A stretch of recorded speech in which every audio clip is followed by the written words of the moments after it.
بسم الله الرحمن الرحيم. السلام عليكم ورحمة الله وبركاته. في البداية نرحب بجميع الحضور ونبدأ خير ما نستهل به الحفل اليوم. آية بينات من الذكر الحكيم يتلوها علينا الطالب محمد هيثم في السنة الخامسة كلية الصيدلة جامعة قطر.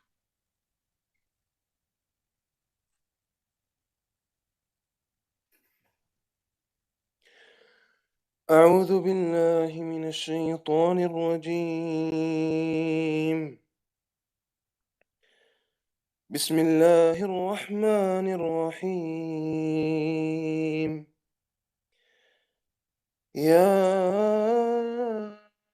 أيها الذين آمنوا إذا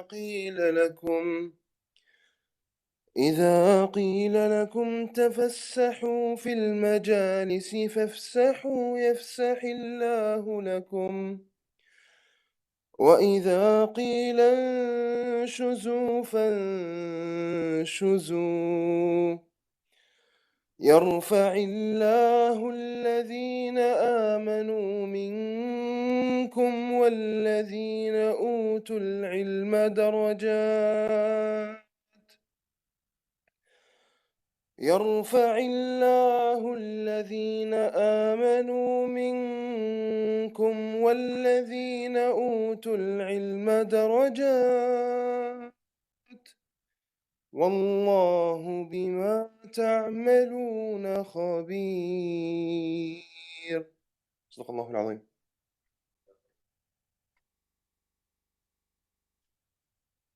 صدق الله العظيم. والآن كلمة الدكتور سعيد الهاشم المير مدير مركز جامعة قطر لعلماء الشباب. تفضل.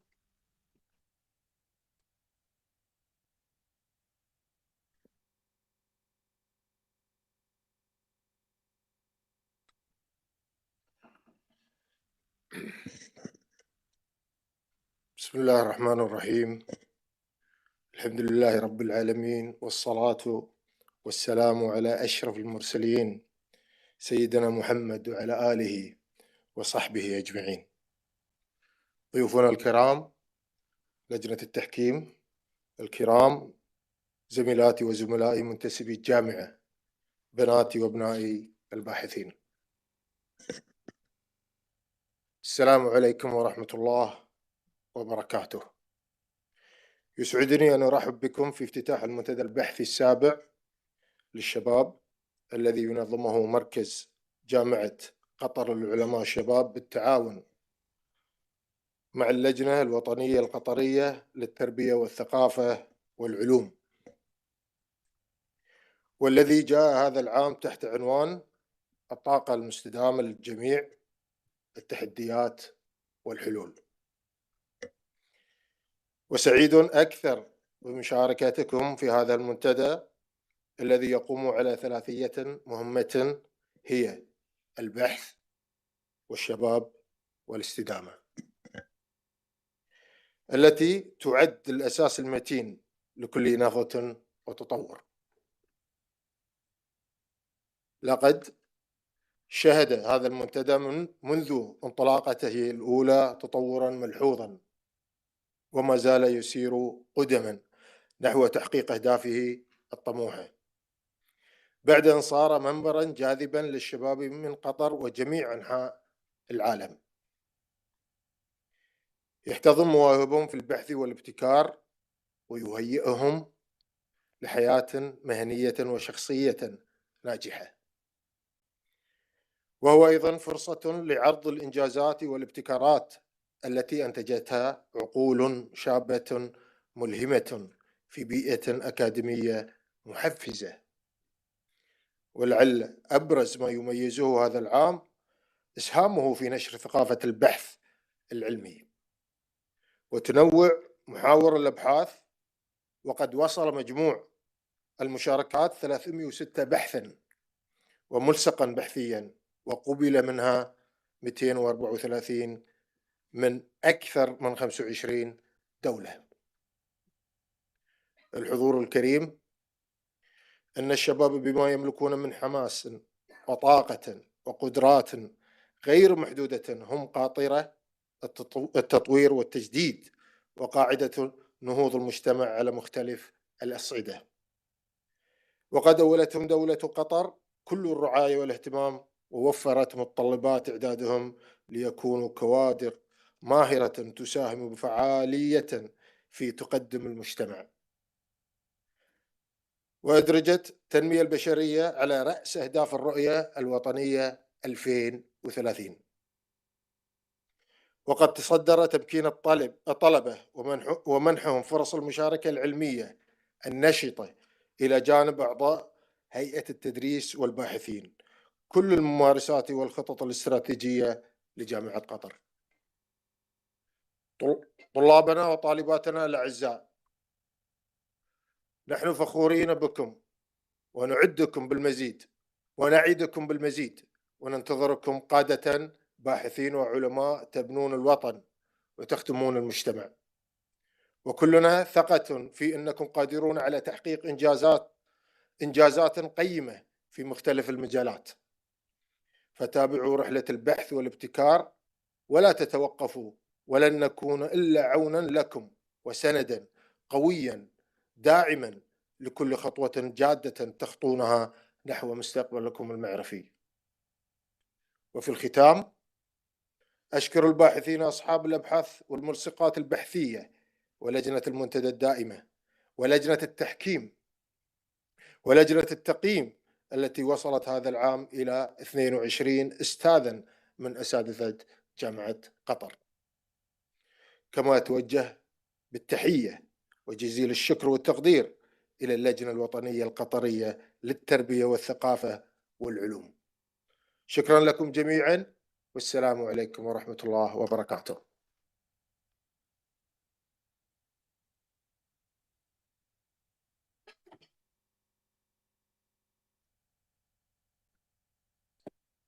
شكرا دكتور سعيد، ونشكر الحكام على وقتهم الثمين.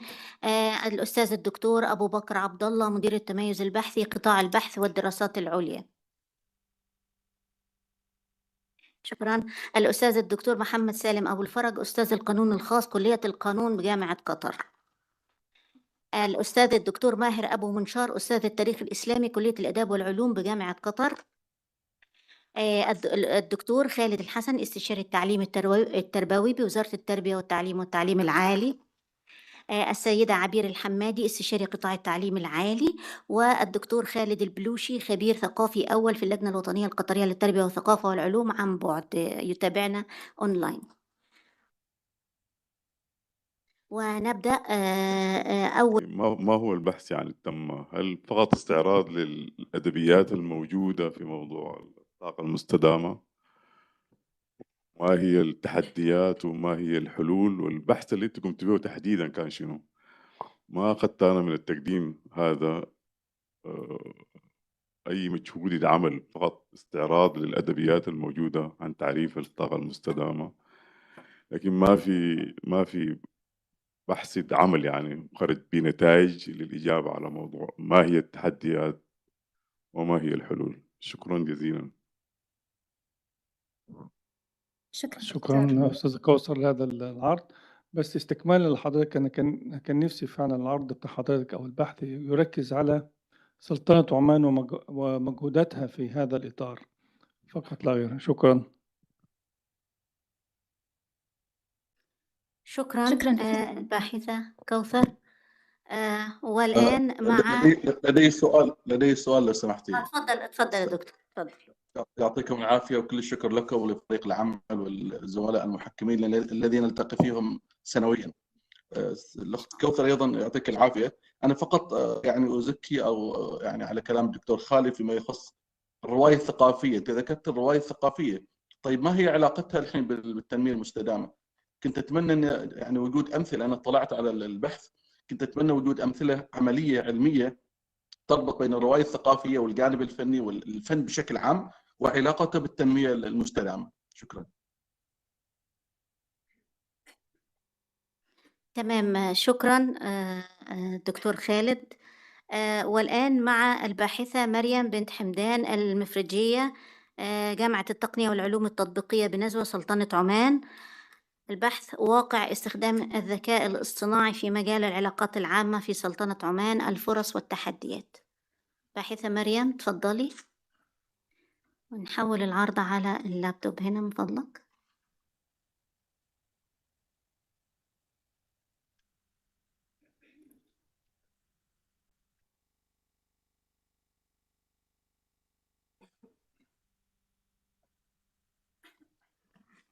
عايزة مايك؟ أنا هقلب لك. اتفضلي ولا يهمك. السلام عليكم جميعا، صباح الخير. اسمع صوت ولا عادي بدون مايك؟ بسم الله الرحمن الرحيم. اليوم إن شاء الله بعرض لكم ورقتي البحثية. طبعا أنا اشتغلت عليها مسبقا، بس حاليا أجريت عليها تعديل فيما يخص موضوع الاستدامة.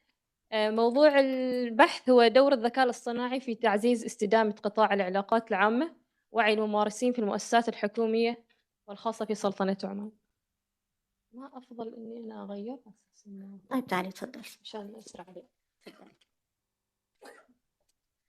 طبعا كلنا نعرف إنه الذكاء الاصطناعي الآن يعني محور العالم وكل حد يتكلم عنه. فكيف ممكن هذا الذكاء الاصطناعي يعزز استدامة قطاع العلاقات العامة عندنا في السلطنة، سواء كان في المؤسسات الحكومية والخاصة، بحكم إنه صناعة العلاقات العامة تشهد الآن تغيرات جوهرية كبيرة. أهداف الدراسة: تمحورت أهداف الدراسة حول تحليل واقع استخدام أدوات الذكاء الاصطناعي، استكشاف الفرص اللي يوفرها الذكاء الاصطناعي، إيش هي أبرز التحديات، اقتراح الحلول والتوصيات في تعزيز الاستخدام للذكاء الاصطناعي باستدامة القطاع. هذه هي أسئلة الدراسة. طبعا أهمية الدراسة تعد الأول من نوعها في السلطنة، لأنه عندنا شح كبير في الدراسات المتعلقة بالذكاء الاصطناعي في استدامة العلاقات العامة. أيضا تسلط الضوء على كيفية استخدام أدوات الذكاء الاصطناعي في العلاقات العامة، وتناقش ما هي أبرز التحديات الموجودة في السلطنة. أيضا من المتوقع أن هذه الدراسة راح تساهم في رفع الوعي لدى ممارسين العلاقات العامة. طبعا المصطلحات: عندنا العلاقات العامة، عندنا الذكاء الاصطناعي والاستدامة. هل ينبغي أني أراجع المصطلحات ولا ما يحتاج؟ ما يحتاج. ونعرف أن الاستدامة هي التنمية التي تلبي احتياجات الإنسان في الوقت الحاضر دون المساس بالأجيال القادمة. الذكاء الاصطناعي والطاقة المستدامة في العلاقات العامة بينهم كأنه في علاقة تكاملية بينهم، من خلال إني أنا أقدر أستخدم أدوات الذكاء الاصطناعي في تحليل البيانات في الطاقة المستدامة، إنشاء محتوى مخصص لجمهور مستهدف في الطاقة، والأتمتة في إدارة العلاقات العامة سواء البيئية أو غيرها. أيضا تعزيز سمعة المؤسسات والشركات، لأنه أغلب المؤسسات ممكن تستخدم الطاقة المستدامة في مؤسساتها، فكقطاع علاقات عامة ممكن إنه يساهم في الطاقة المستدامة. منهج الدراسة: اعتمدنا على المنهج الوصفي اللي يعتمد على الاستبيان. استخدمنا استبيان في المحاور الرئيسية: المعلومات، وعي الممارسين بأدوات العلاقات العامة، إيش هي التحديات والفرص، وإيش توجه المؤسسات في السلطنة في استدامة العلاقات العامة باستخدام أدوات الذكاء الاصطناعي. مجتمع الدراسة كان عندنا تقريبا ما يقارب 73 ممارس للعلاقات العامة في المؤسسات الحكومية والخاصة، وتم تحليل البيانات باستخدام برنامج SPSS. النتائج اللي طلعنا بها من هذه الدراسة إنه الاختلاف الجنسي في المعرفة، يعني كانت معرفة الإناث لديهن معرفة أقل من الذكور في هذا المجال. عندنا ارتباط معرفة الموظفين، يعني إذا كانت المؤسسة فيها قسم متخصص كان الممارسين يعرفوا بهذه الأشياء. أيضا أهمية الذكاء الاصطناعي في مستقبل استدامة العلاقات العامة. عندنا محدودية الوعي. النتائج أظهرت لنا إنه الممارسين عندهم وعي محدود باستخدام أدوات الذكاء الاصطناعي في الطاقة المستدامة أو الاستدامة بشكل عام. وأيضا بيّنت الدراسة أن ممارسين العلاقات العامة يستخدموا الذكاء الاصطناعي عشان يحصلوا على أفكار إبداعية، لأن نعرف إنه الذكاء الاصطناعي تقريبًا إنه هي ممارسة إنسانية، يعني أنا محتاجة أتعامل مع أشخاص. إيش ممكن هي الفرص اللي يوفرها الذكاء الاصطناعي؟ إنه يسهم في تعزيز أساليب الابتكار في القطاع، التحديات اللي ممكن يواجهوها إنه أنا ما أقدر أوازن بين بين التكنولوجيا الحديثة والحفاظ على العلاقات الإنسانية، كون إنه العلاقات العامة كما ذكرت سابقًا محتاج إني أنا أتواصل مع ناس. أيضًا التوجهات المستقبلية إنه يريدوا إنهم يعني كممارسين يريدوا يكون في مؤسساتهم تدخل أدوات الذكاء الاصطناعي عشان تساعدهم في تحديد الطاقة الاستدامة في القطاع. والمهارات المطلوبة في المستقبل يعني شفنا من خلال الاستبيان وإيش هي المهارات اللي هم ممكن يحتاجوها عشان يحققوا المطلوب. المخاوف المحتملة كانت أبرز شيء هي القلق في الخصوصية، إني أنا بياناتي ممكن ما تكون محمية بشكل عام بسبب استخدام الذكاء الاصطناعي. التوصيات، الدراسة طلعت بعدة توصيات أبرزها تدريب الموظفين في المؤسسات الحكومية والخاصة، الاستفادة من التجارب العالمية، نشوف إيش الدول سوت ونحاول نطبقها عندنا في عمان، وأيضًا تحفيز البحث الأكاديمي، لأني أنا ذكرت سابقًا إنه عندنا ندرة في البحوث العربية خصوصًا في السلطنة فيما يتعلق بمجال الاستدامة في القطاع العلاقات العامة والذكاء الاصطناعي. ممكن نقول إن الذكاء الاصطناعي لن يأخذ مكانك، ولكن الشخص الذي يمتهن الذكاء الاصطناعي هو الذي سيأخذ مكانك. يعني في واجد مخاوف إنه إذا دخل الذكاء الاصطناعي يسيطر على كل الوظائف، لكن هو لأ، الشخص المحترف والممترس لأدوات الذكاء الاصطناعي هو الذي سيأخذ مكانك. طبعًا لو جينا نربطها بالطاقة المستدامة، الذكاء الاصطناعي ما يعتبر طاقة مستدامة، لكن يمكن أن يساهم في تعزيز الطاقة المستدامة من خلال الأدوات اللي ممكن تساهم في تسهيل البيانات. هذا والسلام عليكم، شكرًا.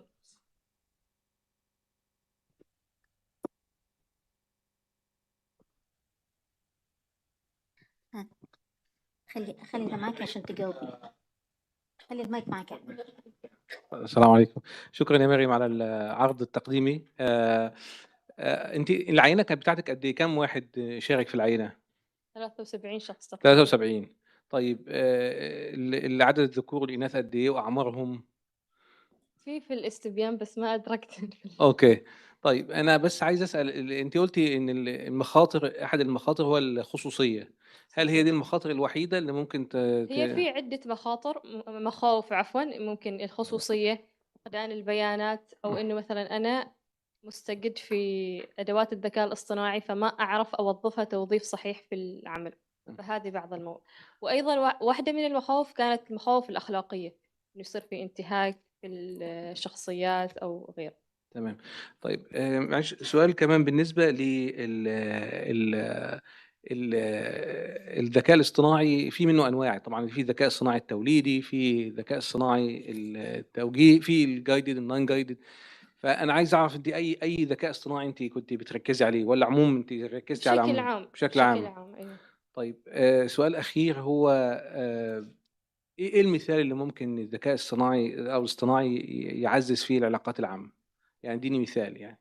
كيف يعني؟ يعني إزاي الذكاء الاصطناعي يعزّز العلاقات العامة أو يدعّم العلاقات العامة؟ ممكن أعطيني مثال. مثلًا في استخدام قواعد البيانات في عندنا الحين، أو في خلّينا نقول في صناعة المحتوى، يعني كعلاقات عامة ممكن نكون يعني نصنع محتوى، فنستخدم برامج الذكاء الاصطناعي اللي تساعدنا وتسهّل صناعة المحتوى هو طبعًا أنتِ قُلتِ الجملة الأخيرة: الذكاء الاصطناعي لن يأخذ مكانك، ولكن الشخص الذي يحترف الذكاء الاصطناعي هو الذي سيأخذ. هو جميل، ولكن هو الذكاء الاصطناعي أو الشخص اللي بيحترف الذكاء الاصطناعي هو بيقدر يقوم بوظائف ممكن تصل ل10 أشخاص آخرين، صحيح. فبالتالي هو هياخد وظائف 10 هو أشخاص. ياخذ وظائف 10 أشخاص بس نفسه بيكون إنسان. شكرًا جزيلًا، شكرًا. عفوًا. شكرا مريم على عرضك. سؤالي فقط لا غير عن هل هناك تجربة معينة قمت بها فيما يتعلق أو تعرفي اللي هنا في بعض الشركات أو بعض الجهات الحكومية في السلطنة قامت باستخدام الذكاء الاصطناعي فيما يتعلق بمجال العلاقات العامة؟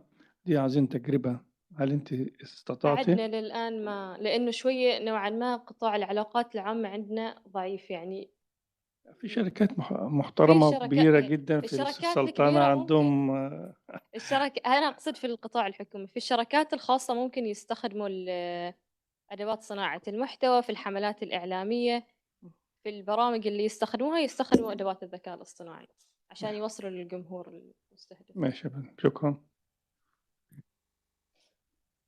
اتفضل دكتور. شكرا مريم على العرض الجميل. سؤالي سريع جدا، يعني انت ذكرتي انه المجتمع البحث كانت 37 73 73 شخص. ذكر وانثى. صح. انا بالنسبه لي مهم جدا عارفه ليش؟ لانه من نتائج البحث عندك انه المام الذكور كان افضل بكثير ومعرفتهم من الاناث. هي النسبه كم كانت من الذكور والاناث في البحث؟ يعني لانه مرات النتيجه ما بتلعب. تكون صح. لا بس يعني لا، عشان المستمعين يعرفوا كم كان مثلا من 73 كم رجل كم والله ذكر. ما أذكر إلا إذا رجعت للاستبانة، طب لأن أنا ما سويت هل في تحليل. سبب رئيسي انه معرفه الذكور وادراكهم لادوات الذكاء الاصطناعي معرفتهم اكثر من الاناث؟ هل في سبب رئيسي؟ يعني هل في سبب مباشر؟ أتوقع يعتمد على الأشخاص، بس إنه يمكن الذكور لأنه عندنا شوية في عمان مثلا، خصوصا في البرامج اللي تتطلب صناعة محتوى أكثر شيء يكون فيها غالبا نسبة الذكور أكثر من الإناث، فعشان يمكن هذا واحد من الأسباب تكون إنه هم يكونوا ملمين في المعرفة أكثر بالذكاء بالأدوات يعني نفسها. ما في اسباب يعني بس كأسباب اجتماعيه كذا؟ واضحة ما في. اوكي. هو يعتمد على المؤسسة نفسها، يعني هل تطبق الأدوات أو لا، بس كأسباب واضحة ما في. دكتور خالد البلوشي أونلاين، عند حضرتك سؤال؟ يعطيك العافيه جميعا، يعطيك العافيه الاخت مريم. وزين نبتدي بحثين من سلطنه عمان، شيء مفرح يعني. الاخت مريم بالنسبه طبعا هم تكلموا عن مجتمع الدراسه، عن عينه الدراسه، ولكن مجتمع الدراسه الحين 73 عينه، هل هي ممثله لمجتمع الدراسه؟ يعني ما تحدثت ايضا عن مجتمع الدراسه. بالنسبه ما العلاقه بين الذكاء الاصطناعي والعلاقات العامه هنا، هل تقصدي الافراد او تقصدي المؤسسه كمؤسسه؟ وهل فرقتي لما ذكرتي اذا ما في داعي للمؤسسات في هذه الحاله، انت تقصد افراد؟ الشيء الثاني بالنسبه للقطاع الخاص والقطاع العام، هل ايضا النتائج ظهرت انه في فرق بين الذكاء اللي هو ممارسه الذكاء الاصطناعي في القطاع الخاص غير عن القطاع العام؟ شكرا. ظهرت إنه في القطاع الخاص كان وعيهم بالأدوات الذكاء الاصطناعي أكثر، لأن المؤسسات الحكومية غالبا تلتزم بنمط معين في البرامج، بس حاليا بدأوا يستخدموا أدوات الذكاء الاصطناعي، بس بشكل عام كانت المؤسسات الخاصة هي الأكثر استخداما للأدوات. شكرا.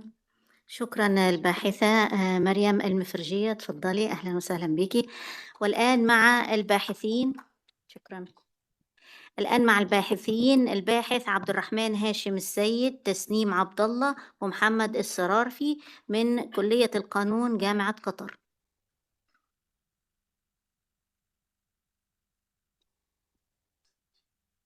طب ابعتها لي. خلاص اوكي، ممكن تحط هنا ده.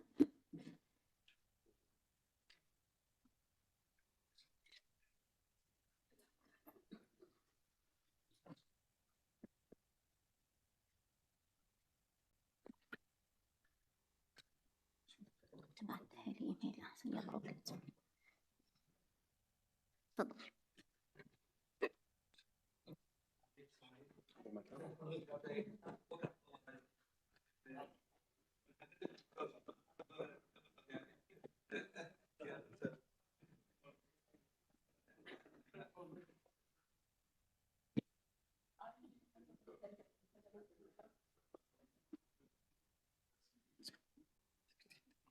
خلاص انت تعال هنا بتكلم بعدين تقول بس.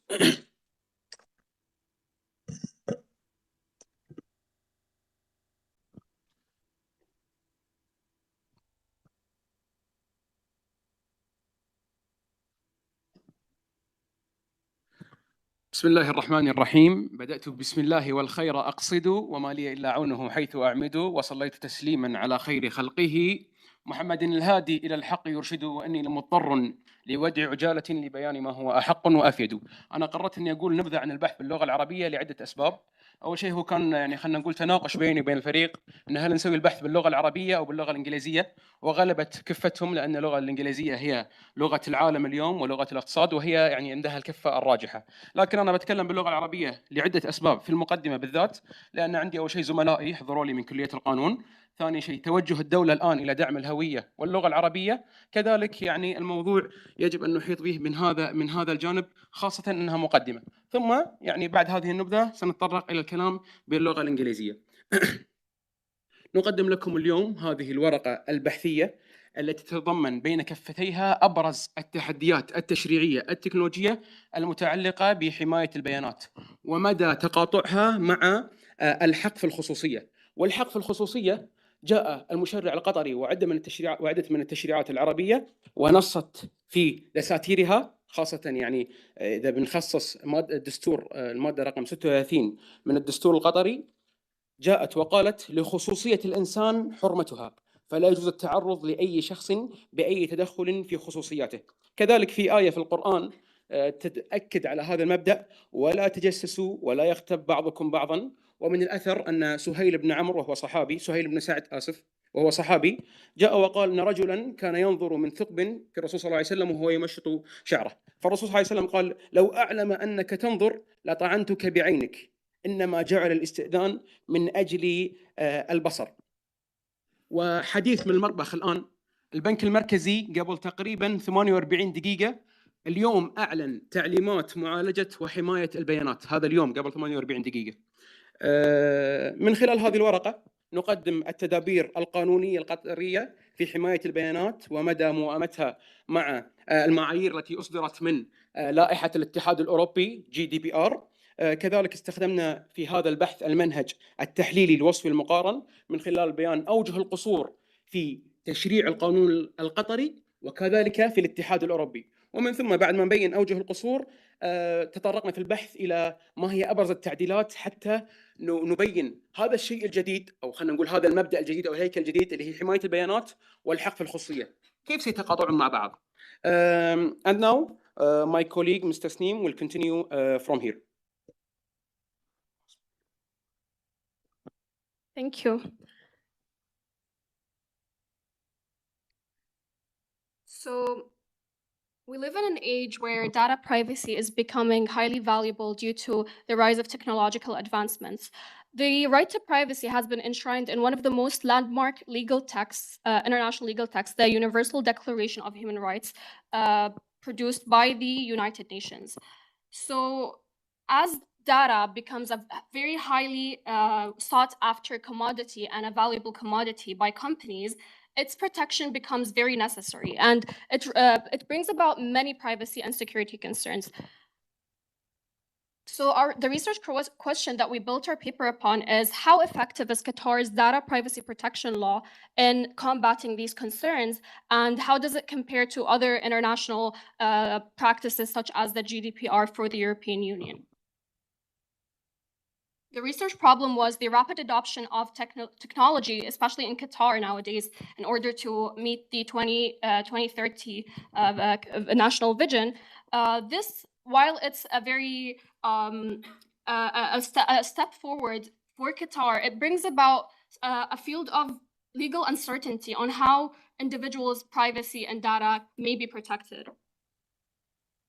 So the research goals were to examine the scope of the Qatar's data privacy protection law, understand international best practices, and identify gaps in the Qatari law's legal frameworks for data protection. The research methodology we employed was a descriptive analytical comparative study. We described and documented legal texts both in Qatar and in the EU. We analyzed their effectiveness and efficiency, and we compared the Qatar's approach to the GDPR's approach. Now I'll be giving the floor to my colleague, Mr. Mohammed, to continue on. Thank you. my colleague, Ms. Tasneem, and now I'm going to talk about the first two topics that we discussed in our research paper. The first one is Qatar's framework for data privacy protection. Under this topic, we have discussed the key parts of Qatar's data privacy law, and which aims to protect personal information. This law defines a data controller as any person or organization that decides how and why personal data is processed. These controllers must follow legal rules to protect people's personal information. Also, we have found in this law, or that this law gives individuals the right to withdraw their consent for data processing or ever request that their personal data be deleted.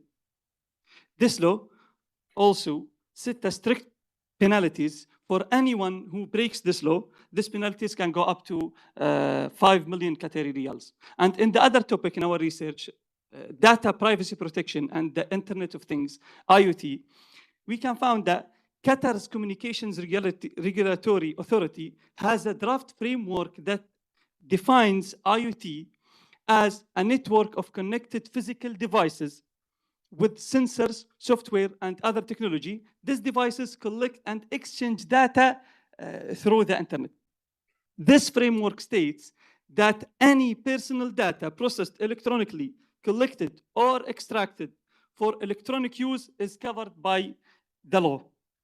However, the IoT system currently lacks clear policies and standards for security and data privacy, as mentioned in the CRA's draft framework. This highlights the need for more specific regulations to protect personal data in IoT operations. And now I leave the floor to my colleague, Tasneem. Thank you.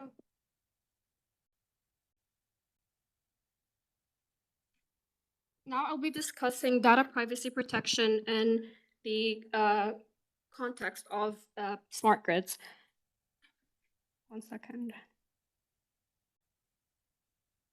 Okay, so what are smart grids? Smart grids are basically traditional power grids such as sensors, solar panels, and other power grids that incorporate technology in order to gather data and communicate and be able to operate more efficiently. An example of this would be a sensor light. For example, in the College of Law, we have lights that upon entering the room, they turn on. However, if the room is empty, they turn off. This is an example of a smart grid.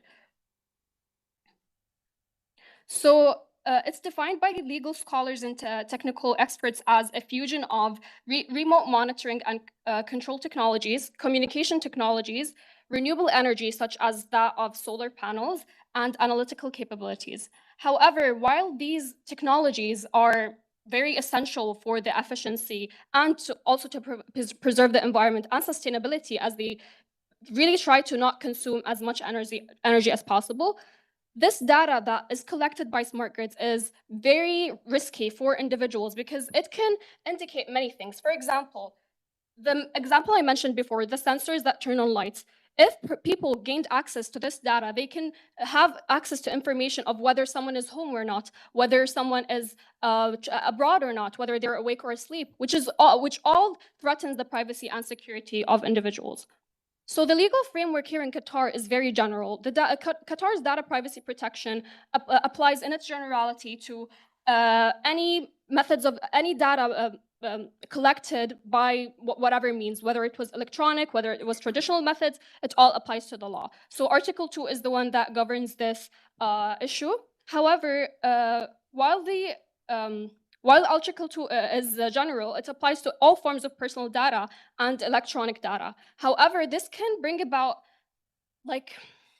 gaps into the legal system, as there is not much. The law was drafted before technological advancements came about. So it was drafted in a context that was not aware of such technological advancements and capabilities. For example, if those smart grids, if any breaches happen because of, for example, employing AI technologies, there's a certain uncertainty on who's going to hold the blame, who's going to be liable for such breach.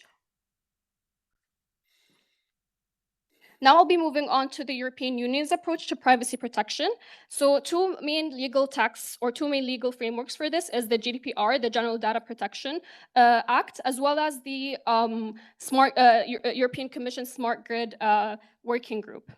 So the GDPR applies to inside the EU's scope as well as outside. It's extraterritorial in the sense that any data that's collected, even outside of its jurisdiction, if the data belongs to EU citizens, then or EU residents, this data will be under the scope of this law. So, for example, a Qatari company that, for example, produces smart grids, if it operates those or sells them to nationals of the EU, it can fall under the GDPR's jurisdiction.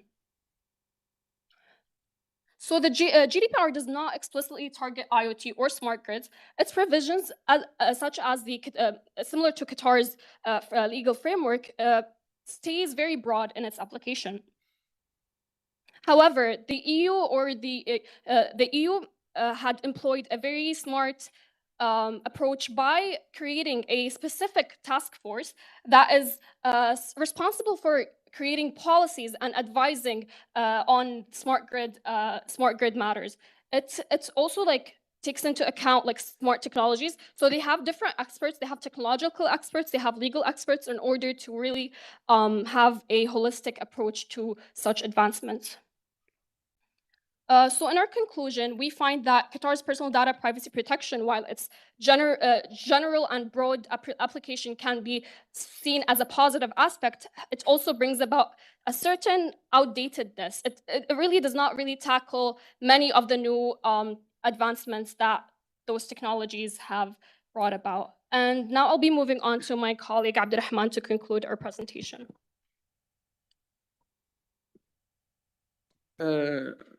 بالنسبة للتوصيات اللي نطلع منها في هذا البحث، أولاً اعتماد إرشادات متخصصة بخصوص الأمور التكنولوجية نفس ما سوى البنك المركزي اليوم. فيجب أن تقوم جميع المؤسسات والهيئات في دولة قطر وتسري في هذا النهج. كذلك تعزيز آلية الرقابة، فتكون في رقابة أن هل هناك فعلا حق في الخصوصية، هل المؤسسات والهيئات وضعت آلية لرقابة الحفاظ على الخصوصية وعدم التعدي على خصوصية الآخرين. كذلك يعني أن التوصية الثالثة دمج التقنيات الناشئة والحديثة ونستعمل الذكاء الاصطناعي في حماية هذين الشيئين اللي هم حماية البيانات والحق في الخصوصية. يعني ختاما أنا أشكر اللجنة الموقرة يعني على سعة صدرها وسعة بالها، ويعني نتمنى التوفيق للجميع يعني، وشكرا للحضور.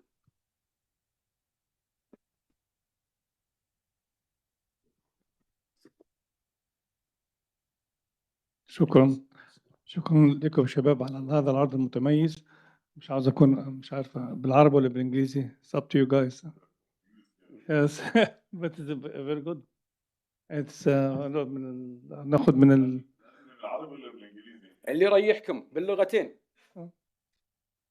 طب خلينا نشوف عشان بس الفايدة تعم. خلينا زي ما انت قلت عبد الرحمن في البداية نتكلم باللغة العربية. اوكي، فيما يتعلق بالقانون طبعا انتوا كان لي الشرف ان اقرا البحث بتاعكم واحكمه. انا عندي سؤالين فقط لا غير فيما يتعلق بالقانون بتاعنا 2016 فيما يتعلق، هل تعتقدون هو sufficient or efficient to protect the data to protect the data this is in grid smart or smart grid. اوكي، هو ده السؤال الاولاني فيما يتعلق بالقانون. هل القانون القطري يعتبر كافيا اوكي فيما يتعلق بحمايه البيانات الشخصيه؟ وايضا فيما يتعلق بالسؤال الثاني، ما هي what lessons can be learned from the European Union, of course, regulation regarding the data protection. Okay, this is two questions for you. So أول واحد وثاني واحد فيما يتعلق بالقانون بتاعنا هل هو sufficient، والثاني خاص بالليسونز ما هي الدروس المستفادة من طبعا القواعد المتعلقة بحماية البيانات الشخصية في الاتحاد الأوروبي. شكرا. شكرا دكتور محمد، وشكرا الهيئة أو لجنة التحكيم. بالنسبة للسؤال الأول الأخت تسليم هي بتجاوبه، وإن شاء الله أنا بجاوب السؤال الثاني. السلام عليكم. أول شيء القانون القطري لم يكن يعني متطور، يعني لأنه تم يعني تقنينه أو كتبه في زمان لم يكن هناك، يعني 2016 لم يكن هناك العديد من التكنولوجيات، سواء الذكاء الاصطناعي أو الsmart grids اللي هي الذكية. فلم يكن هناك العديد منها. أوكي. حينما كُتب هذا القانون لم يكن هناك المختصين، لم يكن هناك يعني إطار أخذ بعين الاعتبار هذه المشاكل التي قد تنتج عن التكنولوجيا. فبالتالي نحن نرى أن القانون له عيوب يعني إيجابيات. إيجابياته أنه جدًا يعني عام، فيُطبّق على أي تطوّر جديد سوف يحدث حتى على مدى 50 سنة سوف يشمله، لكن عيوبه أنه لا يأخذ في عين الاعتبار الاختلافات التي قد تنتج. كما ذكرنا في بحثنا ب ب المثال الذكاء الاصطناعي. إذا تم يعني إفشاء البيانات بسبب الذكاء الاصطناعي، لن يكون هناك يعني شخص نلقي العبء عليه أو يعني نعطيه المسؤولية. فهذا من أحد القصور التي تشوب هذا القانون. فنحن نرى أنه يعني الأفضل أن يكون هناك هيئات مثلًا تصدر نصائح، تصدر توصيات، تراقب، لديها مختلف المختصين حتى تنصح، حتى تصدر يعني توصيات لتعديل هذا القانون ليأخذ بعين الاعتبار هذه التطورات. بالنسبة للسؤال الثاني، ما هي أبرز الدروس اللي نتعلمها؟ هو نقطتين أساسيين لازم نسلط عليها الضوء. أولاً، لماذا نحن كعرب أو كناس عندنا مجموعة من الفقه وعندنا نقدر نحمص الأشياء الجديدة ونكتب فيها، لماذا إحنا نتأخر وننتظر الاتحادات الأوروبية تصدر لائحة وثم إحنا نقلد هذه اللائحة؟ هذه النقطة الأولى. أنا براويكم شيء. هذا الدكتور حسام الأهواني، أحد الناس اللي رجعوا القانون المدني القطري، متكلم عن الحق في الخصوصية تقريباً قبل لا يصدر القانون القطري. فإحنا كنا نقدر نستعين بهؤلاء الأشخاص أن أنت نجي ونناقش هذه الأمور قبل لا تطلع في الاتحاد الأوروبي. من الأشياء اللي نتعلمها من الاتحاد الأوروبي، نقطة رقم ثانية، أن الاتحاد الأوروبي في لجنة مستمرة تراجع هالأشياء في جميع المجالات، في مجال خلينا نقول الصحة وحماية البيانات، حماية بيانات المرضى، في مجال الأمور التجارية والعلامات التجارية. إحنا نقدر كعرب او خلينا نقول في قطر عندنا الناس اللي يقدرون يراجعون هالاشياء ونقدر نستعين بذن ونكون سباقين قبل خلينا نقول الناس اللي برا او الناس الغربيين او الاجانب، واحنا ترى سبقناهم في مجالات اخرى، فما يمنعنا نسبقهم في هذا القانون. ما هي الفرق ما بين القانون بتاعنا النصوص القانونيه الموجوده في الاتحاد الاوروبي والنصوص القانونيه بتاعتنا، وكيفيه الى ان يتم تعديل النص القانوني الخاص بينا اللي انتم انتقدتوه دلوقتي؟ كيف يعني في الوقت الحالي إذا ما كان هناك تعديل للنصوص القانون بتاعنا 2016 وهناك القواعد موجودة في الاتحاد الأوروبي، كيف لنا؟ أنا طبعا بدك اللجان واستمريت اللجان وما إلى ذلك دي معروفة طبعا، واحنا من شهرين نتكلم في هذا في تسجيل يعني. فاحنا فقط لا غير، كيف ما هي التوصيات؟ ما هي التوصيات التي ممكن تؤخذ في الاعتبار عند تعديل القانون بتاعنا؟ اولا نفس ما قلت ان نكلم الهيئات والمؤسسات، يا هيئات ومؤسسات اصدروا اللوائح التنفيذيه واصدروا هذه اللوائح والتعليمات. احنا نعرف ان القانون عندما يجي يتكلم ما يحيط بجميع الامور، بل يترك خلينا نقول هامش من الحريه لهذه الهيئات والمؤسسات في انها تصدر هذه اللوائح والتعليمات. والناس ما نعرف ان الذكاء الاصطناعي وحمايه البيانات وهذه الامور التكنولوجيه تتطور، فممكن لهذه الهيئات والمؤسسات تغير لوائحها بشكل مستمر، لكن القانون احنا ما نقدر نغيره بشكل مستمر. كذلك نحط خلينا نقول آلية للرقابة، ان نشوف هل هذه الهيئات والمؤسسات حقا تحمي الخصوصيه؟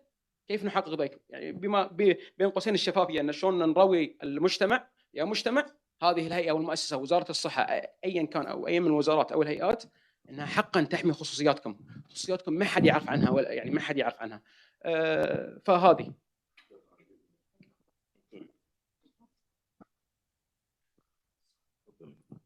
السلام عليكم، الله يعطيكم العافية، بحث متميز. عندي سؤال. أول شيء يعني ليش تم اختيار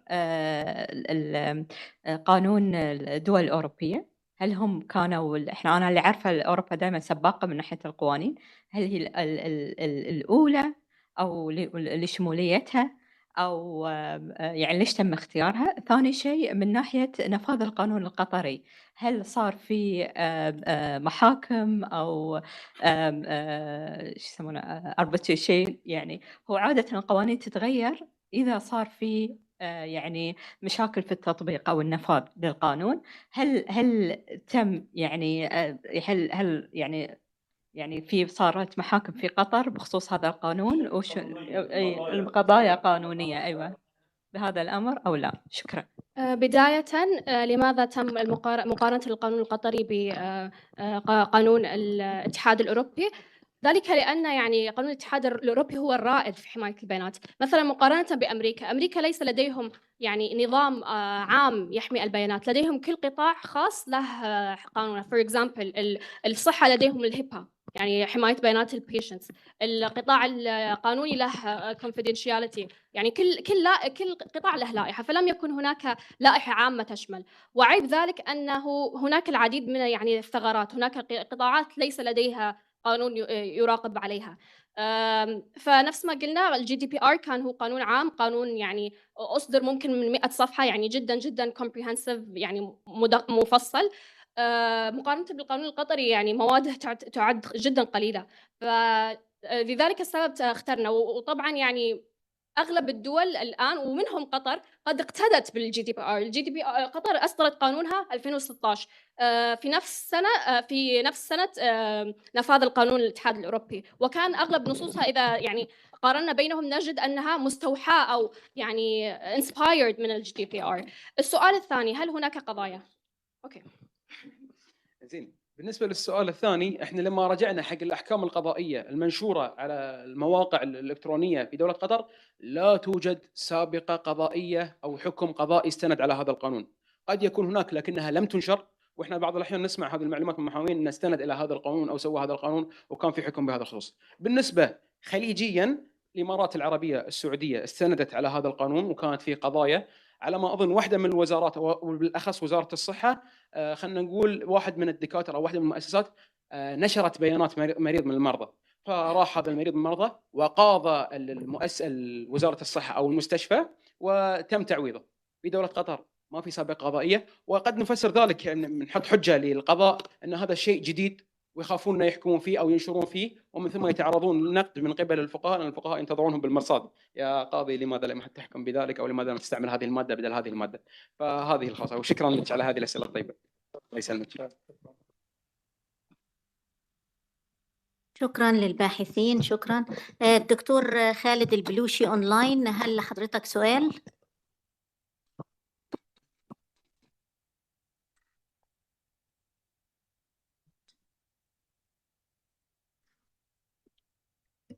شكرا استاذ رشا. فقط انا حبيت اشيد بالبحث، يعتبر اضافه قيمه للمجال القانوني والتقني في دوله قطر، خاصه ما يخص التوصيات. وايضا احيي الاخ عبد الرحمن على اللغه العربيه ونشاطره الراي ايضا. شكرا.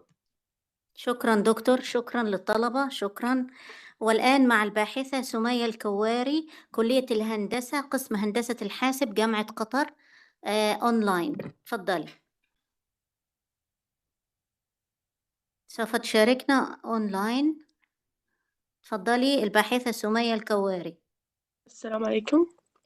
وعليكم السلام ورحمة الله. تفضلي.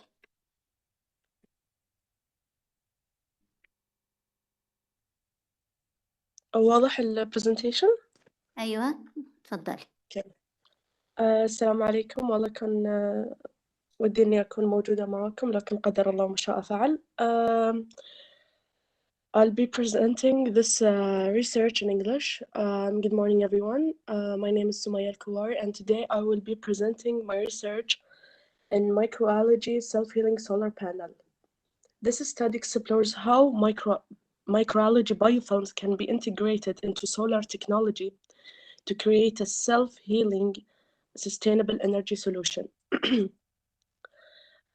So everyone knows that solar energy is one of the most promoting renewable energy sources, helping reduce reliance on fossil fuels and lowering greenhouse gas emissions.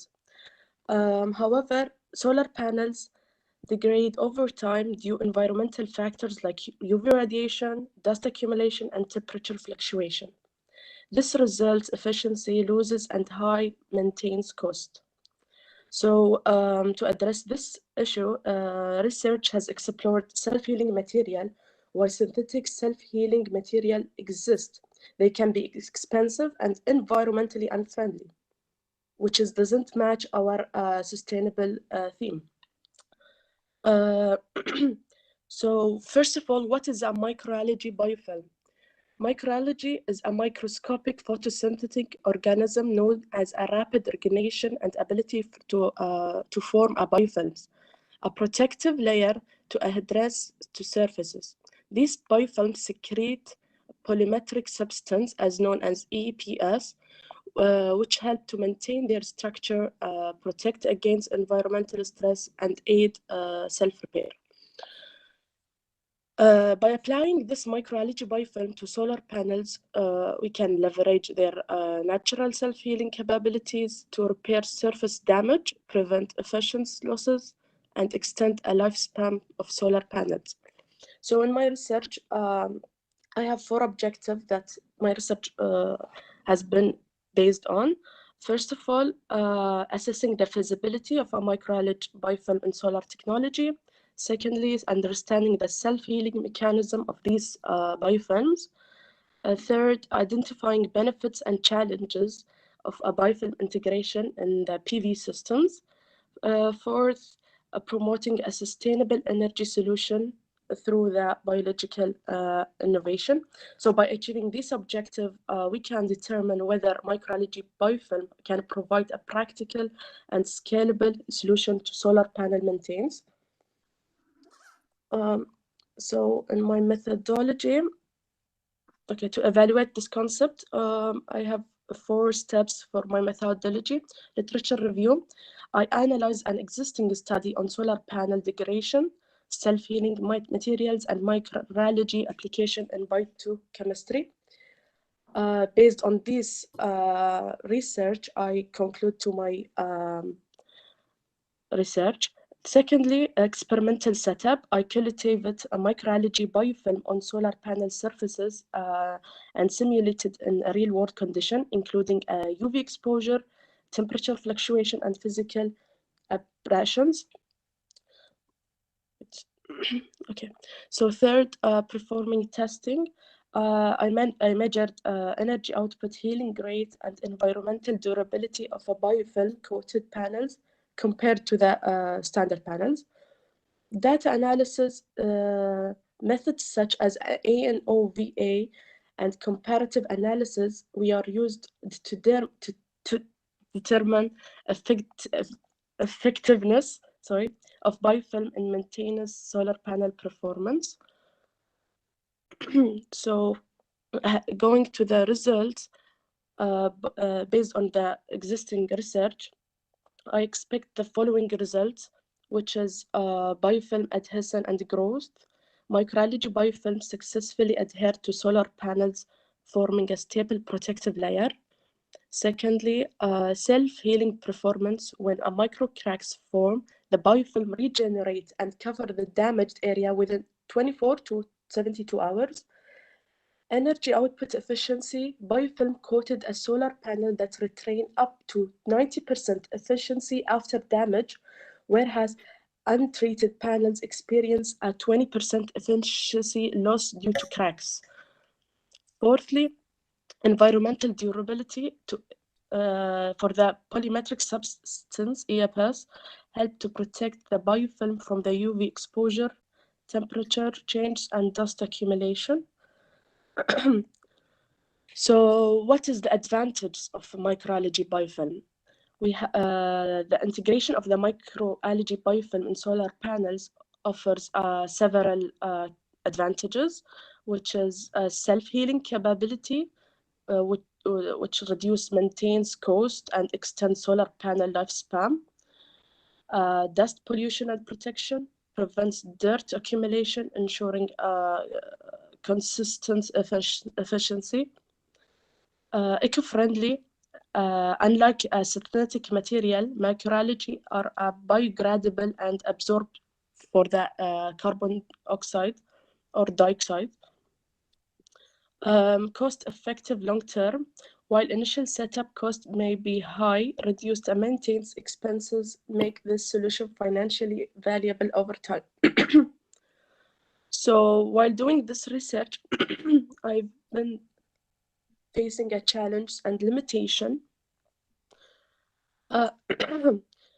Ensuring first of them to ensure that a constant coverage on solar panels to avoid uneven healing, compatibility with different solar panel materials. So testing is needed to confirm effectivenesses on various PV panels types. Thirdly, scalability and commercial production. Growing and applying a biofilm efficiency on an industrial scale requires further research. Lastly, environmental impact of a larger scale cultivation, sustainable water and nutrient use strategic must be developed. So to conclude my research, in conclusion, integration microalgae biofilms into solar panel presents a promising solution for improving a PV system longevity and efficiency. Microalgae biofilms can self-repair surface damage, reducing and maintenance cost and increasing durability. Their ability to protect against dust and environmental damage help to maintain energy output. While challenges exist, further research can enhance their feasibility and scalability. By harnessing a biological self-healing mechanism, we can take a significant step toward a most sustainable and resilient renewable energy system, which matches our even Qatar 2030 vision of sustainability. So thank you so much. I'll be happy to receive any questions regarding my research. Thank you. شكرا للباحثة سمية. اللجنة تفضلوا. في أي سؤال؟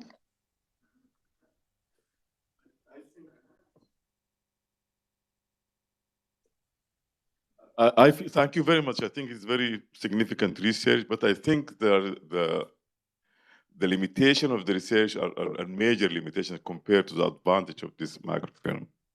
And this will lead me to ask, what is the recommendation of this research? Okay. My recommendation for this research is to improve biofilm coverage consistency, like developing a reliable techniques to ensure the uniform biofilm formation on solar panels to enhance the self-healing performance. Also, it could utilize the sustainable growth methods, like developing eco-friendly microalgae cultivation techniques, like such as using like a wastewater recycled nutrients to minimize the environmental impact. Those are the most like two recommendations of this research. تمام شكرا. في أي سؤال تاني؟ تفضلي. السلام عليكم. Thank you for the presentation. First question, I would love to, يعني, at the beginning, if you like highlight how big is the problem. For example, يعني, what does it cost to repair solar panels and so on, and why like microalgae will be a good option. This is first. Second, like a question come to my mind, how long those microalgae will live? For example, if I use them, as you have suggested, should I repair them like, how long they will live within the solar panel? For a week, a year, and so on. Thank you. Okay, thank you for your question. For the first question, forgot what it was. How big is the problem? Oh yeah, so solar panels ليش الناس هي sorry I'll speak in Arabic. ليش الناس مش قاعدة تستخدمها؟ لأن التصليح it's cost very high maintenance. So by ندمج المايكروالجي مع السولار بانل راح يطول من عمر السولار بانلز ويقلل من تكاليف الصيانة. هاي السؤال الأول. بالنسبة للسؤال الثاني إنه how long those gonna live. المايكروالجي إذا إحنا حطيناهم under the right conditions, a good temperature, light, الانفايرمنت حق المايكروالجي إذا كان مناسب لهم راح يتمون يعيشون لمدة جدا طويلة. ما أقدر أحدد لك يعني كم المدة المناسبة، بس بنسبة 90% يعني بيكون أطول من إذا كان سولار بانل بروحه بدون أي مايكروالجي بايوفيلمز. شكرا. شكرا. الدكتور خالد البلوشي أونلاين، هل يوجد أي سؤال؟ شكرا أستاذ رشا، يعطيكم العافية، وبحث مميز من الأخت سمية، وخاصة ما يخص اللي هو استخدام الألواح الشمسية وتحسين كفاءتها. شكرا. شكرا. شكرا. والآن مع الباحثان هشام فهيم العامري والباحثة نبأ سعيد الوهيبي من University of Technology and Applied Science مسقط عمان. تفضل. أهلا وسهلا. نحول على المسرح من فضلك.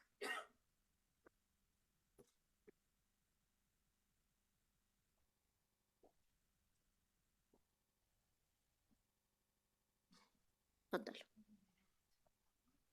للأسف من فوق.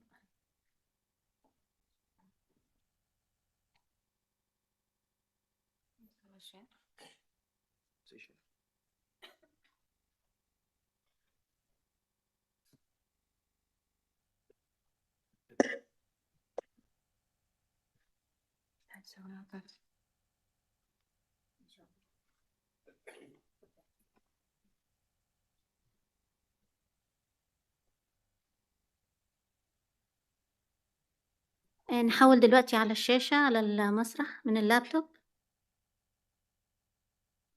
تفضل.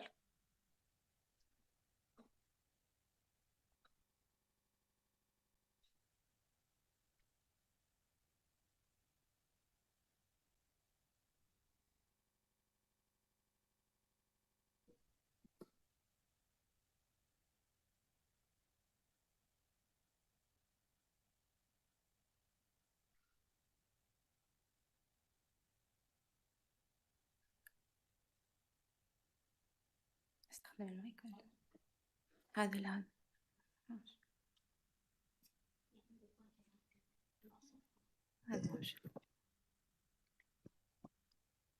First of all, Assalamu alaikum to all of you and good morning. My name is Naba Al-Wahabi. My background is civil engineering. I'm glad to be here and I have a huge appreciation to being in this youth event. And now we will conduct immediately to the title of our research. Our title is Optimizing Soil for Sustainable Agriculture with Treated Wastewater. Our topic characteristic is geotechnical and environmental. Our specialization is civil engineering.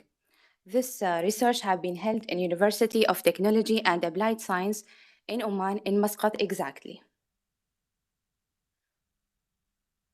Now let's move on to the content of our research. First of all, I give you introduction about the research and some information. Later on, we will move to the problem identification and why we are choosing this type of research and what is the solution for our problem.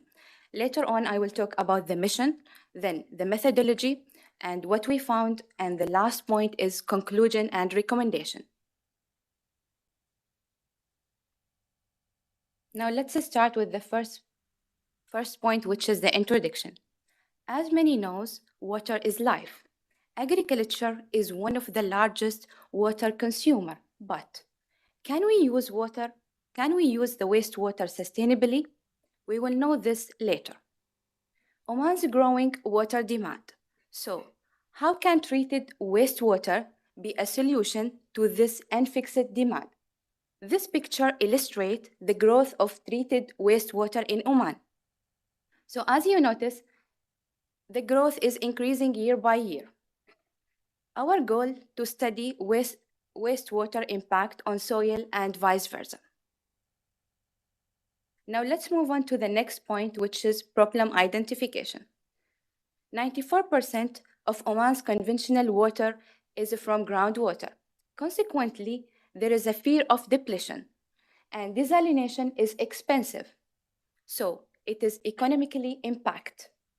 The overuse of groundwater causes a saltwater intrusion, so this is impacting the fresh water source and cause salinity in a wide range.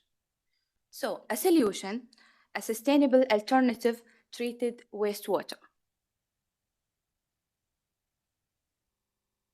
Now let's move on to the third point, which is the mission. Our big aim to treat the wastewater into a sustainable agriculture resource.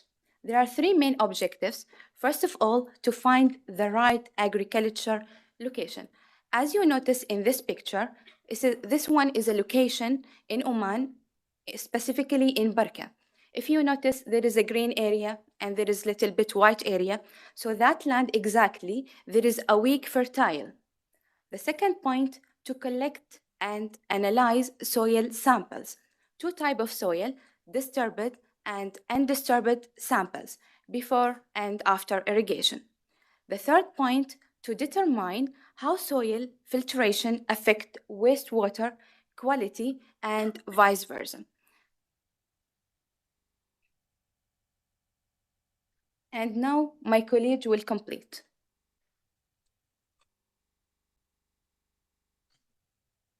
So thank you, Naba, for your insightful introduction about this presentation. So good morning, everyone. My name is Hisham Al-Amri. And first of all, I would like to say that I'm having a big pleasure and appreciation to be invited in order to have this opportunity to compete in this International Youth event. So building up on what my colleague Naba have already shared with you all, I'm going to conduct immediately to the next points until the end of this presentation. So first of all, the methodology and how we did this research.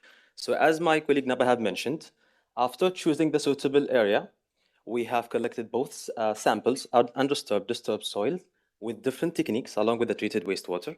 After that, we have conducted many tests regarding to the soil and the water or wastewater tests. As we can see, there is moisture content test, compaction, specific gravity, sieve analysis, a Terberg limit, XRD, which is X-ray diffraction or diffraction, and SEM, which is scanning electric microscopy. For the wastewater tests, we have conducted pH, EC, BOD, TDS, hardness, chloride levels. And for the setup, as we can see here, we have used as a filtration model about a steel column cylindrical, and this is showing the realistic model. Beside it, it's the pre-model, which is created by a software to show the dimensions of it. So 1 meter as a depth and 11 centimeter as a diameter. So before going to the next point, just I want to give a brief or a fast note that before irrigation test was focused mainly on disturbed soil. And on the other hand, after irrigation test was focused on the undisturbed soil itself. Now moving to the next slides, which is showing the pictures of the tests where disturbed soil have been conducted with. So it is the compaction test and sieve analysis. Why? Because we had a lot and a huge quantity of soil to be used. Going now to the picture which shows the soil test, which is just been used for undisturbed soil, which is SEM tests and actually also XRD tests. Now moving to what is the result? What have we found?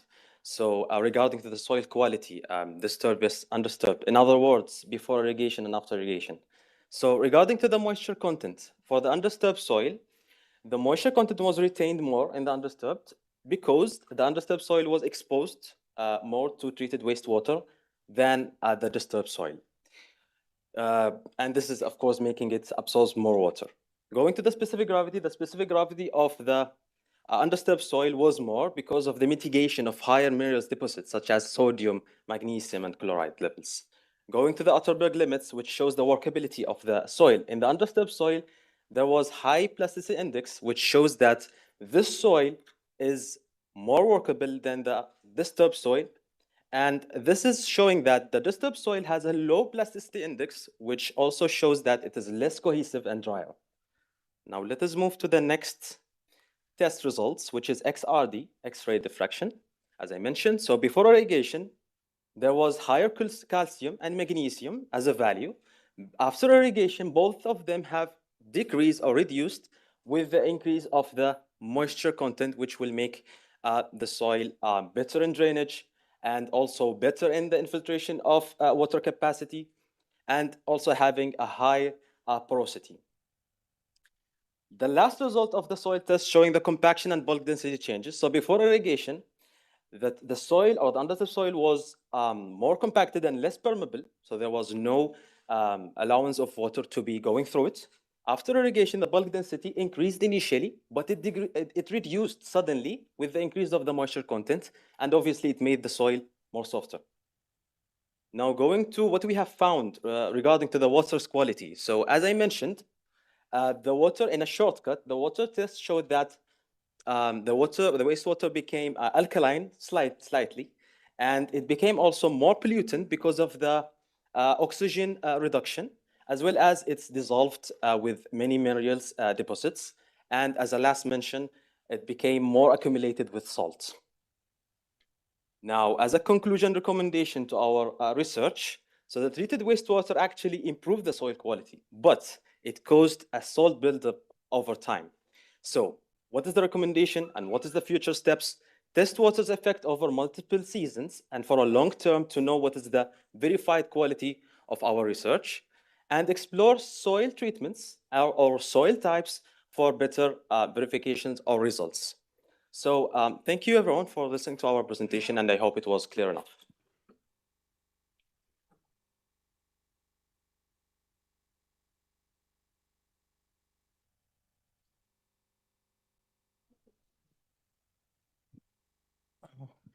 Assalamu alaikum. Did you measure the salinity of this soil? Because I cannot see any results of salinity. Yeah, the values have not been mentioned. It is already in the research. Just we have, it has been shown that there is a significant rose of the value of salinity. So with multiple rows or significant values. What the difference between the two types of samples that you... Yeah, disturbed and undisturbed. It's the difference between them is and the techniques that has been done. So the disturbed was just to show the test related to the higher quantity that can be used, like compaction, for example. We need high quantity for them, and as well as the sieve analyzers. We cannot use it in XRD tests or whatever because we need just small samples for it. Okay. And for yeah, and it's randomly taken. And for the undisturbed soil test, we have made it, or it is the main goal of this research because it will be used as a filtration to show the comparison between before irrigation, after irrigation. Okay, if I want to use this type of technique, how the comparison between the other techniques, mainly in cost? Yeah, it is very traditional, very traditional way to gather the soil from the ground or the area that you want to search about or test it. It is very as you saw, we have used a column cylindrical, which is very easy. No. I mean, if you want to use the wasted water. Yeah. So, treated wastewater. Yeah. So how about the cost? Yeah, about the cost, it is a limitation actually because you must have a right law or a logical law to take the treated wastewater from our country. So we have taken it as a sample of test only, and after that we can, as a future improvement, to give the process that we can use this kind of research or conduct. I think I think it's a good research. It's my feeling, but I think also at the same time probably this kind of research could be treated better from a perspective of agriculture. I mean, I think probably that is if you have an agricultural engineer in your team will add to the finding and the recommendation of the research. And my question is really about the literature review. I mean, this is something that you have to review the literature, and whether my question that is whether your research added to literature review or not. That's another question. Yeah. So for the literature review, has been added so much because there has been previous projects related to this, but it was always going to short term. So as a limitation as well, we have made the research also based on the previous, and going with the short term just to compare if our research will be same as the previous projects or not. But unfortunately, since we have lack of equipment and lack of time, we have made this just in a short term. So this research itself needs for a long term verifications. شكرا. دكتور خالد البلوشي عن بعد، هل لديك أسئلة؟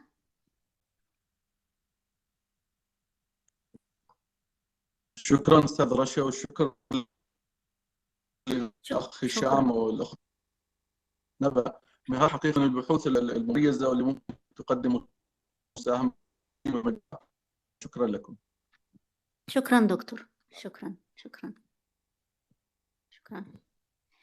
And now الباحثة مرام الزيات من كلية الطب جامعة قطر.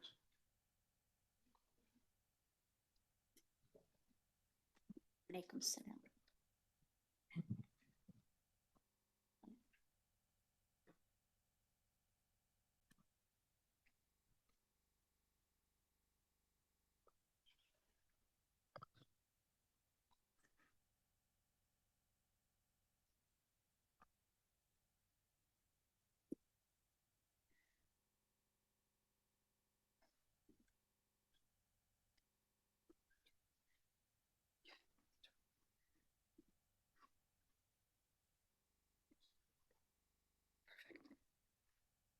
Assalamu alaikum, everyone.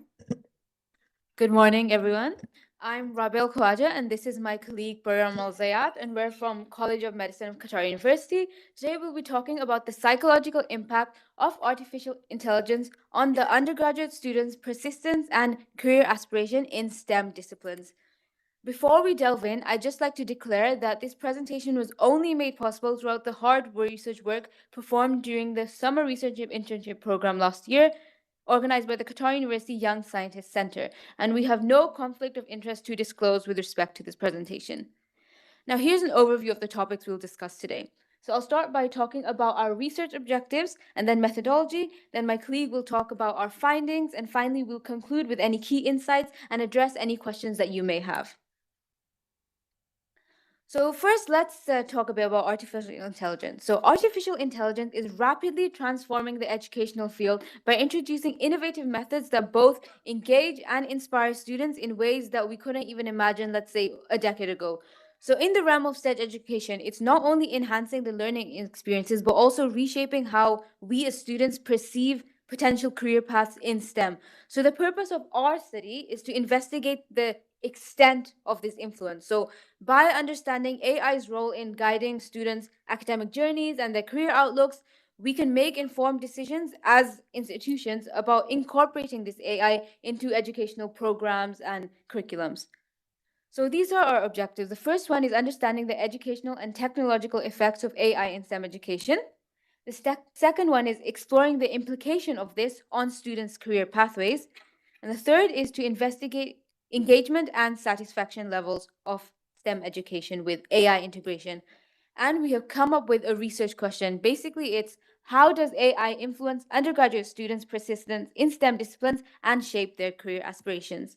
Now, let's move on to the method. So in relation to this research question, in order to address it, we had to do two things: data collection and, of course, data analysis. So for the data collection, we conducted a survey. So the survey development, it was validated using the Delphi method, which I'll briefly talk about later, and distributed via Microsoft Forms. So we employed a multi-method approach. Basically, this included surveys and statistical analysis to gather insights from students across various demographics.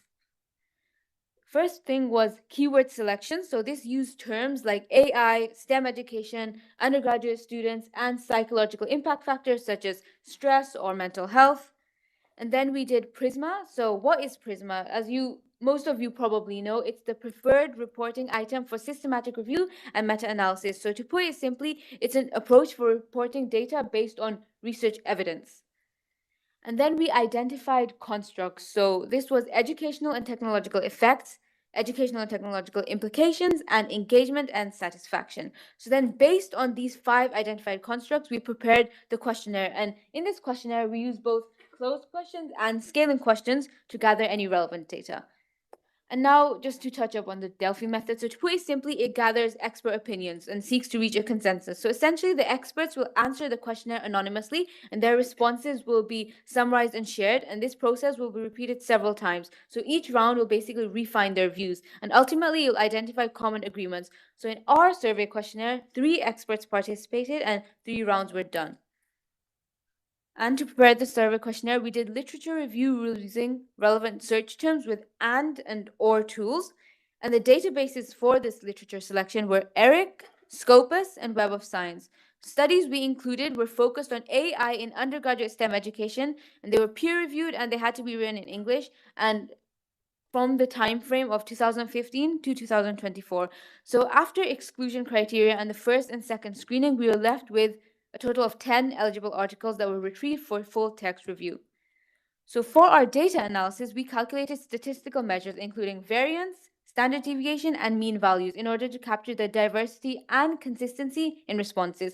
So we found actually significant differences in responses across different variables like age, gender, and year of study. So some groups showed higher psychological level impact than other groups. So for reliability, it was assessed using Cronbach's alpha. So in this, score of above 0.7 would be deemed reliable.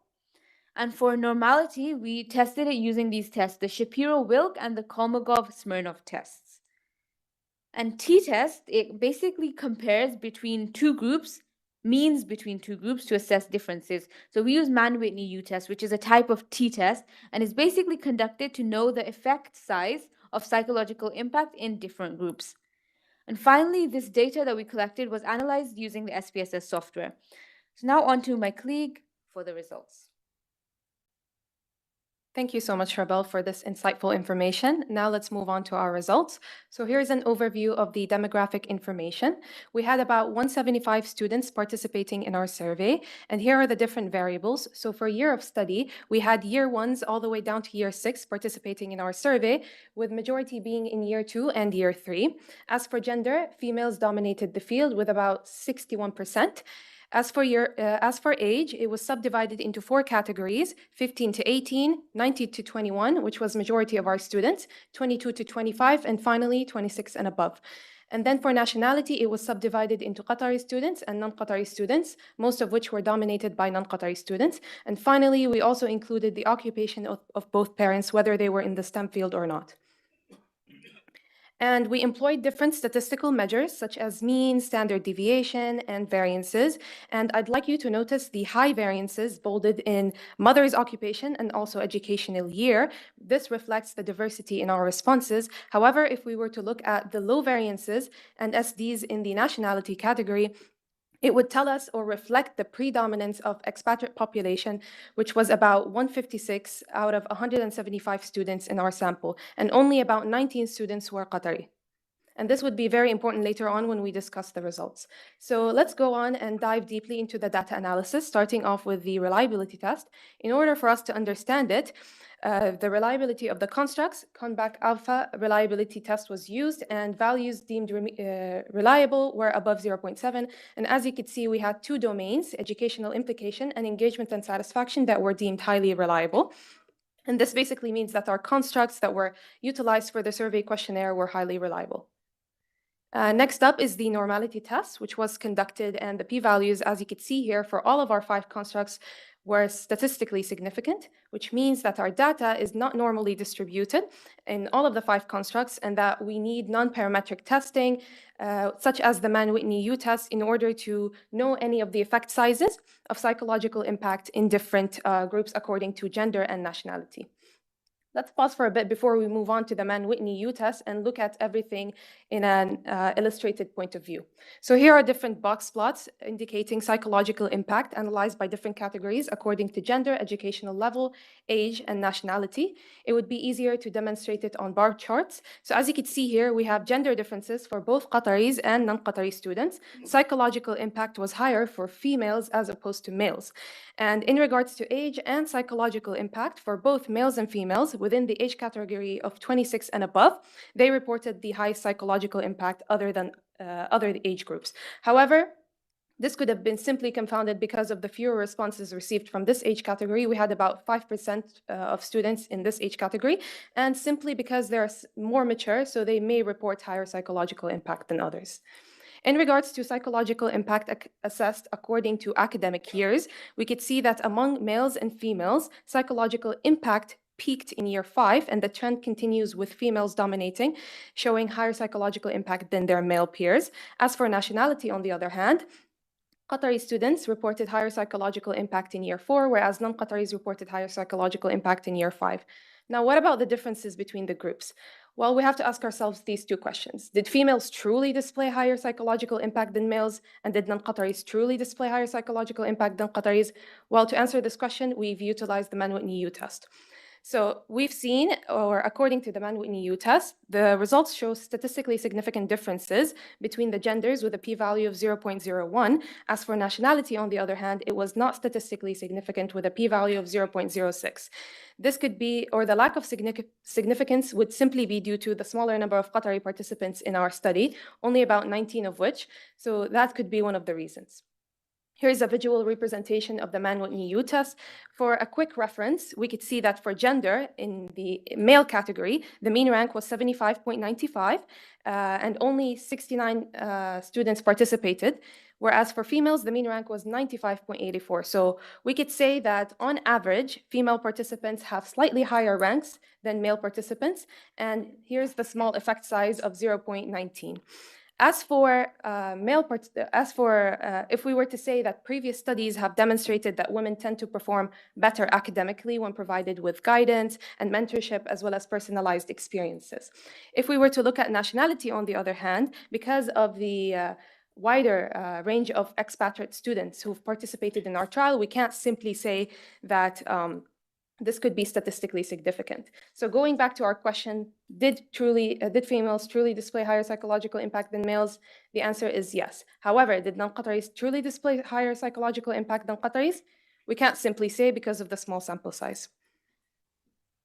And to conclude, here's a quick summary of our findings. So in regards to descriptive statistics, among the variables that we've examined, educational level and mother's occupation showed the highest variances, indicating greater diversity in our responses, in contrast to nationality, which had the lowest variance, which indicates the predominance of expats in our population. Reliability tests, all of the convex alpha values were above 0.7, deeming our constructs reliable. And finally, for the p-values, all of which were statistically significant, determining that our constructs deviate away from normality. Hence, we've conducted the Mann-Whitney-U test, which showed no statistical differences based on nationality for psychological impact. And finally, we've seen that fifth-year students reported the highest psychological impact among other students. In regards to psychological impact on its own, it was higher in females as opposed to males between both categories or nationalities, Qataris and non-Qataris. And finally, both males and females above the age of 26 showed the highest psychological impact compared to other groups. But this, again, could simply be because of the lower sample size in that category itself. So we'd like to conclude by saying that our study significantly gives us insight about the demographic and contextual factors influencing psychological impact among students. However, it is not perfect. We're not perfect. So we have one limitation of our study, which is the relatively small sample size of 175, which does reduce our generalizability and external validity of these findings. So we do recommend that future research focus on providing a broader demographic range in order to enhance and look at the role of cultural and institutional factors in AI on students in general. So thank you very much. Thank you. Here are our references. We'd be happy to answer any questions you may have.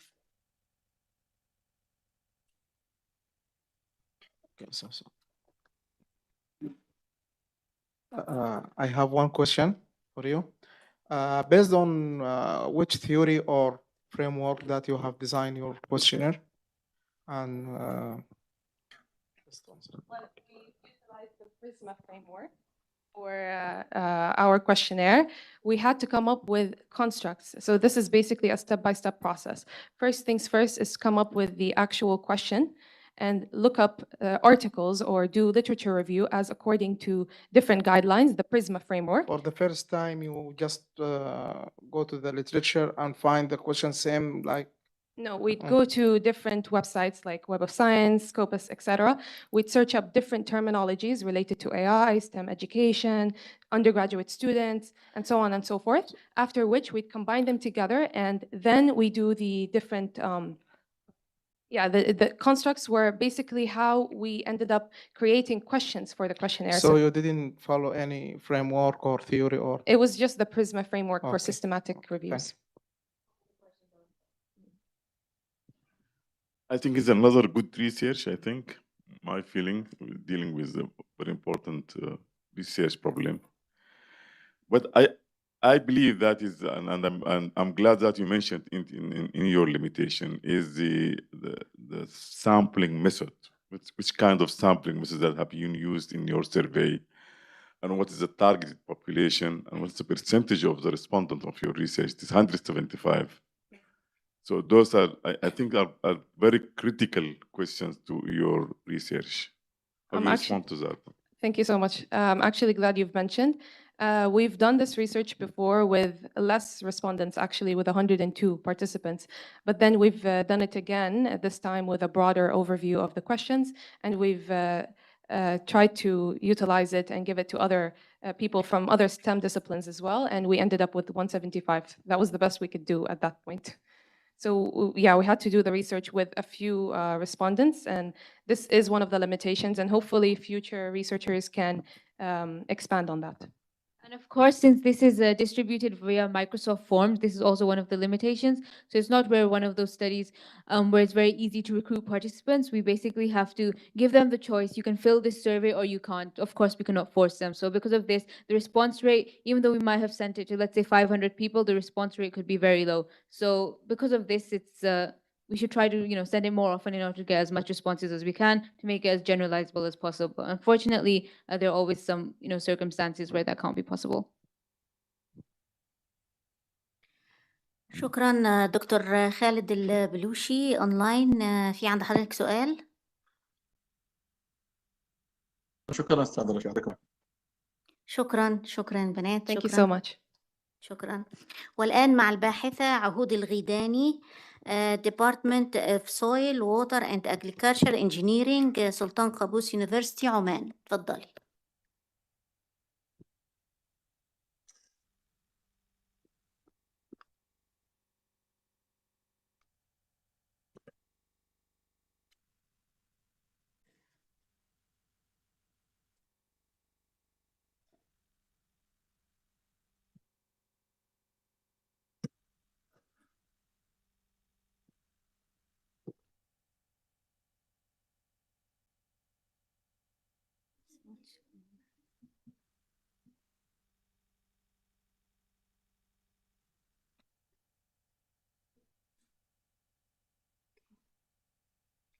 السلام عليكم ورحمة الله وبركاته. I am Ahud Al-Ghadani, a PhD student at Sultan Qaboos University. Actually, I am glad today to present my MSc work in agricultural engineering field under title of Assessment of the Energy and Water Use Efficiencies and Economic Viability for a Solar-Powered Fan Chiller Tube Bank Cooling System in Greenhouse Agriculture. In my presentation, I will follow this outline. Let us start by background and rationale.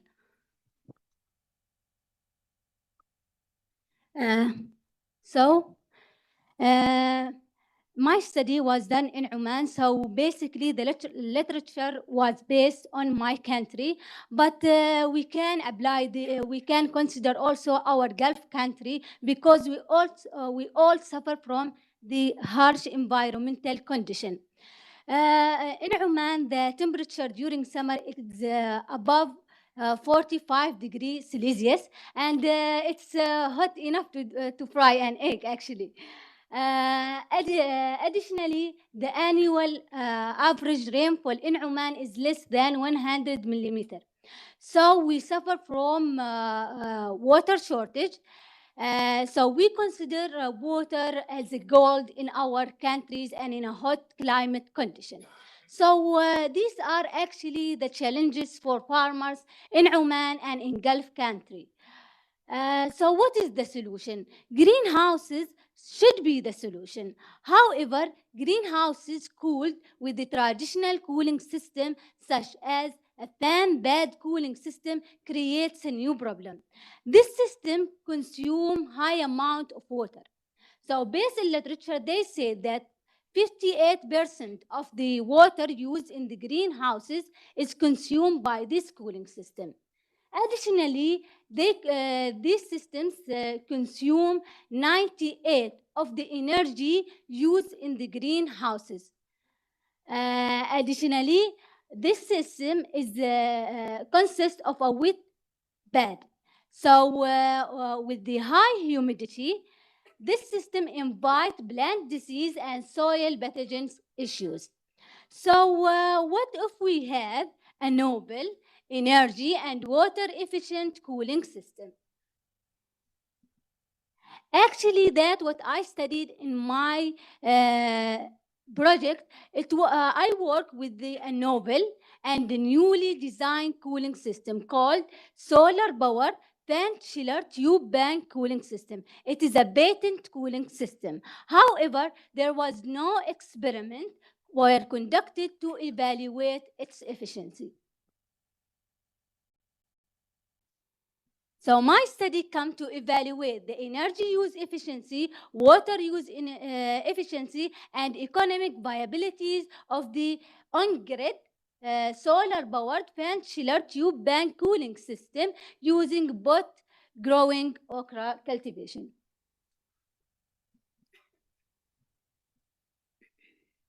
Now I will talk about the setup and working principle of that newly designed cooling system. This system consists of the solar power system with the 18 panels, and it is on-grid system.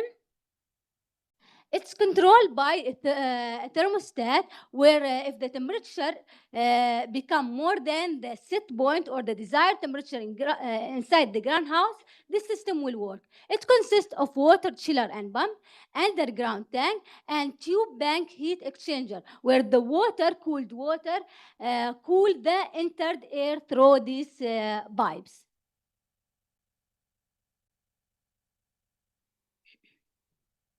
Now this is the greenhouse, 3 times 6 length greenhouse, and it is occupied with that novel cooling system. And I follow bot cultivation, okra bot cultivation, and the plant was irrigated by the drip irrigation system.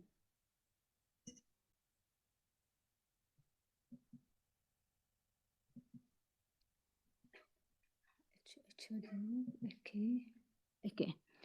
For the performance evaluation, we evaluate the energy-related efficiency matrices such as energy use efficiency, energy productivity, and net energy return.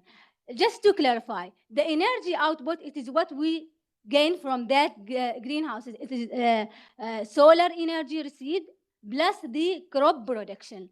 And about energy input, it is every input that we use to grow that crop. Water, electricity, fertilizers, pesticides, seeds, and so on. And about the water-related efficiencies, we calculated the water use efficiency, irrigation water use efficiency, and cooling water use efficiency. And we want also to see how this system will improve the economic profit for the farmers. So we did the cost analysis and the cash flow analysis. And that's some of the equations that we use.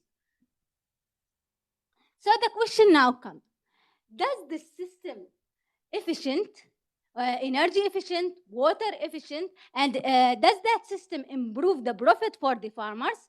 So that system, it's work. The energy use efficiency was 1.16, and this is compared with the literature and the traditional cooling system and other cooling system, it is significantly higher. So let us see here. Compared with the evaporative cooled greenhouse, it is higher. And also compared to the air conditioner cooled greenhouse with the lettuce cultivation. And this actually the studies conducted in Oman, and I compared with them. About the net energy, it shows that we gain energy and there is energy surplus, indicated that the using solar energy improve the energy efficiency on that greenhouse. About the water efficiency, it seems here that the water use efficiency, it is low. And the reason behind that is the low yield of okra. However, we go to compare the water consumption of that cooling system with the other cooling system, and it is significant. It does not show on here.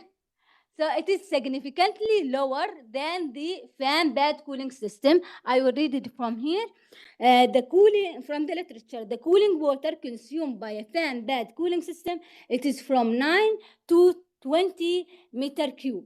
So it is what we gain, it is significantly lower than the other cooling system. So that cooling system saved the water. About the cost and benefit analysis, it's clearly shown here. Here what we did, we have our okra crop during the experiment, and what we did, we simulate from the other crops from the literature. So we get the yield of the other okra, that with the star, and cucumber and cherry tomato from the literature, and this is the okra, it is from our experiment. It seems that this system with the okra doesn't work. So, the net return, it is with minus. So it is not okra with that cool greenhouse and that cooling system, it is not profitable for farmers. However, cherry tomato and cucumber, they are more profitable for the greenhouse compared with the okra cultivation. Here you will see that we have financial productivity, yield income alone, and we have financial productivity for both income. What does that mean? That means that we consider that we have one income from the okra and the other income from the solar energy received. It's clearly shown that the solar energy received improve also the financial productivity of that system.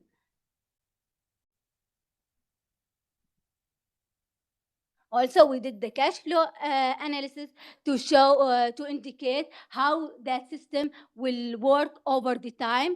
Does the farmer gain profit or not? The okra doesn't work, but for the cucumber and cherry tomato, they get highest net present value and highest internal rate percent of 46% for the cucumber. Finally, we conclude that solar energy played a critical role in improve the energy use efficiency, and the water use efficiency, yes, was low with the okra product, but however, this system was water and energy efficient compared to the fan bed cooling system. For the cost analysis, it shows that okra with this system is non-profitable for the farmer. However, if we grow high value crops such as cucumber and cherry tomato, it will be more profitable for the farmer. From this research, we recommend to grow a high value crop with that system to get a clear idea about the system. Also, this cooling system was just tested for one season, so we need to see the season effect, summer and winter, and also because it was just MSc work, so we have limited time. We choose okra because also of limited time, because of the growth cycle. And also we recommend to do a CFD modeling to see how efficient that system will cool the greenhouse. And finally, what I can say with that new concept cooling system, we are not just growing a crop, we are growing a sustainable future. Thank you. If you have any question, I will be glad to answer.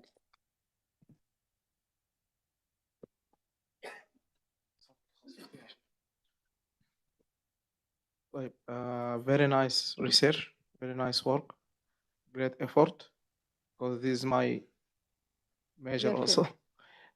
Just have one question. For your cycle of this solar power integrated with the greenhouse, what is the component that affecting directly the general efficiency. And also this terminology, which is new for me, energy productivity. So which component that you, from your analysis, you see that has high impact on the general efficiency? Okay. The one that has the highest impact is the solar energy received. So what I say, for example, we have okra, and we know that okra provide lower yield. And okra, they didn't grow it actually inside the greenhouse. But I said it is MSc work because of limited time. But when we consider the solar energy, it is significantly improve the efficiency, improve everything in the greenhouses. Because actually our problem was the electricity. That's cooling systems in general, fan bed, and that's a new concept. Cooling system, yes, it's consume high amount of electricity. So we look for something that cover that thing. So the solar energy improve, and it was the major things in my experience. Very good. Thank you. I think I have seen only those references. Maybe I'm wrong, but I guess that there are two references only from Oman Sultanate. So your literature review, actually, did you review all the literature with regard to this topic, or just restricted to Oman Sultanate? And then I think there is great effort had been made in the research. It's not compatible with your recommendation. Your recommendation to the farmers. You are saying that is this you can okra is a good crop for this kind of technique, but if you use for example, tomato would be more profitable to you. I think probably I would say that there is an effort has been made in your research, Yes. but it doesn't reflect on your recommendation to the farmers. Okay, you mean our recommendation to the farm? Actually, okay. About the first thing, about the literature, I did literature from not just for Omani studies, and it is worldwide. Did you and- consult the literature from other places as well, or just Yes, from other places as well, not just from Oman. And the research that done on evaluating the energy use efficiency and the water use efficiency, it is not that much. But I consider different countries, Oman, it is Oman, Emirates, Saudi Arabia, and so on. And when we compare with them, it is our system. It's better than the fan bed cooling system. The other studies, they just focus in the commonly used cooling system, which is the fan bed cooling system. So most of the study done on that, just what they change, the type of crop they change, the size of the greenhouse, and the technique that they follow. And about the second questions, my recommendation. It is not just for the farmer, it is also for the researcher. As a researcher, if we did the analysis, for example, for the okra, actually okra it does not grow inside the greenhouse. But because of the short cycle of that crop, I choose that crop because I have limited time. But for research, we should go for the crop that is with the high demand from the market, and the people actually grow it inside the greenhouse. So we should go with the high value crop. That's the other things. And also one of my recommendation, it is also to develop CFD model, and it is also in the research field. Yes, thank you. شكرا دكتور خالد البلوشي أونلاين. هل لديك أسئلة؟ تفضل دكتور. شكرا استاذ رشا. انا حقيقه يعني احيي الاخت عهود على هذا البحث، وحقيقه بحث مكتمل يعني من حيث المنهجيه والاهداف والنتائج، وايضا ممكن يكون يعني مرجع لصانعي القرار في سلطنه عمان فيما يخص الزراعه المستدامه.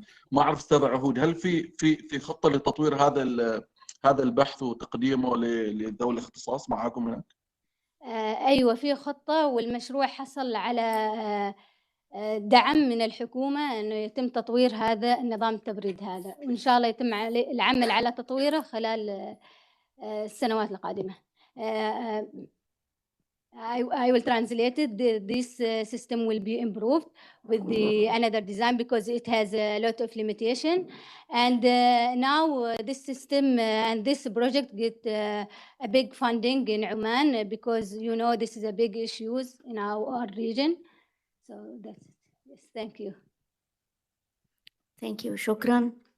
شكرا. Thank you very much. Research is very interesting, very promising. Also, the results are very promising. But I have only one question regarding the. You said you didn't conduct the research in both winter and summer. Yes. One season only.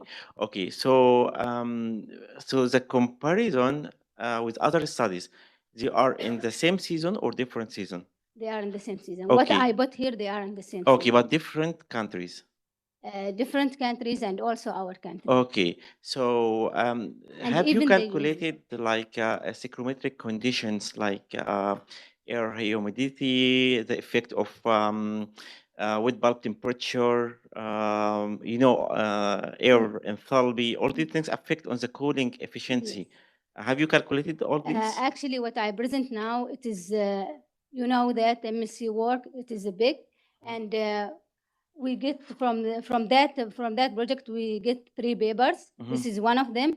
And the other one, it is about the condition inside the greenhouse, how that cooling system control the temperature and relative humidity and light intensity within the greenhouse. And how, yes, so we have that one, we did that one. But for the other parameters, enthalpy and so on, we didn't go with that. So we decide that we can go with the CFD model. We see how does that system work, and then we can modify it based on that. Okay, thank you so much. Thank you. You're welcome. شكرا. شكرا. والآن مع الباحثة حوراء البلوشي من كولج اوف انجينيرينج سلطان قابوس يونيفرسيتي عمان. تفضلي.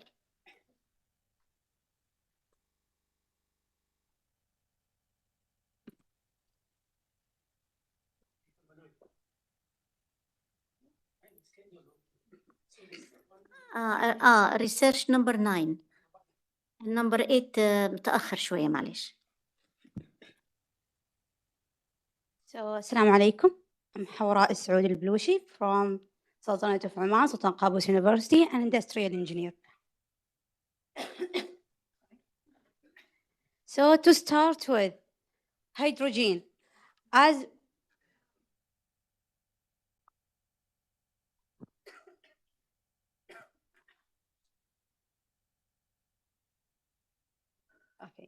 To start with, as the world seek to find alternative energy, hydrogen become a very critical choice here to be a sustainable energy. But how can we use hydrogen without knowing how to protect it, how to store it, how to transport it?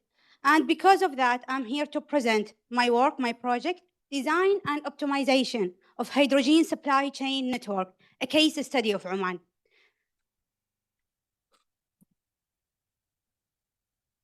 So I will go through this agenda.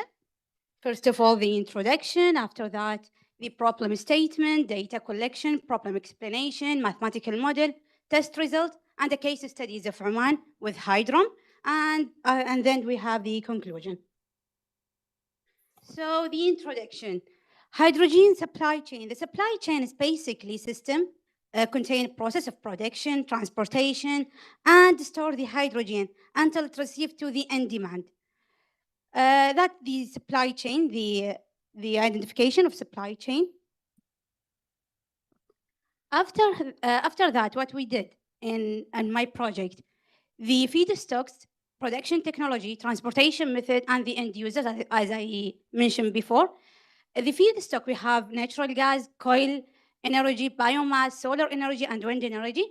In production technology, we have steamed methane reformant, coal gas reformant, biomass gas, and electrolysis. In transportation method, we have 2 types of transportation method, pipelines and trucks, and the end users. In my research, I consider in green hydrogen, of course, we have blue hydrogen, gray hydrogen, that is not clear energy, not clear hydrogen. In green hydrogen, we focused on solar and wind energy. We use electrolysis and the two type of transportation method.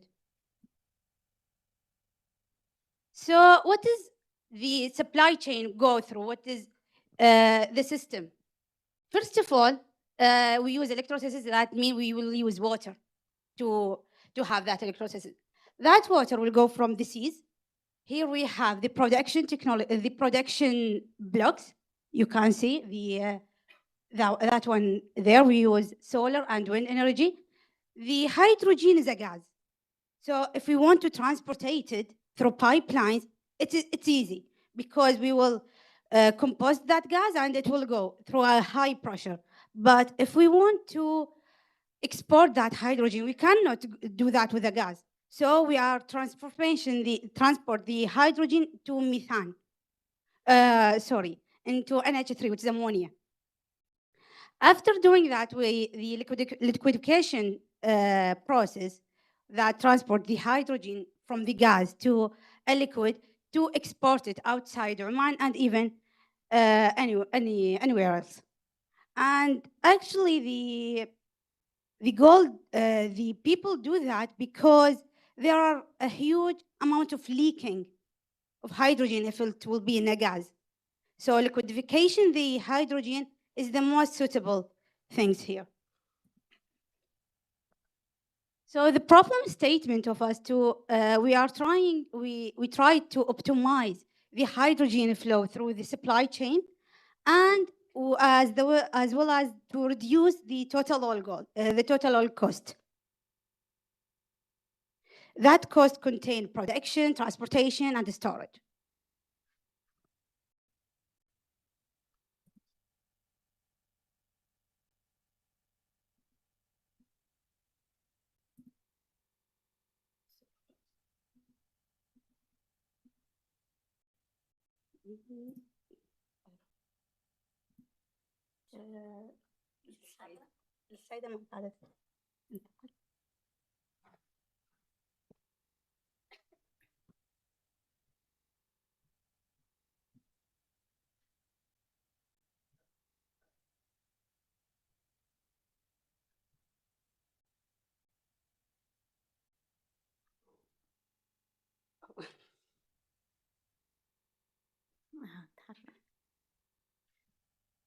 Okay. So in data collection, here the area of Oman, 80% of Oman, above 80%. After doing a lot of literature reviews, we found that people live in 80% of Oman, and it's a data collection. If we did a mathematical model or program that contain 80% of Oman, of course it will be able to adduct the more 20%. So here the demand location, we put it in the most populated area. We have 10 demand location.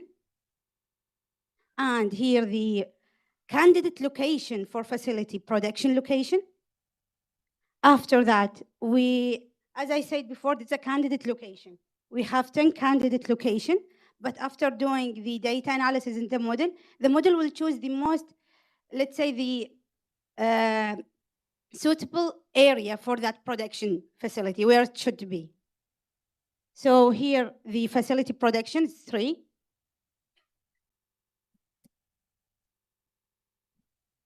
I don't know.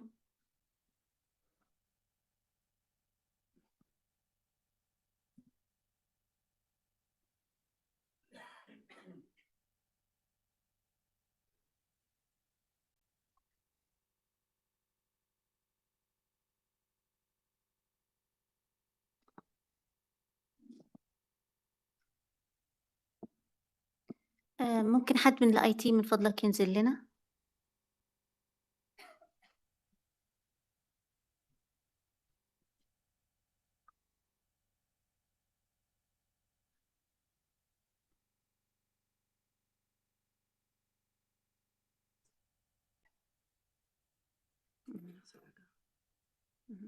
شو بيقلب معه؟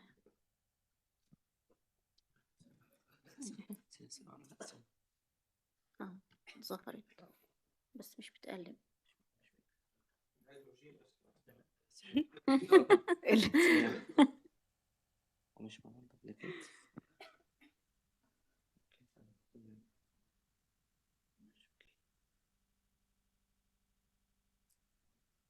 Okay, thank you.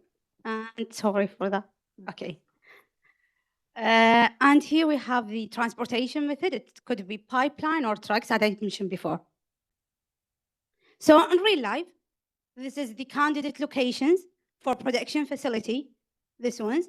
And here's our demand location. So the model will try to open the optimal production location for the production of hydrogen. And it will try as well as to meet the demand. So we don't have any missing demand because we have the penalty for that. And as well that the model will try to choose which is better, opening transportation with trucks or pipeline. Here, a mathematical model that we obtain, actually, it is only the decision variables and objective function. There are a lot of constraints we obtain. We can see in the Cplex after that. So our decision variables contain of amount of hydrogen to be produced, amount of hydrogen to be stored, amount of transportation method that we use, the quantity and capacity of pipelines, how much trucks we will use. And our objective function is to minimize the total all cost, the production cost, transportation, storage, penalty cost for unsatisfied demand. Here's the Cplex screenshot. Actually, the Cplex screenshot shows only a little bit amount of our constraint that we have after applying our mathematical model. All mathematical model, it's on our research. I think you can find it. So one of our constraints is if we open a production facility in period number 1, we cannot close it in period number 2. That's obvious. And that's work for pipeline as well.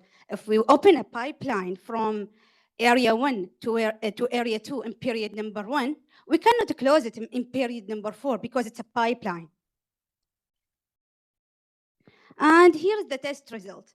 From 2025 to 2024, our period is 6 months. So in each year, we have 2 periods. That period become from Oman Vision 2040, focus on hydrogen production. And in each 6 months, the hydrogen demand will change. In period number 1, which is in 2025, you can see that the model obviously will open a trucks, not a pipeline, because in period number 1, it's much cheaper. You are transported for the first period. And the model only open one production facility to meet all that demand.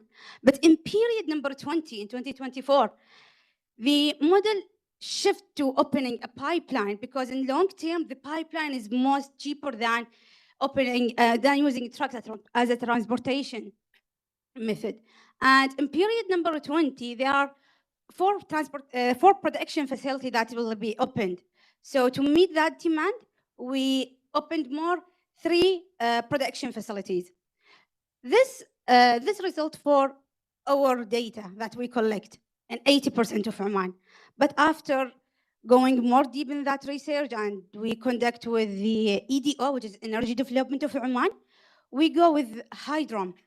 Hydrom is Hydrogen Oman, which is a company related to produce hydrogen in Oman. And what we found in Hydrom, it's different than what we did.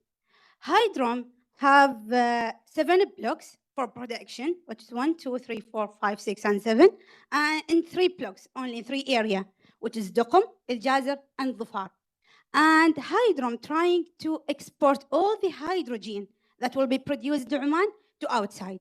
So our demand is the port, and we have 4 ports in Oman. That's the Hydrom plan. Our plan was much different.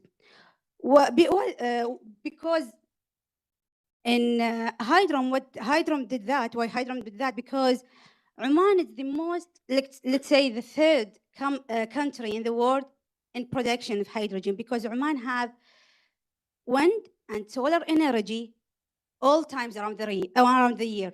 And that because of that, Hydrom focus only in exporting hydrogen outside Oman.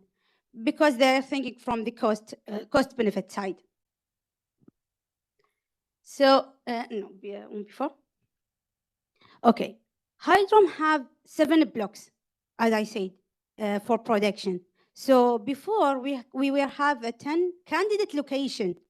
We are giving the model our data, so the model is choosing which block to be open. Here in Hydrom, they are already known, the 7 blocks. They are known, so what can we do? We're actually trying to do which blocks to be open first, to meet which port. And here our test result, in period number 1, there are only 1 port that is open in الدقم, and that production facility serve the all 4 ports. One more thing that I missed to say, that Hydrom focusing only to open production, to open pipeline as a transportation method. They are not using trucks. But after 4 period, the model tried to open 3 more production facilities to meet that demand. But we ask ourselves a question: what will be the solution or the result if we have a local demand? So in scenario number 2, as a researcher, we add a local demand point to see if the model can handle that change. And our test result is much similar to the first one. In the first period, the model only opened 1 production facility. In period number 20, there are 3 more opened. So we ask ourselves another question: what could be happened if we add more candidate production facility location, as well as adding a trucks as a transportation method? So this is what I said: we add more candidate production facility location, and we add a trucks as a transportation method. So the result here produced the real life, actually. In period number 1, the model only opened 1 production facility, but it's used trucks as a transportation method. In period number 20, the model, in the first 2 scenarios, the model was trying to open production facilities in Dhofar. But here, if we have a local demand and more production facilities, as well as using trucks as a transportation method, the model tried to open production facility in the upper area of Oman. And that because the area there is cheaper than area in Dhofar.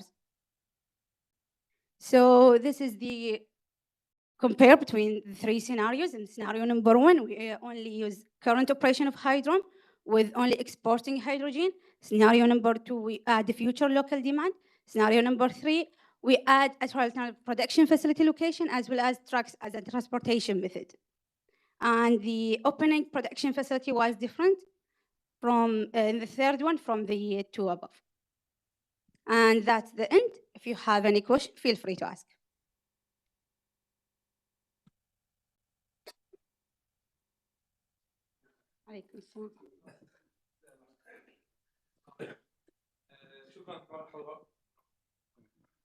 Thank you for your presentation. Very nice work.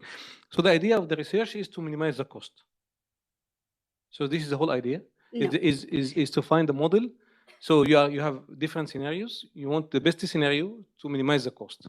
Not only minimize the cost, we are trying to design and optimize hydrogen supply chain network, because we don't have production for hydrogen. You can imagine that in oil and gas industries. Before we don't have, only we have oil and gas, and we don't know how to handle it. The same will become from hydrogen. How can I handle that hydrogen? So first of all, we have to design that supply chain, and after that, optimize the flow of the hydrogen and reduce the cost. Okay. Now there is no need for the hydrogen, so the scenario now is all the hydrogen produced is exported, because there is no need now currently in 2025. Yes. In 2025, there's a need. There is actually a need? in Oman in 2025 there will be the first product of hydrogen. Yeah, but and it's do the they deal. Yeah, they need it for local. Not locally, but for exporting. But as For I mentioned exporting. before, Yeah. even if we have to export it, we have to design a supply chain. Even if it was small, it was 100 kilometers, we have to design that supply chain. Okay. So, you know, changing the wind energy and sun energy solar energy to hydrogen is its the transformation of one form of energy to another form. So from solar to wind or to hydrogen, which is a chemical energy. Why don't you use it directly? Why don't you use why don't you use sun directly instead of producing hydrogen and then transport it and then why It is the all this, idea of sustainability. Yeah, it is more sustainable. Yeah, it's more sustainable and it's more efficient actually. One of the things that we did in this research, we compare the petrol cars, the gasoline cars that we know, electricity car that have the fuel from the suns. It says solar car. I don't know if we have one of Oman, and the hydrogen car. It's a research in hydrogen, but it's in Germany. The efficiency of gasoline, it's 85%. 85%? 85%. No. That car, this is very high. The efficiency of gasoline engine. Efficiency, I mean not the waste. Efficiency of using the gasoline in the car. Okay. Okay, not the waste. Okay. Or inside the car. Okay. So it's 25 in the 25, yes. Yeah. It's 85, the efficiency. In the electric car, it's 87. Okay. In hydrogen, it's 98. So because of that, the world trying to find an alternative solution to be more sustainable for the world. Okay, but if you produce electricity and transport it just directly with the grid to Saudi Arabia, to other countries who need actually this electricity, you don't have to transform it to hydrogen and waste energy, because any transformation of energy, you will lose some energy. We are trying here to use hydrogen as a power to produce electricity. Okay, yeah, I understand. Yeah, but let's say around the world, how many countries use solar as much as the Gulf countries, Arabic countries, because we have more suns. But if we see that North countries, they don't have that much suns to use, and they have water, so they can use hydrogen directly. Okay, so at the end, what is your recommendation to go forward with which scenario? It depends. Actually, there are 4 scenarios. It depends from the usage of hydrogen. If you want to export it, use scenario number 2. It's more efficient. Okay. If you want to have a local demand, and that will happen in the future for sure. We are sure about that. After 20 years, mostly we will use hydrogen. That will become the new trend. So with a local demand, scenario number 3 is more efficient. Okay. Thank you.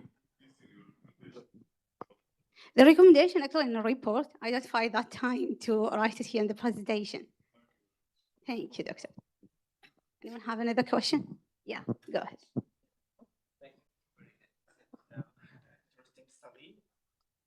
I have just a question regarding the model. So the model, you expected number of pipelines and the truck path.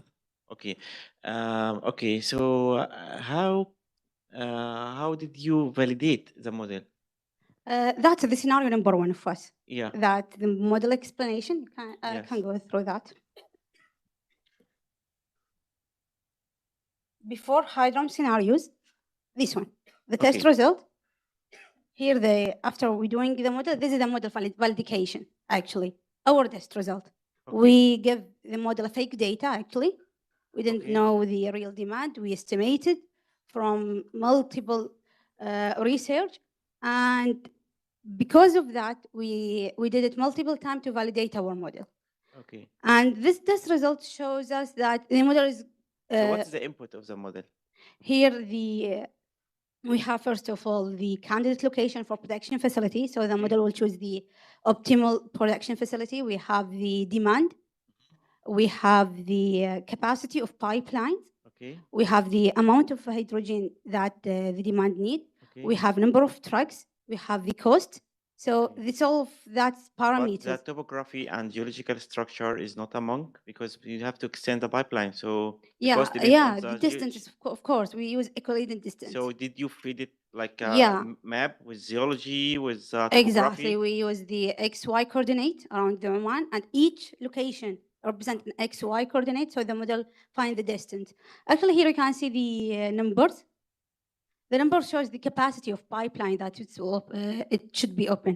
Here, the amount of hydrogen transported for trucks, but in the blue one, the capacity. So we have different diameter in the pipeline. So the model will choose the most suitable one for that area. From A to B, for example, we only need 20 tons.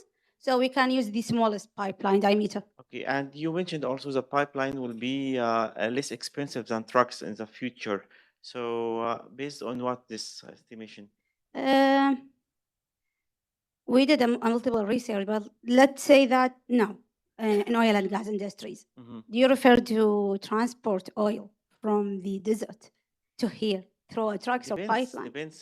For long terms, if you are carrying something huge for long time, before you are going and back in the pipe in the trucks, going and back that contain gasoline and vice versa, a lot of things. But if the model understands that there are multiple trips from area A to area B, so the pipeline here will become cheaper because the pipeline cost is the construct cost and maintenance, and the maintenance cost is various. It's not mentioned. Some areas like mountains, you can't extend pipeline through a mountain, so you have to use trucks. Even trucks in the mountain we can't use. Yes. But the yeah, I mean pipes. That's why I ask you in the model. Are they here we use equilibrium distance. That's one point, and one of the improvement to use the real. All straight line, it's straight because all it's equilibrium distance. But one of the improvement, and we are actually I'm working in that now to use the real distance from Google Map and even from OQ, which is the network company from Oman to publish pipelines. We are in contract with them to do that. Thank you so much. Thank you. Thank you so much. دكتور خالد البلوشي أونلاين، في أي سؤال عند حضرتك؟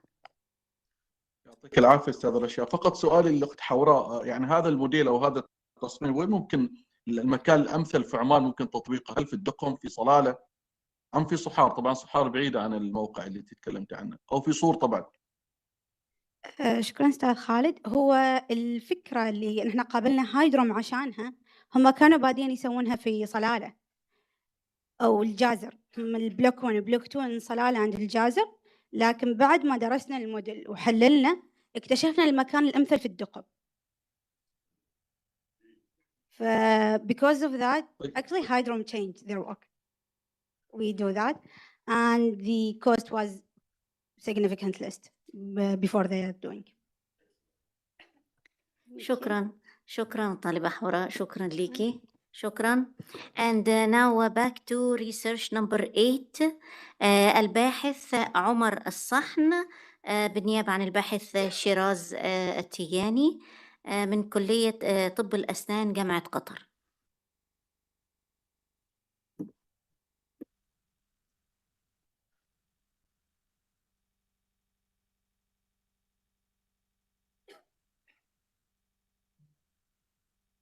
Yes, you can present.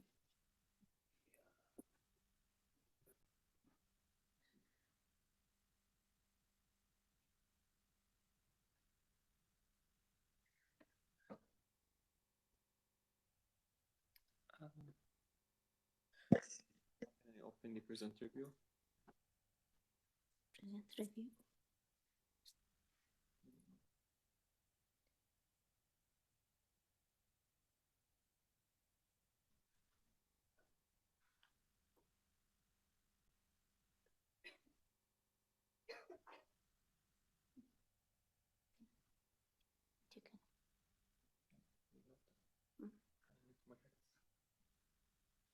Okay, that's fine.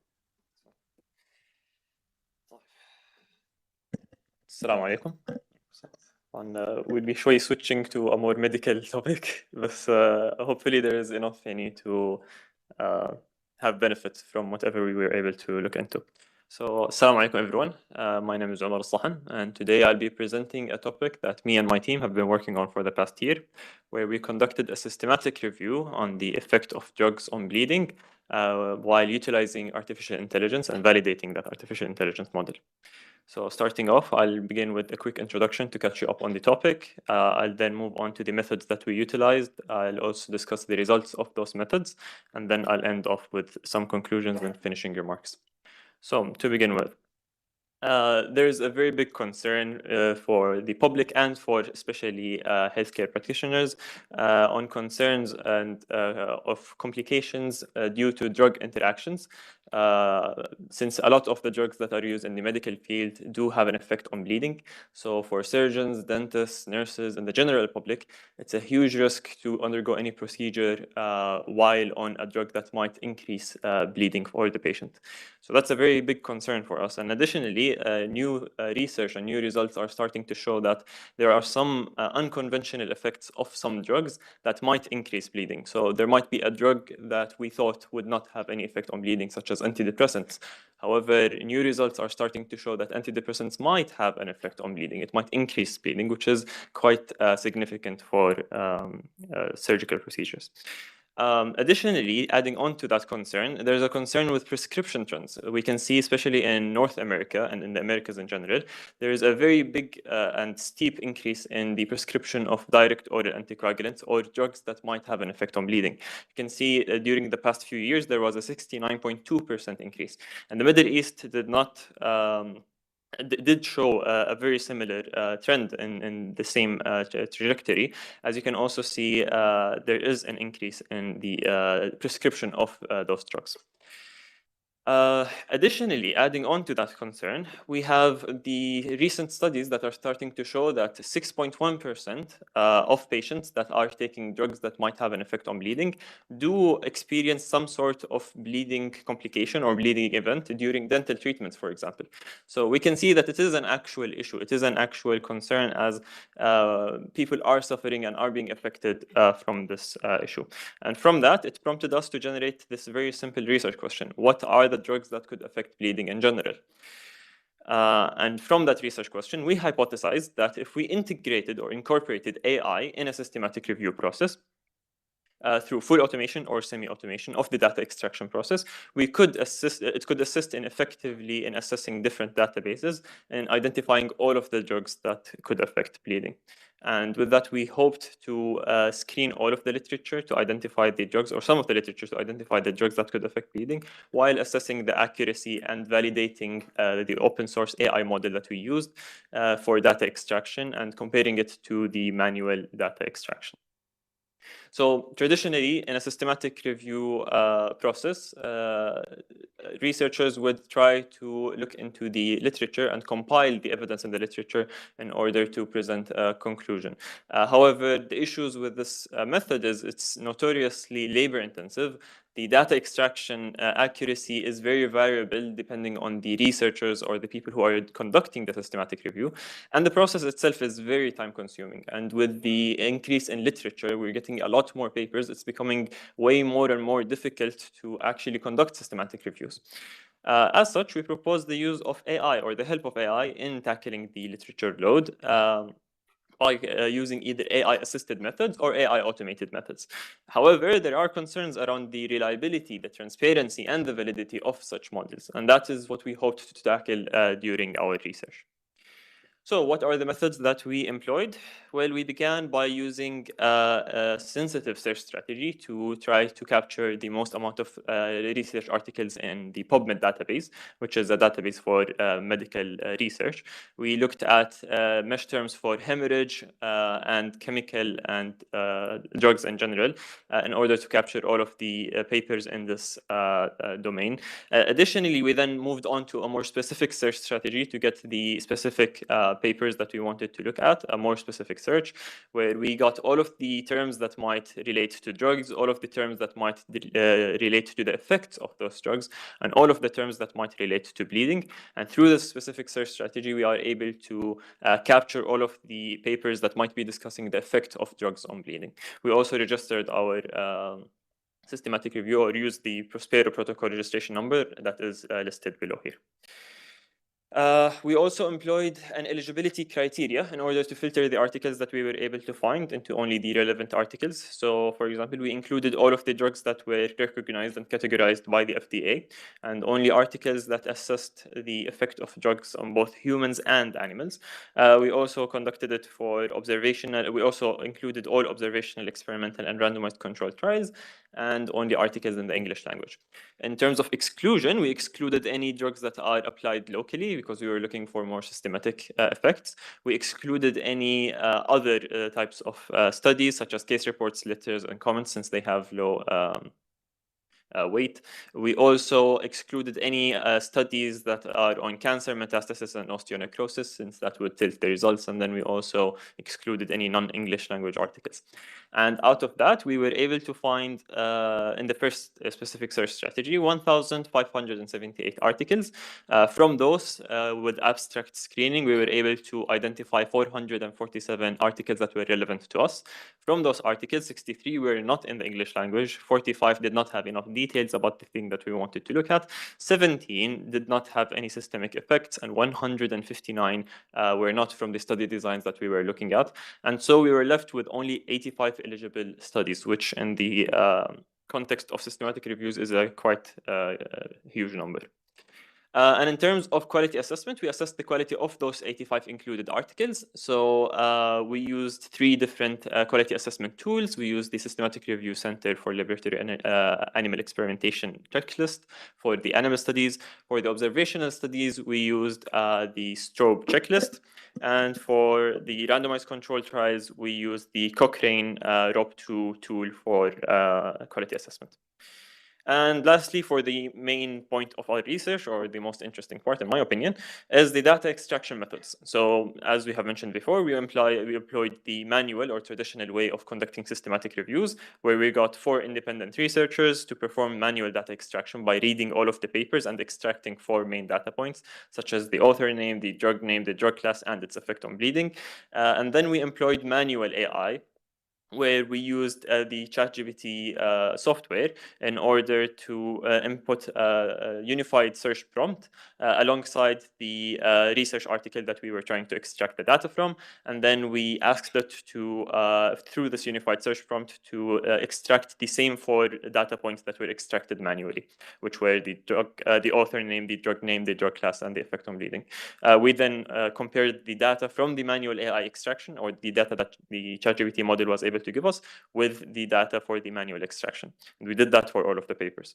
Additionally, we then tried to automate the process by using a semi-automated AI, where we developed a software that was able to look at a big chunk of the articles at once. So we separated the articles that we were able to extract into 3 different segments, and each segment was given at once with the same unified prompt in hopes of getting the same 4 main data points. And then we also compared the results with the traditional manual method as the standard. And lastly, we employed an automated AI software, which was able to extract the research articles only from the PubMed ID. So you just give it a list of the IDs of the papers that you wanted for it to extract, and then it would retrieve each one of them and then look into the paper and try to extract the 4 main data points that we asked it to extract, which was then, of course, compared back to the manual extraction method for validation.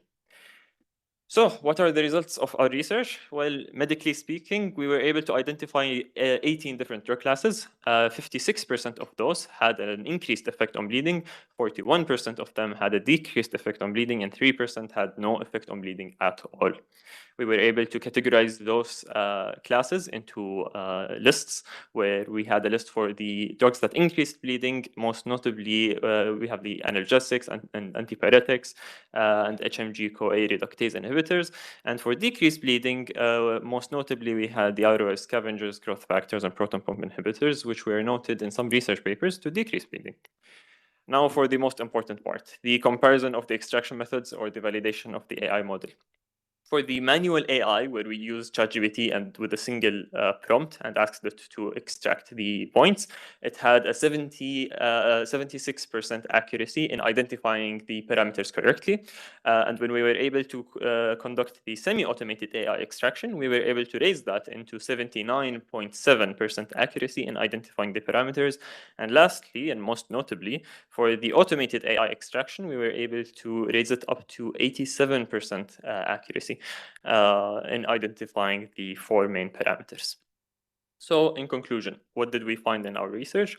Well, we were able to identify that drugs such as thrombolytics, non-steroidal anti-inflammatory drugs, antithrombotic medications were all linked to increased bleeding, while antifibrinolytics, proton pump inhibitors decreased the risk of bleeding. And importantly, integrating AI into the systematic review process was able to offer potential benefits by enhancing the efficiency of the data extraction process. However, we do note that we need more further refinement and validation of the model to improve the accuracy and hopefully be able to use these AI models in a full systematic review later on. And with that, I would like to thank my amazing team for conducting this research with me. It's a very big multidisciplinary team from many of the colleges here at Qatar University, from people from pharmacy, engineering, sciences, medicine, and dental. And with that, here are references, and thank you so much. Any questions?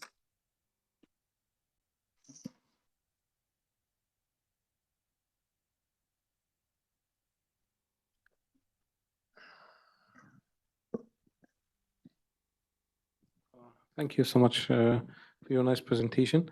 I just want to know what are the automated artificial intelligence software or platform you have used? If I know correctly, we used the API for the ChatGPT, the OpenAI API. However, it was coded by one of our engineering students. He's here with me if he wants to answer the question. Come on. Okay. Usually, if you use AI, you have to show us the prompt you have used, because changing the prompt actually will lead you to different. So how did you, you said that, okay, with ChatGPT, for example, the accuracy was 76%, but did you try to different prompt? Yes. The prompt engineering is a crucial issue here. Yeah, we had like a period of time where we dedicated for prompt engineering. In the beginning, it was quite difficult to get it to be concise about the specific parameters that we wanted it to generate. However, with different iterations of the prompt, we were able to get it to give us the concise information about the prompt.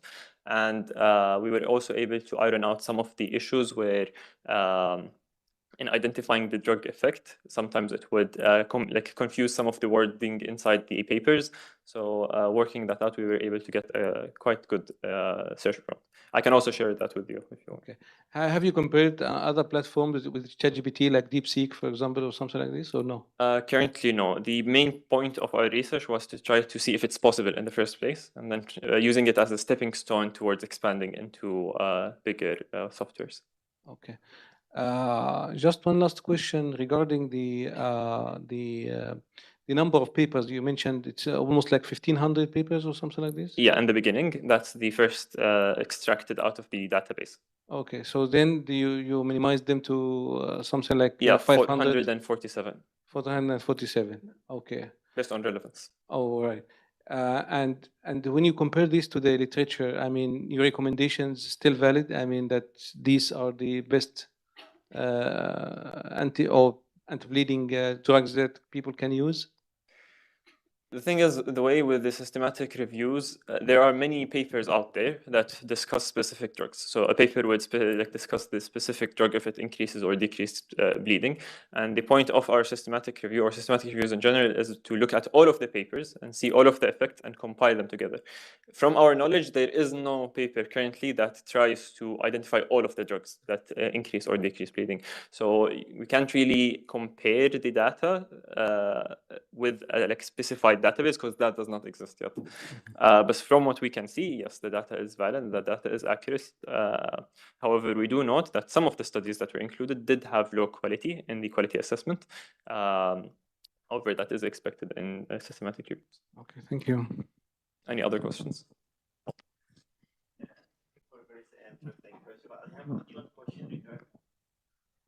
Thank you so much.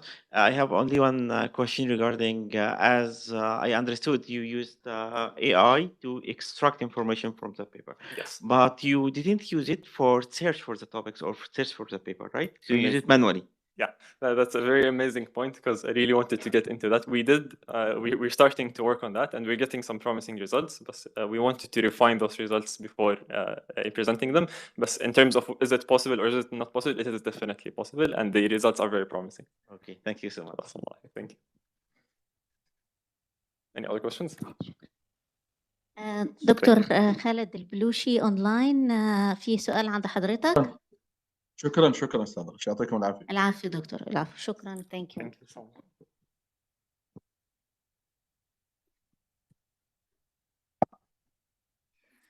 والآن مع الباحثة غيداء الهاشمي، University of Technology and Applied Science عمان. تفضلي.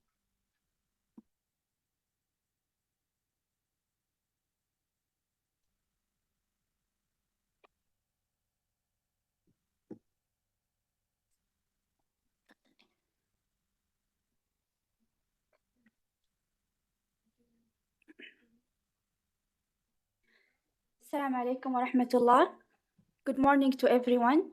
I'm Ghayda Al-Hashmiya from Sultanate of Oman, and I'm excited to be here to present to discuss our novel research on the production of biofuel from animal waste. And starting with short introduction. Waste is a serious growing global problem. And based on researches, it will increase up to 60% in 2050, which is a huge problem facing the world. Moreover, diesel is a petroleum-based fuel, and it may cause a greenhouse gases emissions, which increasing the global warming. In addition, animal waste is considered as one of the most serious problems in landfills. In Oman, around 25% of animal waste derived from slaughterhouse, animal waste, and dead animals, which consider as a high percentage related to the population, whereas 30% in the worldwide. So this innovative research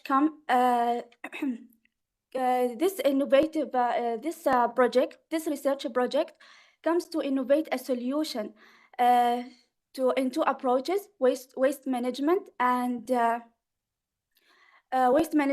renewable energy.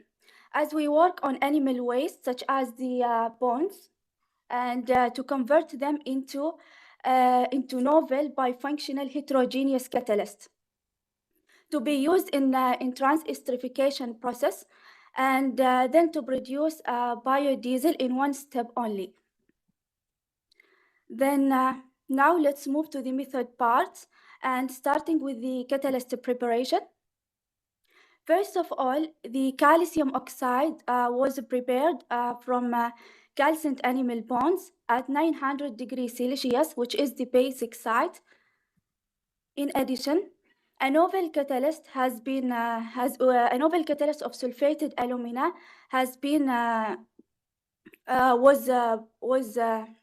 was prepared, which is the acidic site. And then it was impregnated with calcium oxide to get our novel bifunctional heterogeneous catalyst. As you can see here clearly, this is the trans-esterification process, which is done by reacting the triglyceride from the animal fat with methanol, and in the presence of the novel catalyst, to get at the end glycerol and the biodiesel. And this is the chemical reaction as shown clearly here. Now moving to the results part, and starting with the catalyst characterization. The novel catalyst has been characterized using SEM The morphologies, as shown clearly, were found to be a mixture of spherical, cubic, and hexagonal shapes. And in the XRD, all the diffractometers shows the shifts of peaks to the right when the appearance of the new peaks of the novel catalyst.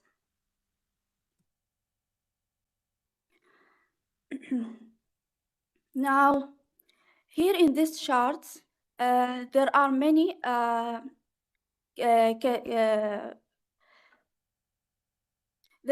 different catalysts has been done in the production of the biodiesel, and the highest one was 90%, which is obtained from novel catalyst, whereas only 59% was obtained from KOH, which is the homogeneous catalyst. In high free fatty acids, the KOH cannot work, and the reaction doesn't happen. So that shows the performance of the novel heterogeneous bifunctional catalyst over the homogeneous traditional catalyst. In the parametric study, the highest biodiesel yield was obtained with 3 hours reaction time, 1:9 oil to methanol ratio, and 5 grams of the catalyst amount. And now, this novel shows a high performance in reusability up to 7 cycles. So 90% was obtained from the first cycle, which was dropped to 73% in the 7th cycle. Now, moving to the biodiesel characterization, the biodiesel has been characterized using GCMS. As you can see here, all the peaks shows methyl ester, which prove the formation of biodiesel. Moreover, in FTIR, the production of the FTIR confirms the production of biodiesel by the appearance of CH and C double bond O, which confirms the production of methyl ester.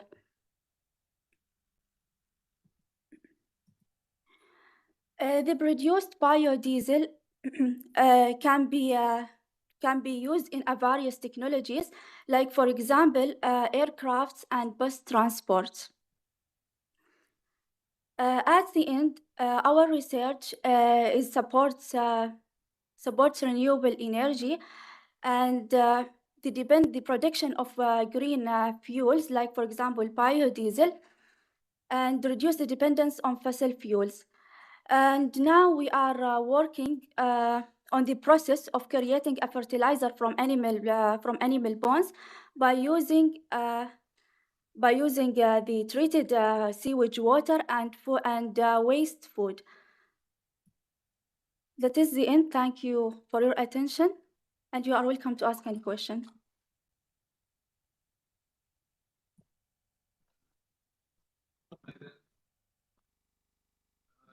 العرض التقديم. شكرا جزيلا. انا بس عندي كام سؤال كده. انت الكاتاليست بتاعك مني كالسيوم اوكسايد صح؟ مني. بس انت بتطلعي من ضمن البرودكتس اللي بتطلعي في البايوديزل بيطلع عندك اسيد صح؟ يعني انت قست البي اتش بتاعت البايوديزل اللي بيطلع عندك؟ انا عارف، بس انت بيطلع عندك استر. المفروض ان بيطلع عندك استر. بس one of the things that usually you have something like acids, it's not 100% ester. فبيطلع باي برودكت اسيد معاكي فانت قستي البي اتش بتاعت البايوديزل اللي انت بتنتجيه. اوكي.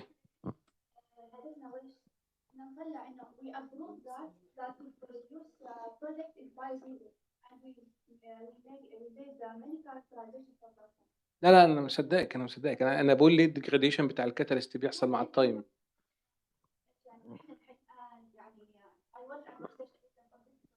اوكي.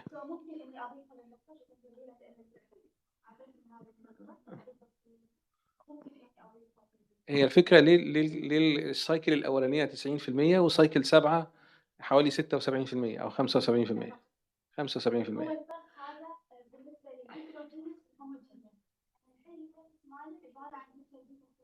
إيه، أنا هاقول لِك، أنا باقول يمكن أحد الأسباب اللي ممكن تكون إن بيطلع عندِك أسيد، فالأسيد بيتفاعل مع الكالسيوم أوكسايد وبالتالي بيكوّن كالسيوم سولت.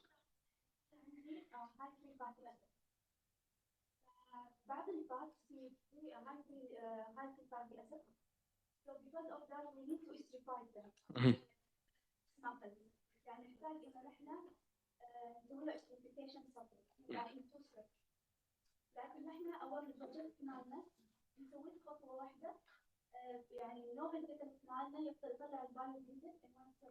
اهم.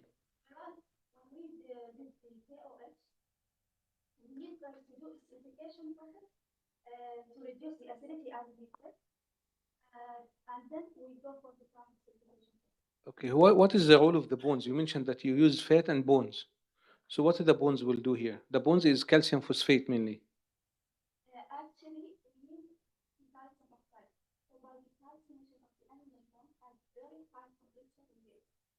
So but you will release some phosphate gases.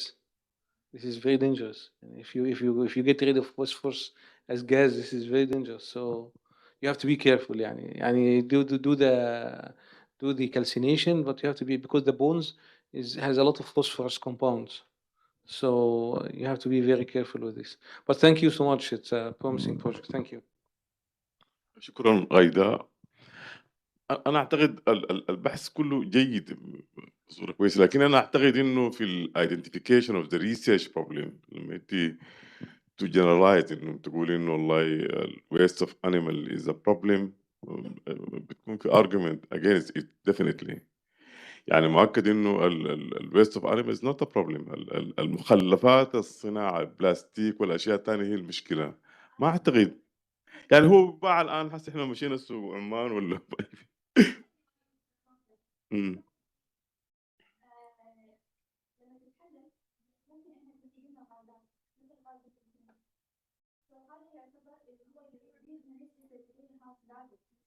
إمم.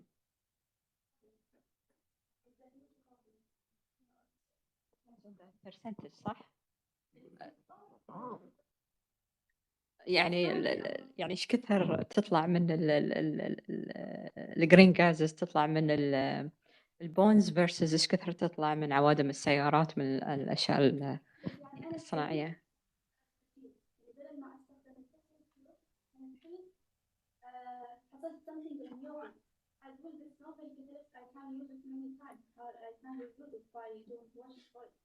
أيوه.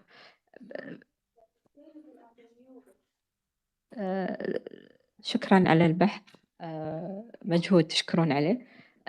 الquestion هل سويتوا literature review قبل ما تبتدون بالنسبة اللي هو الجهود المبذولة في الbiofuels وين وصلت؟ ممكن أحسن biofuel مستخدم في هذا المجال، وشنو كان الresults مال literature review؟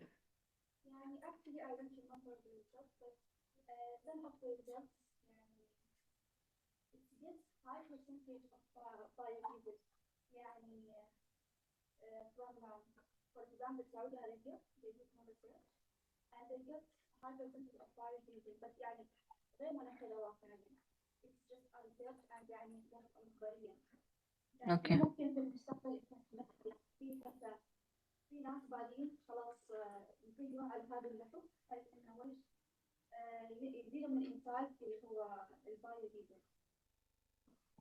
أوكي شكرًا. تفضل دكتور.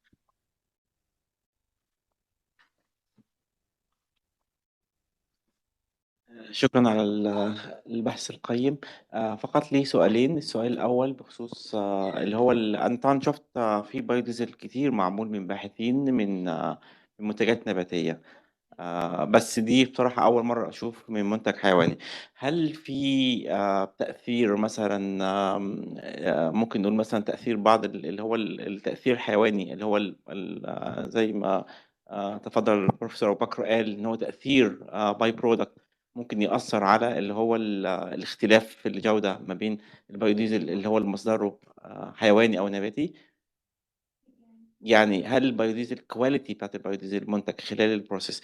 طبعا البروسيس اللي هو الحيواني ممكن تكون شوية يمكن أصعب شوية لأن في الفات ممكن يكون في منتجات تانية يعني في سيل بيولوجيكال سيل ممكن يكون في مواد أخرى غير النبات.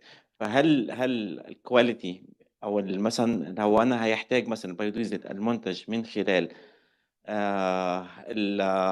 المعالجة الحيوانية هل يحتاج معالجة أكتر أو فلترة أو غير البيوديزل؟ مهم. ما يحتاج أي شيء، يعني مجرد ما إني أنا أسوي في البروسيس يعني ما يحتاج قبل معالجة أو something like that، يعني نفس مثلا إذا أنا أستخدم something waste ثاني. مهم. Just by doing the process by يعني only bring the fats just melt it to يعني عشان يتبخر الماء منه ثم already بستخدمه في البروسيس مالي. لا أنا كنت أقصد المنتج نفسه هل الخلايا بعض الخلايا الحيوانية اللي هي الموجودة جوه الفات نفسها هل ليها تأثير على البيوديزل نفسه؟ صراحة أنا ما عندي فكرة عن هذا، يعني ممكن إني أبحث على هذه النقطة اللي أنت ذكرت، بس أنا ما أتوقع إنه له يعني تأثير سلبي. طيب على طيب أساسا أنا البايوديزل مالي أنا سويت له تمام. مهم. تمام. عملت اختبار اللي هو الكومباشن بوينت البويلينج بوينت الحاجات دي كلها ولا بس كيميكال كاركترايزيشن؟ عملتي بس فقط اللي هو الكاركترايزيشن كيميكال كاركترايزيشن ولا دخلتي عملتي اللي هو البويلينج بوينت هل اتأثرت الفلاش بوينت الحاجات دي هل بنسوي هذه التحاليل كلها في الجامعة عندنا جامعة صحة. مهم. إن شاء الله في الأشهر القادمة بنسوي هذا التحليل ونختبر البايوديزل بالنفس على الإنجن. تمام ممتاز. آخر سؤال ذكرتي إن هو البون لما بيتحلل بيطلع ميثان. هي أنا كنت يعني معلوماتي أنا عن البون ما بيتحللش بس دي معلومة جديدة بالنسبة لي يعني بس معدل تحلل البون في الانفايرمنت قد إيه تقريبا عشان ينتج ميثان؟ لأن دايما بشوف كل حاجة بتتحلل إلا البون ده بياخد وقت طويل جدا. يعني لما يتحلل ياخذ أكيد وقت طويل. بس يعني مثلا أنا سوري بس عذرا قصدي بالكلام أنا عندي ويست أوف أنيمالز هذا الويست تتراكم أكيد منها بينتج لنا غازات. ما السالفة هي إنها لما تتحلل نهائيا. أصل أنا بشوف يعني دلوقتي ساعات العلماء الأنثروبولوجي بيلاقوا يعني جماجم من عصور قديمة حاجات ما قبل فعشان كده استغربت إن هو تتحلل يعني هي العظام صعب فده بس ده السؤال بس اللي لفت نظري مش أكتر. شكرا يعطيك العافية. شكرا يا دكتور، ألف شكر. الدكتور خالد البلوشي أونلاين، هل لديك أسئلة؟ شكرا استاذه رشا. بس فقط الاخت غيداء هل الامكانيات جامعه صحار تساعد على اجراء بحوث علميه من هذا النوع؟ حطي الميكروفون يا حبيبتي عشان يسمعك. الميكروفون ولا اوكي خلاص. طبعا نحن في جامعة صحار تواصلنا مع شخص قال بيوفر لنا كل الإمكانات، يعني بنسوي يعني نحن as I work as a research assistant الكلية موفرت لنا مبلغ بسيط يعني للمشروع هذا كامل، فأنا أقدر أسوي التست إن يعني جامعة صحار وخلاص تقريبا الشخص نحن متواصلين معه وفي الأيام القادمة إن شاء الله بنسويه يعني. علشان كذا كنت اسالك عن امكانيات جامعه صحار لانه عندي فكره عن جامعه صحار وامكانياتها، فزينكم استعنتوا بشخص من خارج الجامعه. يعطيكم العافيه. شكرا.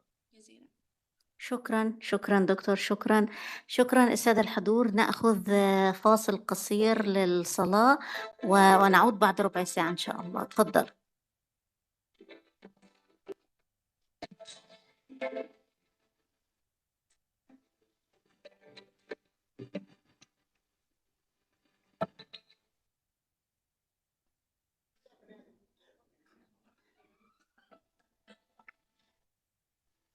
أرحب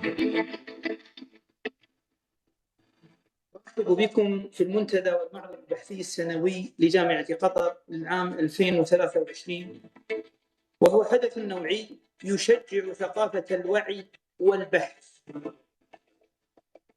أرحب في البداية سعادة السيد عبد الله بن حمد العطية، رئيس مؤسسة عبد الله بن حمد العطية العالمية للطاقة والتنمية المستدامة، نائب رئيس مجلس الوزراء ووزير الطاقة والصناعة السابع.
أرحب بكم في المنتدى والمعرض البحثي السنوي لجامعة قطر للعام 2023، وهو حدث نوعي يشجع ثقافة الوعي والبحث.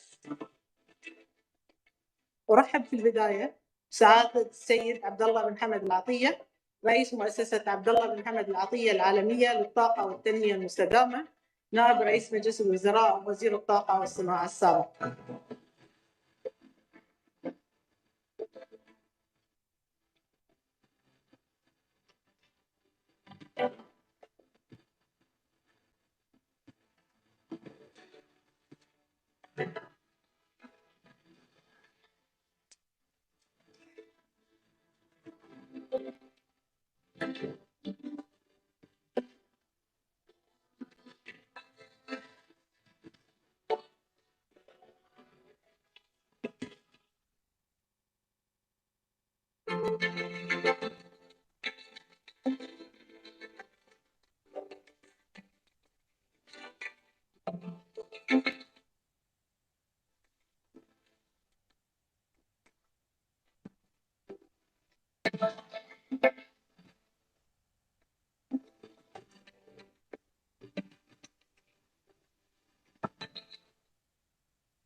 أرحب بكم في المنتدى والمعرض البحثي السنوي لجامعة قطر للعام 2023، وهو حدث نوعي يشجع ثقافة الوعي والبحث. أرحب في البداية سعادة السيد عبد الله بن حمد العطية، رئيس مؤسسة عبد الله بن حمد العطية العالمية للطاقة والتنمية المستدامة، نائب رئيس مجلس الوزراء ووزير الطاقة والصناعة السابع.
بكم في المنتدى والمعرض البحثي السنوي لجامعة قطر للعام 2023، وهو حدث نوعي يشجع ثقافة الوعي والبحث. أرحب في البداية بسعادة السيد عبد الله بن حمد العطية، رئيس مؤسسة عبد الله بن حمد العطية العالمية للطاقة والتنمية المستدامة، نائب رئيس مجلس الوزراء ووزير الطاقة والصناعة السابع.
أرحب بكم في المنتدى والمعرض البحثي السنوي لجامعة قطر للعام 2023، وهو حدث نوعي يشجع ثقافة الوعي والبحث. أرحب في البداية بسعادة السيد عبد الله بن حمد العطية، رئيس مؤسسة عبد الله بن حمد العطية العالمية للطاقة والتنمية المستدامة، نائب رئيس مجلس الوزراء ووزير الطاقة والصناعة السابع.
أرحب بكم في المنتدى والمعرض البحثي السنوي لجامعة قطر للعام 2023، وهو حدث نوعي يشجع ثقافة الوعي والبحث. أرحب في البداية بسعادة السيد عبد الله بن حمد العطية، رئيس مؤسسة عبد الله بن حمد العطية العالمية للطاقة والتنمية المستدامة، نائب رئيس مجلس الوزراء ووزير الطاقة والصناعة السابع.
أرحب بكم في المنتدى والمعرض البحثي السنوي لجامعة قطر للعام 2023، وهو حدث نوعي يشجع ثقافة الوعي والبحث.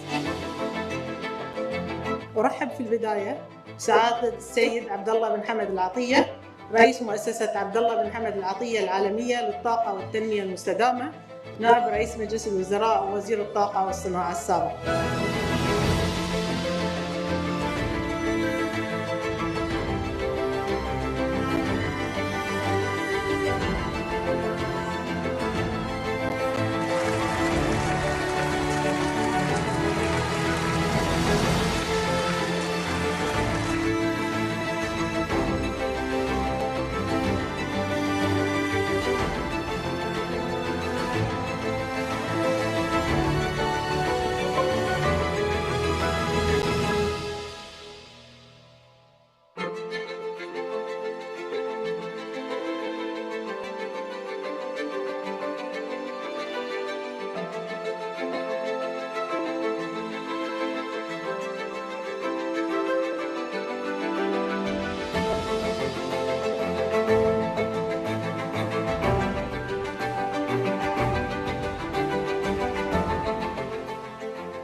أرحب بكم في المنتدى والمعرض البحثي السنوي لجامعة قطر للعام 2023، وهو حدث نوعي يشجع ثقافة الوعي والبحث. أرحب في البداية سعادة السيد عبد الله بن حمد العطية، رئيس مؤسسة عبد الله بن حمد العطية العالمية للطاقة والتنمية المستدامة، نائب رئيس مجلس الوزراء ووزير الطاقة والصناعة السابع.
أرحب بكم في المنتدى والمعرض البحثي السنوي لجامعة قطر للعام 2023، وهو حدث نوعي يشجع ثقافة الوعي والبحث. أرحب في البداية سعادة السيد عبد الله بن حمد العطية، رئيس مؤسسة عبد الله بن حمد العطية العالمية للطاقة والتنمية المستدامة، نائب رئيس مجلس الوزراء ووزير الطاقة والصناعة السابع.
أرحب بكم في المنتدى والمعرض البحثي السنوي لجامعة قطر للعام 2023، وهو حدث نوعي يشجع ثقافة الوعي والبحث.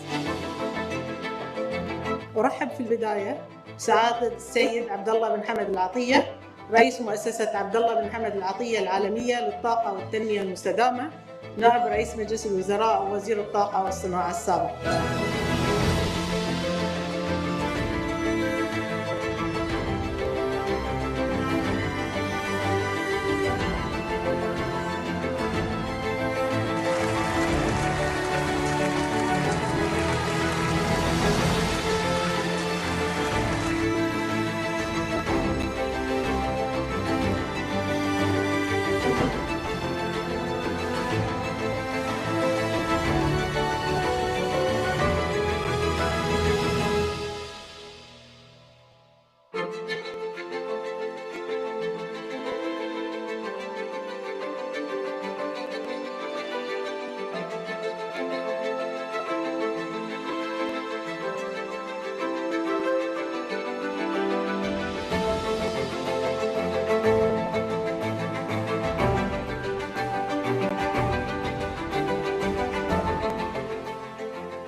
أرحب بكم في المنتدى والمعرض البحثي السنوي لجامعة قطر للعام 2023، وهو حدث نوعي يشجع ثقافة الوعي والبحث.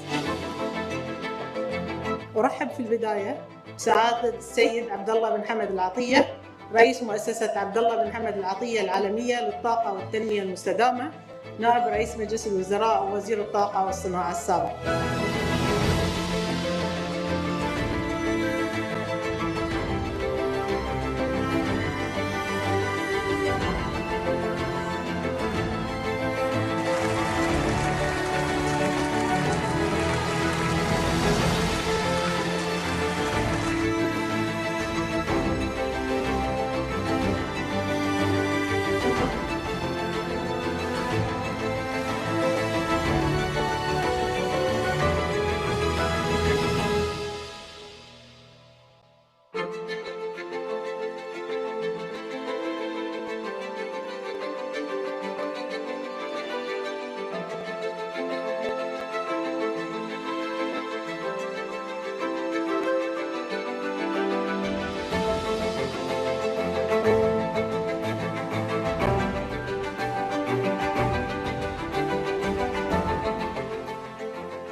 أرحب بكم في المنتدى والمعرض البحثي السنوي لجامعة قطر للعام 2023، وهو حدث نوعي يشجع ثقافة الوعي والبحث.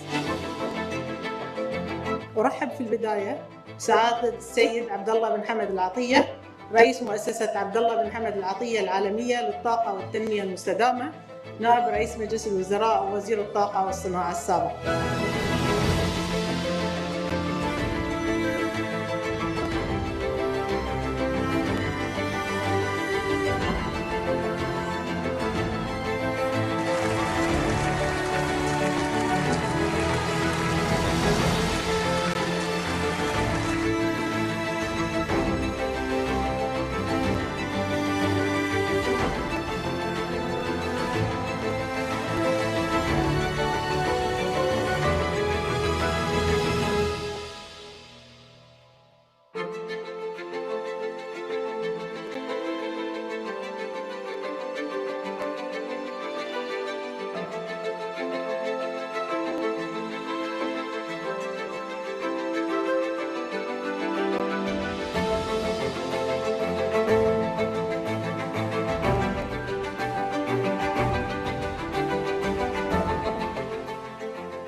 أرحب بكم في المنتدى والمعرض البحثي السنوي لجامعة قطر للعام 2023، وهو حدث نوعي يشجع ثقافة الوعي والبحث. أرحب في البداية بسعادة السيد عبد الله بن حمد العطية، رئيس مؤسسة عبد الله بن حمد العطية العالمية للطاقة والتنمية المستدامة، نائب رئيس مجلس الوزراء ووزير الطاقة والصناعة السابع.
أرحب بكم في المنتدى والمعرض البحثي السنوي لجامعة قطر للعام 2023، وهو حدث نوعي يشجع ثقافة الوعي والبحث. أرحب في البداية سعادة السيد عبد الله بن حمد العطية، رئيس مؤسسة عبد الله بن حمد العطية العالمية للطاقة والتنمية المستدامة، نائب رئيس مجلس الوزراء ووزير الطاقة والصناعة السابع.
أرحب بكم في المنتدى والمعرض البحثي السنوي لجامعة قطر للعام 2023، وهو حدث نوعي يشجع ثقافة الوعي والبحث. أرحب في البداية سعادة السيد عبد الله بن حمد العطية، رئيس مؤسسة عبد الله بن حمد العطية العالمية للطاقة والتنمية المستدامة، نائب رئيس مجلس الوزراء ووزير الطاقة والصناعة السابع.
أرحب بكم في المنتدى والمعرض البحثي السنوي لجامعة قطر للعام 2023، وهو حدث نوعي يشجع ثقافة الوعي والبحث. أرحب في البداية سعادة السيد عبد الله بن حمد العطية، رئيس مؤسسة عبد الله بن حمد العطية العالمية للطاقة والتنمية المستدامة، نائب رئيس مجلس الوزراء ووزير الطاقة والصناعة السابع.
والآن مع الباحث نافين محمود والجروب Computer Science College of Engineering قطر يونيفرسيتي. البحث رقم 11. تفضل.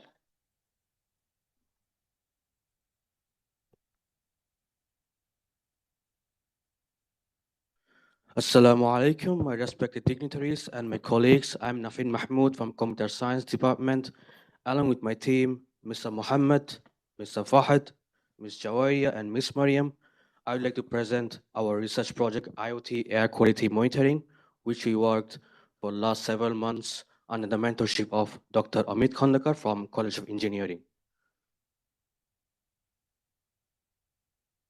So far, one of our most exciting milestones in our research journey was winning the second place in the 2024 Summer Research Internship organized by the University Young Scientist Center.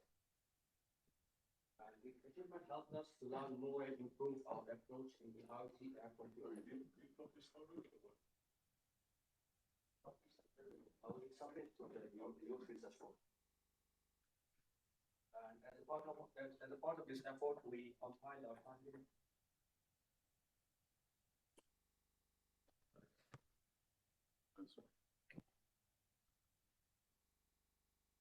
Okay. As a part of this effort, we compiled our findings into a research paper titled Novel Framework for Real-Time Indoor Air Quality Monitoring Using IoT and Mobile Robotics, which we submitted to the 7th Youth Research Forum. And the paper outlines our methodology, results, and the real-world impact of our project. And alongside our paper, we also submitted a poster that visually presents the key aspects of our project. And now let's take a closer look at our research and its impact, starting with my colleague, Mohammed, who will discuss the research problem. Good morning, everyone. Assalamu alaikum. My name is Mohammed Al-Salahi. At the beginning of this project, we looked into some existing solutions and researches about this topic to try and get more information and try to get clearer image for the research problem.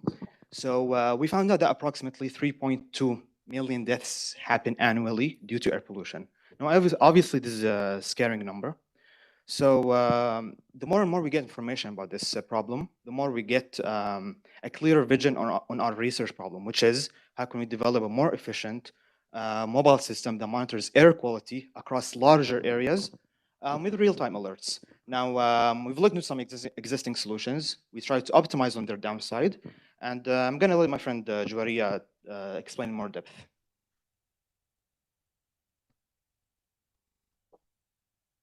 So I'm Javidia, and so the existing solutions that we have for monitoring air quality, such as fixed sensors and air purifiers, are very expensive to install. They require a lot of maintenance, and so they're not very convenient to use. Another problem that we have is that stationary sensors are fixed at a specific point, so they cannot provide you with air variations throughout the room or building. So what we need is a system that can provide us with actual air quality. And so our system also provides us with real-time air quality coverage, so that, for instance, most of the deaths that happen due to the air conditions happen because it's very late. The process is very late, so you do not get the notification in time.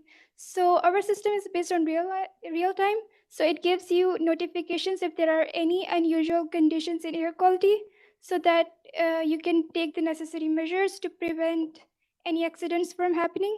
So we addressed all of these problems, and we built a system that is like movable, that is affordable, and that provides real-time air coverage.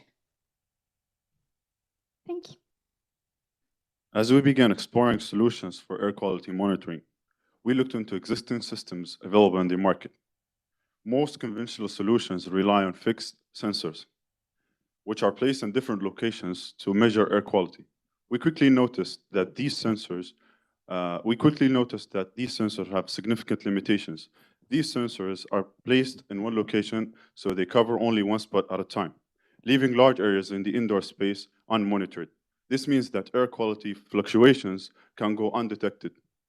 This led us to think outside the box. We asked ourselves how we can improve air quality monitoring to be more dynamic and mobile. And there is where our inspiration came from. We're inspired by household vacuum cleaners that moves around.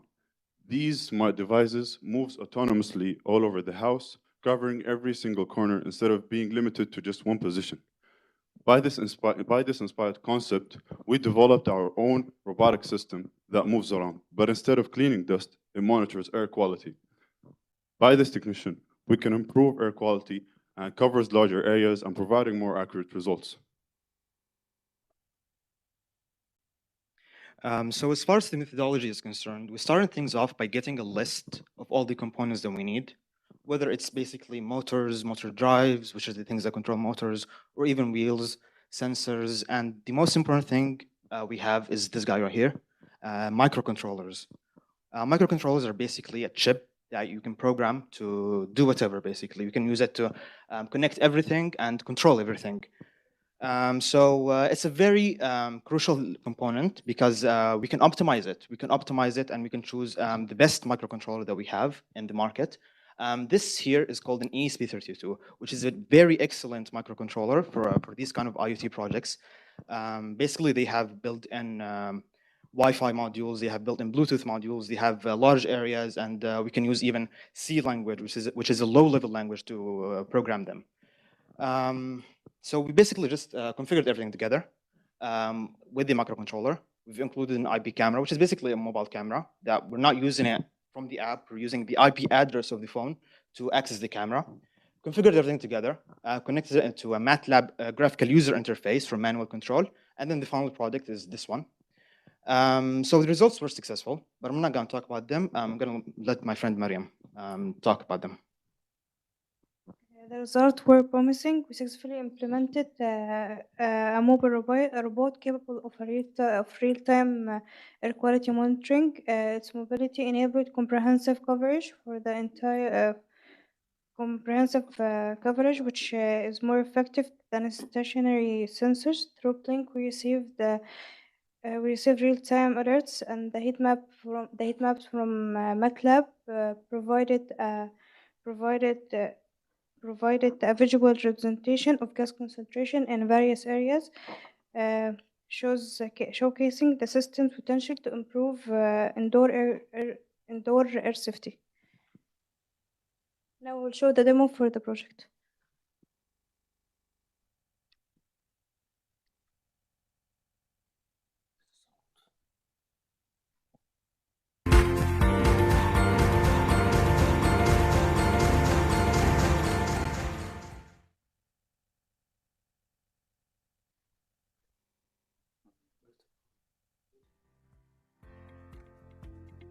The robotic car is placed in a room, and it is manually controlled to move across the room. The data gathered by the sensor is then converted into a matrix that represents the diameters of the room. Then, using MATLAB built-in functions, we can convert this matrix to a heat map that represents the air quality.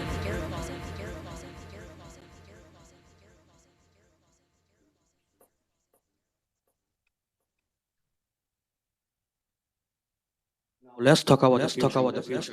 So we plan to.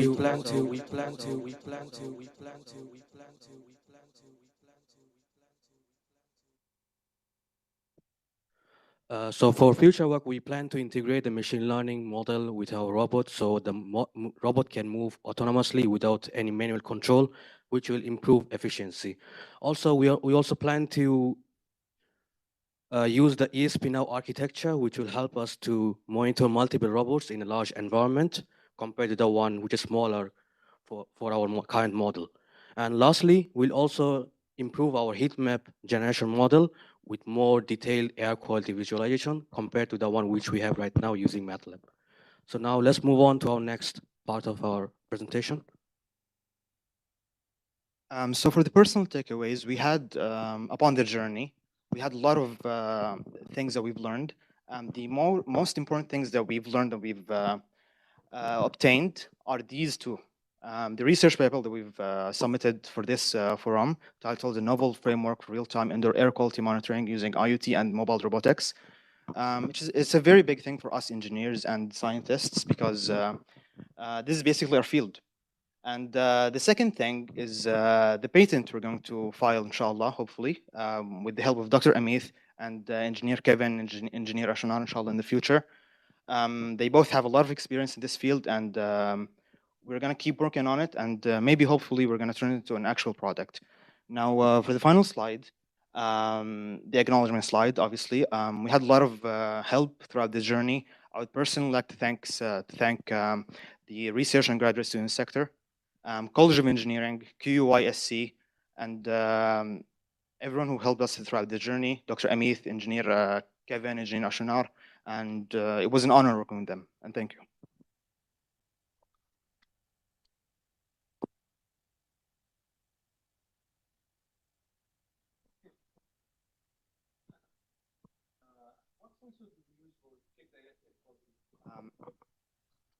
It's called MQ135 sensor.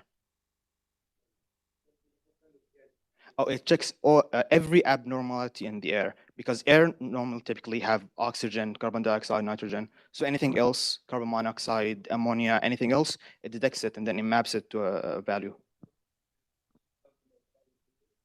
No. What kind of sensors inside it? I get, yeah, it has carbon dioxide, ammonia, and carbon monoxide.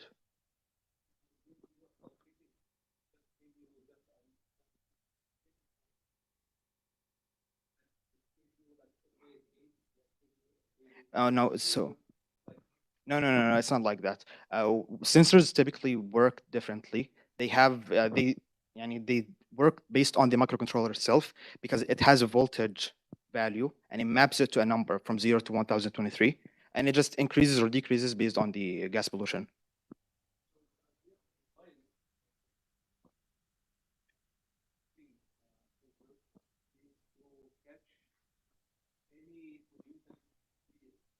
Yes, even in places that fixed sensors typically won't, like a blind spot, for example, for fixed sensors.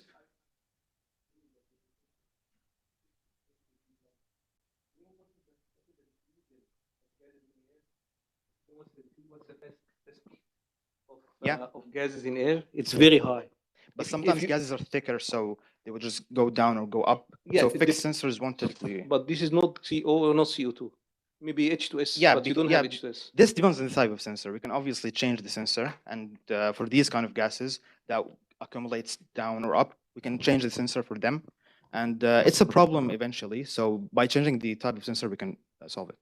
So you have to know first the diffusion or the speed of the spread of gases in air before you go to this mobile, because I think it's not very important to have something mobile like this, because if you put just fixed, sensors, it will catch up in seconds, not in minutes, in seconds.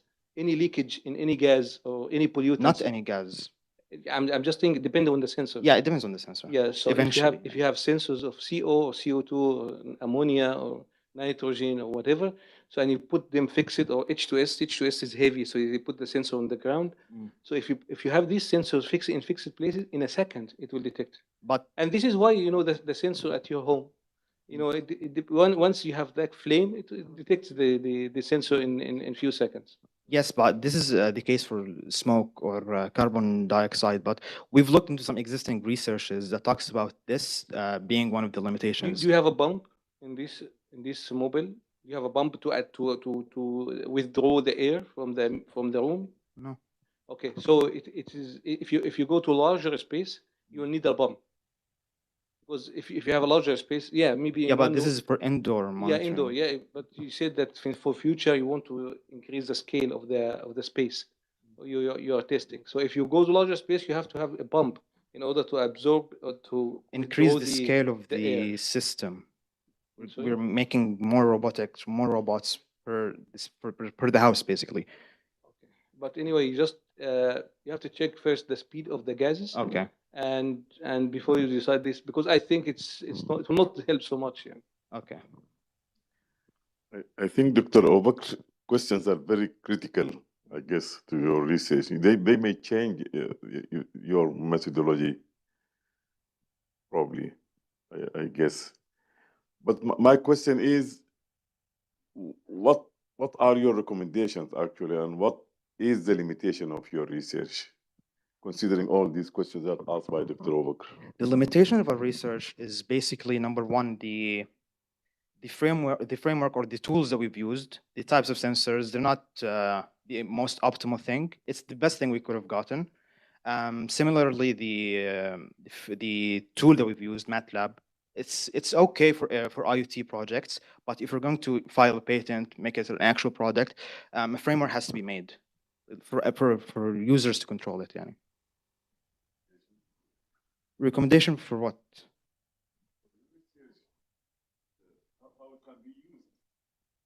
It can be used for monitoring air quality inside. Among all these research findings, there are conclusions. There are also recommendations. It shows clearly the significance of your research. Yeah, the significance of our research is that it monitors air quality in households, and it gives the user the full control of it. Do you have any recommendation for the households? Not particularly. Thank you for the presentation. I think, yeah, going back into do we really need it? Maybe you can think of situation where can be used. For example, rural area where, if you go to places outside of Qatar where they do not usually have sensors and so on, this is cheap, you know. So it can be used, you know, there. Because obviously we have in Qatar we have very sophisticated buildings, very high tech, state of the art. Maybe it's not used, but you have to think about situation where can be used. For example, in Africa, somewhere else, and so on. Also, why not drones?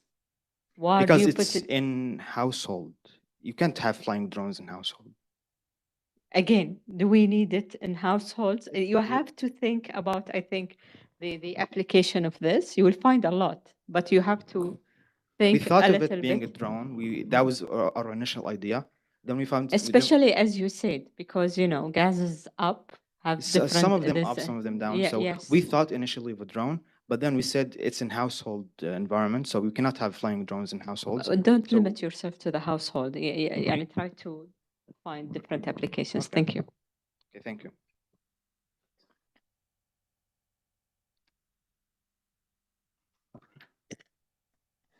Dr. Khalid Al-Belushi online, do you have any question? شكرا استاذ رشا، يعني الاخوه ما قصروا، يعطيكم العافيه. شكرا دكتور. Thank you very much. Thank you.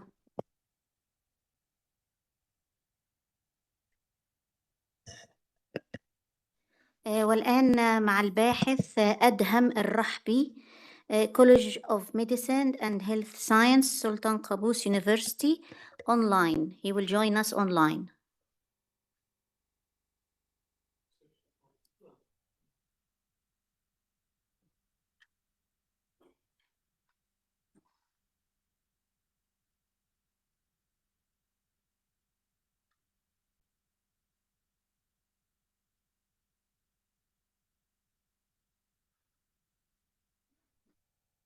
تفضل الباحث أدهم.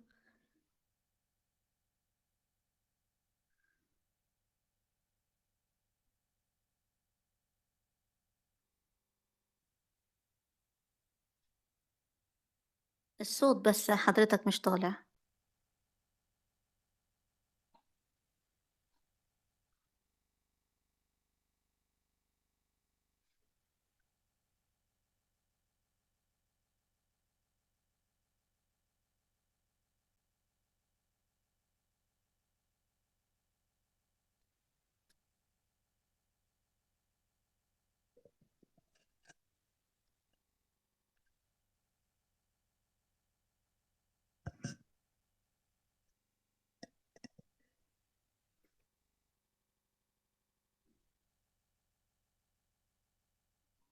في صعوبة في الصوت، احنا مش سامعينك للأسف.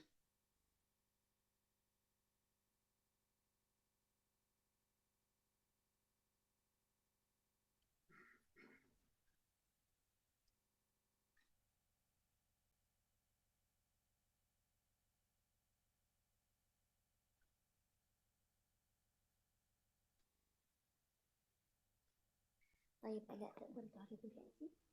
اوكي. طيب لحين حل المشكلة التقنية عند الباحث أدهم، ممكن نبدأ بعرض الملصقات البحثية الآن. معانا الطالبة الباحثة آلاء حسام صبحي، بوستر رقم 2، Material Science Master Program قطر University. بوستر رقم 2.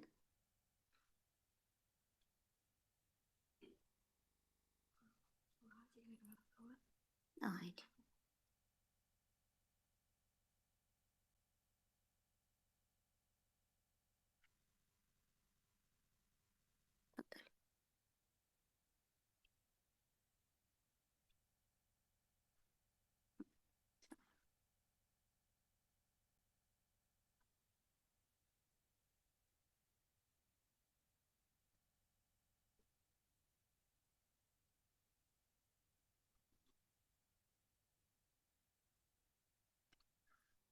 ممكن تفتحوا لنا البث من عندي من فضلك؟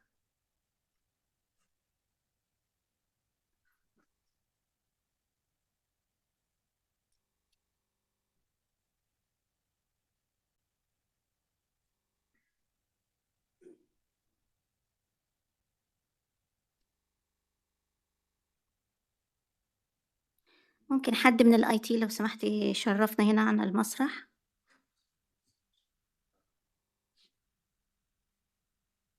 معلش.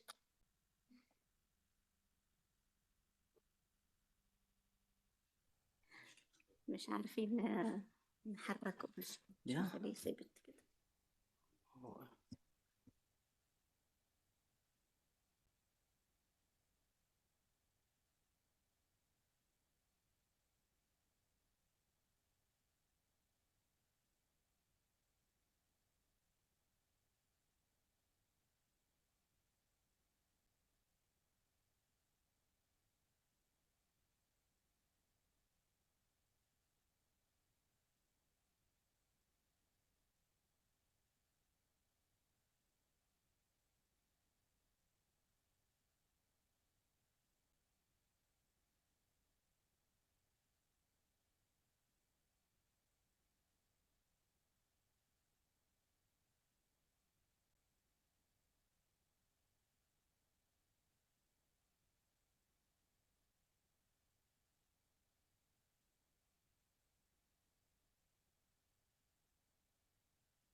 So my name is Ala Al-Arda.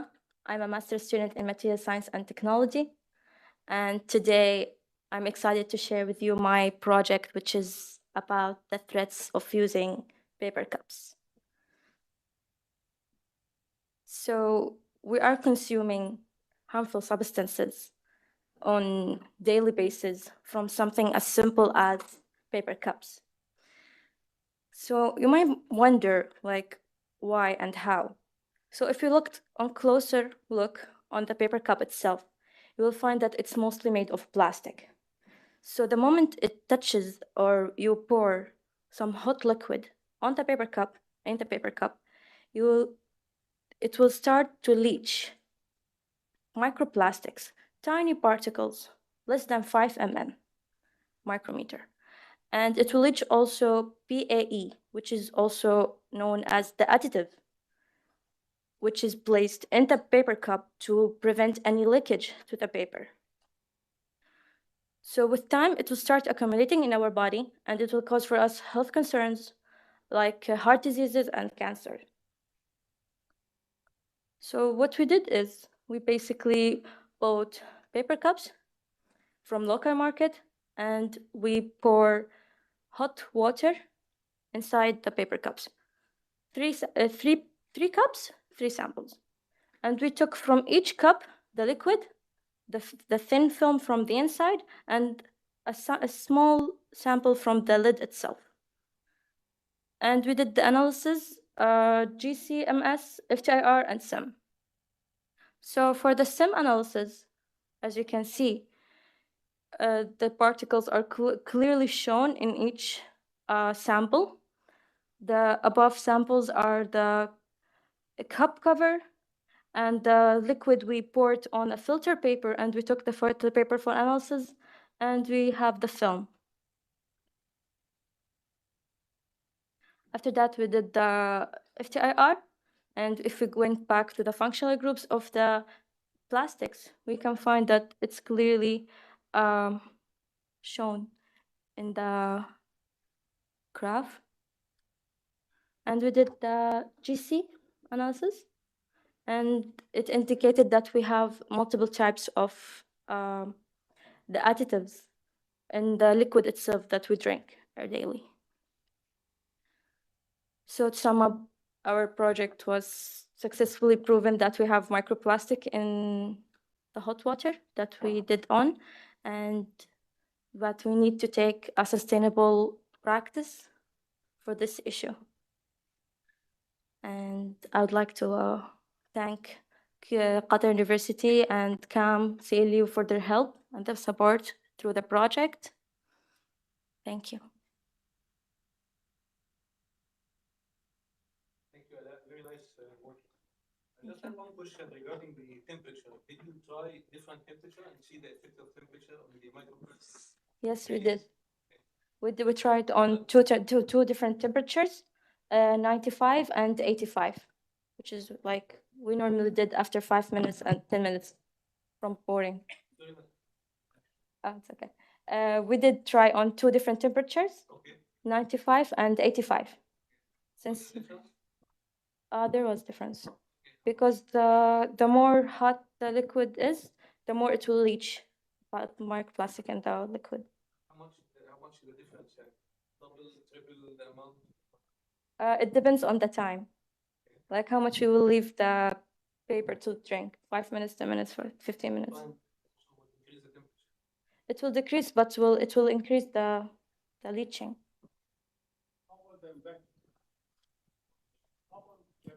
Did you analyze the effect of cold water with the cup itself? Well, we didn't really try on the cold water. Yeah, cold water, yes. Now It will you have leach. analyzed the hot water with the Yes. cup. I'm talking about the other way around, about cold water, because I drink, of course, using the. Your cold So I'd like water. to know, just in case. Well, we didn't try. We can do it in future work. Yes, this is. But from the literature review based, even cold water will leach. The additives will leach in the water, but it will not be as much as the hot water. It will not impact the film that much. Again, always insisting on the recommendation. What do you recommend for us? I hear that some of those cups from the market can be used for hot drink as well. But again, what do you recommend for us with regard to using plastic cups? I would recommend that we change our habits and not to drink and depend on paper cups that much.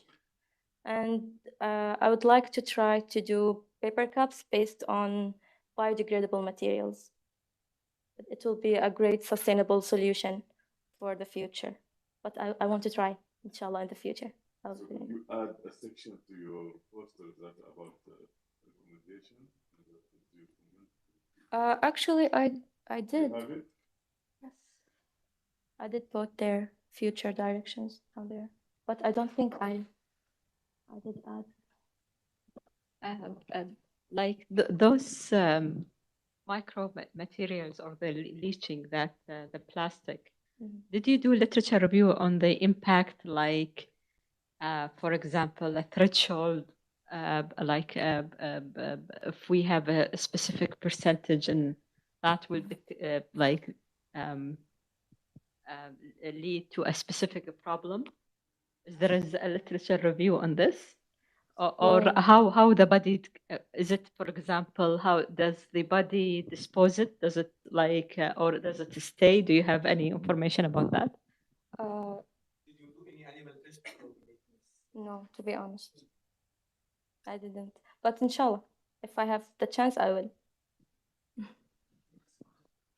Like because you mentioned that such like keeping drinking from these paper cups could cause heart problems, and you said heart problems and what else? Cancer. Cancer. Yeah, cancer. So I think, have you come across any studies to tell us that like 100 people have died in this country because they used to drink from plastic cups, for example? This would be so good for your study, just to say, well, my assumption that using such cups for drinking hot liquids could cause 1, 2, 3, 4, 5 things. Okay, and here this is an example, or this is the evidence from such country that a good number of people have died because they got used to drink from such cups for like a good number of years or whatsoever. That would be so good for your study. Okay, thanks for that. I would like to answer your question. I didn't find a study that's specifically for paper cups. I did find about the microplastic causing these problems. But it would be the same. Because microplastic comes from these cups, yeah? But it's not only from the cups. Even the tea bags, the sugar, the salt, all include microplastic.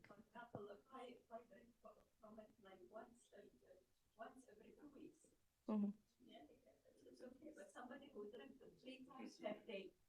Mm-hmm.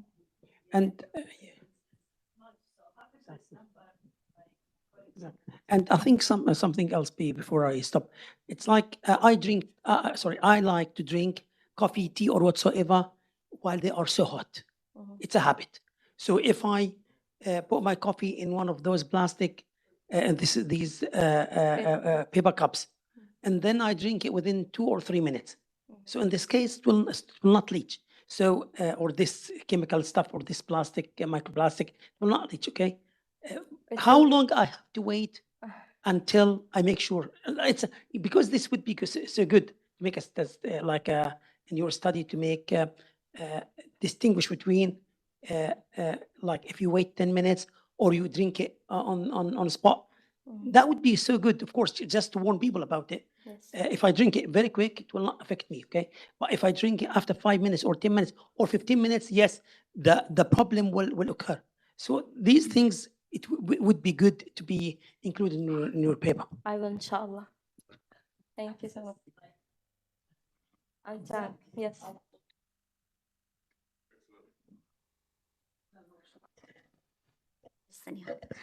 دكتور خالد البلوشي اونلاين، في عند حضرتك سؤال؟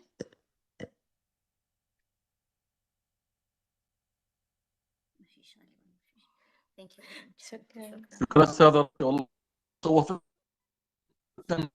من اتفضل دكتور، معلش الصوت بيقطع. الكرتونية. معلش سؤال تاني يا دكتور، الخط كان بيقطع. أقول يعطيها العافية، خوفتنا الأخت آلاء.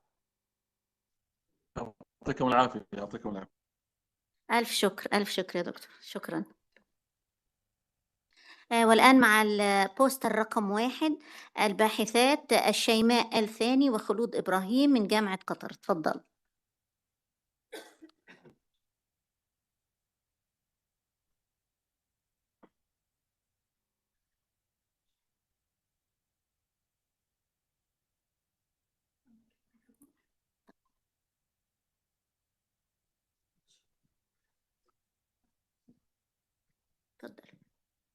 Assalamu alaikum. My name is Ahmed Saboui, and I'm majoring in chemical engineering.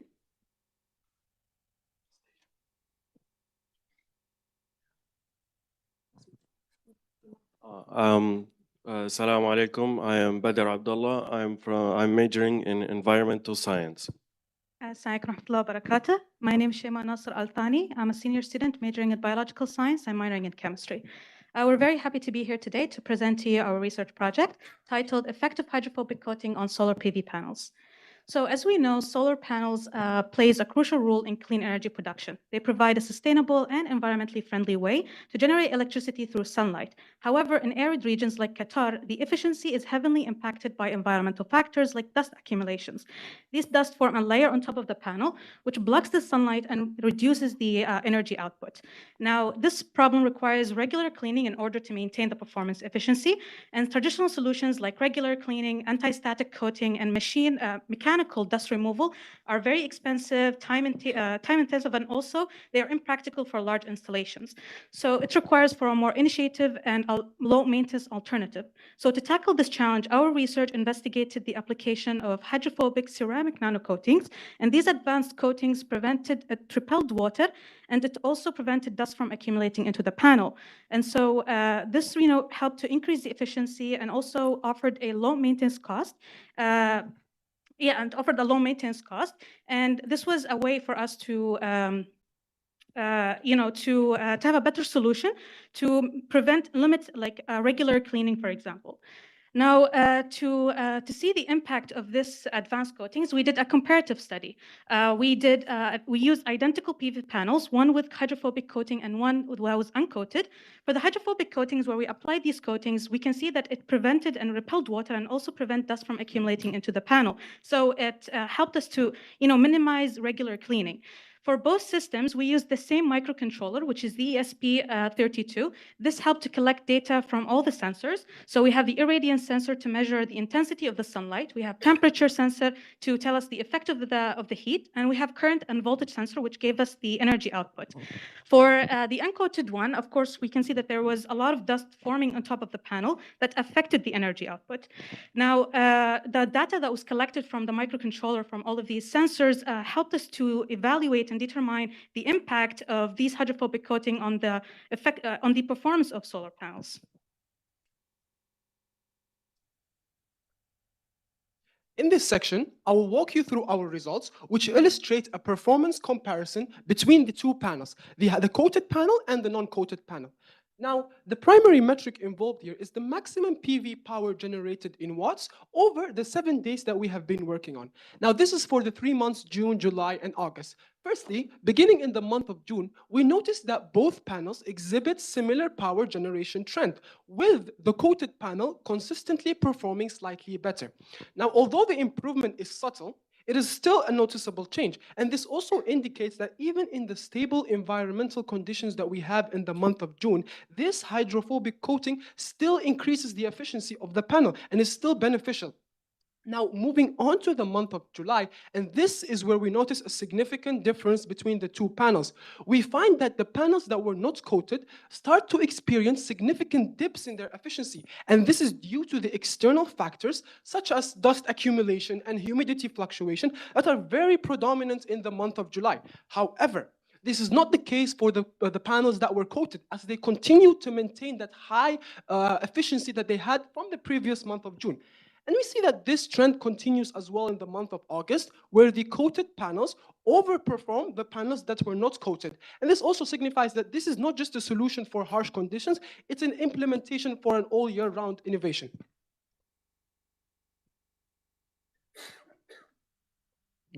So in this part, I will continue on with the results and go on to the statistical analysis. We have continued on with the same 3 months, June, July, and August, and we have done two statistical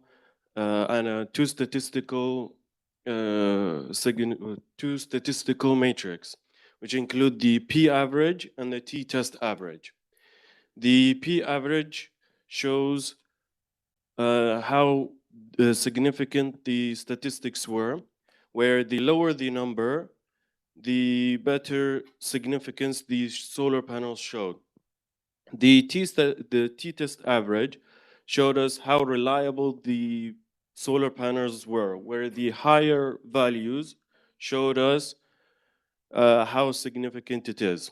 On average, all 3 months showed us significance due to the values that we have obtained. Due to these values, we can say that this is a reliable solution. Now, going to the efficiency and cost-benefit analysis, we can see that hydrophobic ceramic nanocoating have significantly enhanced the performance of solar panels.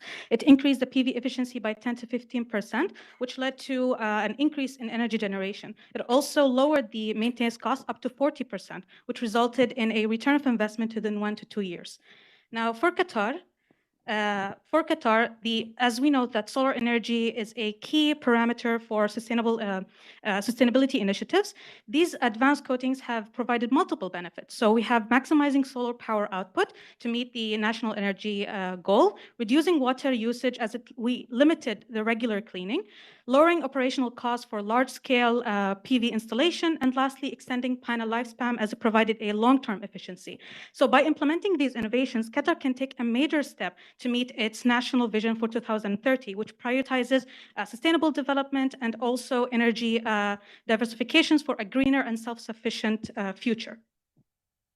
Now, this is not the end of our project because we are still having some future prospects for the future. Now, one of the important things we are working on is how to enhance a long-term durability in the extreme and harsh conditions in the MENA region. Another point is that we are trying to apply machine learning. This is to predict the PV performance based on environmental factors and coating efficiency. Moreover, we are also enabling real-time monitoring. This is an automated maintenance to reduce the cost and make it more cost-efficient and labor-intensive. Last but not least, we are also exploring multifunctional coating, such as self-cleaning and anti-reflective in the future. Now, to conclude, our research, as we saw, explores the effectiveness of these advanced coatings and how it significantly increase and enhance the performance of solar panels. It also supports Qatar's shift into renewable energy. Now, while the data that we have collected is promising, of course, further research is needed in order to ensure long-term durability and also to optimize the performance of these panels under extreme conditions. So we would finally would like to sincerely extend our gratitude to the research and graduate studies sector, the College of Engineering, Qatar University Young Scientist Center, and the Youth Research Forum for their invaluable support and for providing us with the opportunity to present our work. Their dedication to fostering research and innovation has made this journey possible. Thank you very much for your time.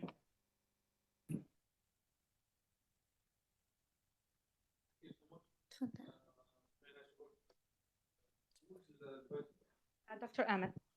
Dr. Ahmed, yes. Yes.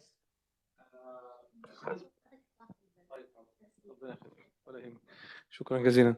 And I have what environmental factors you can consider in the future besides temperature and the humidity? So of course now we consider dust as it's the main problem that we have in Qatar. Okay. For future, of So course, dust accumulation? Yes, dust accumulation is the main problem that we are facing at the moment. So that's why we put it as our main objectives. Yeah, as she mentioned, in the MENA region, dust and humidity are the two main key factors that are negatively affecting efficiency in solar panels. So this was our main perspective. This is why, as she mentioned, dust and humidity, yes, and temperature. For this ceramic coating, what is the water contact angle? Did you measure the water contact angle to see how hydrophobic is it? No, I think it was on the 90 degree. It wasn't just flat. In the So it's not very hydrophobic. So just hydrophobic, maybe above 90 water contact angle? Yes, approximately. Okay.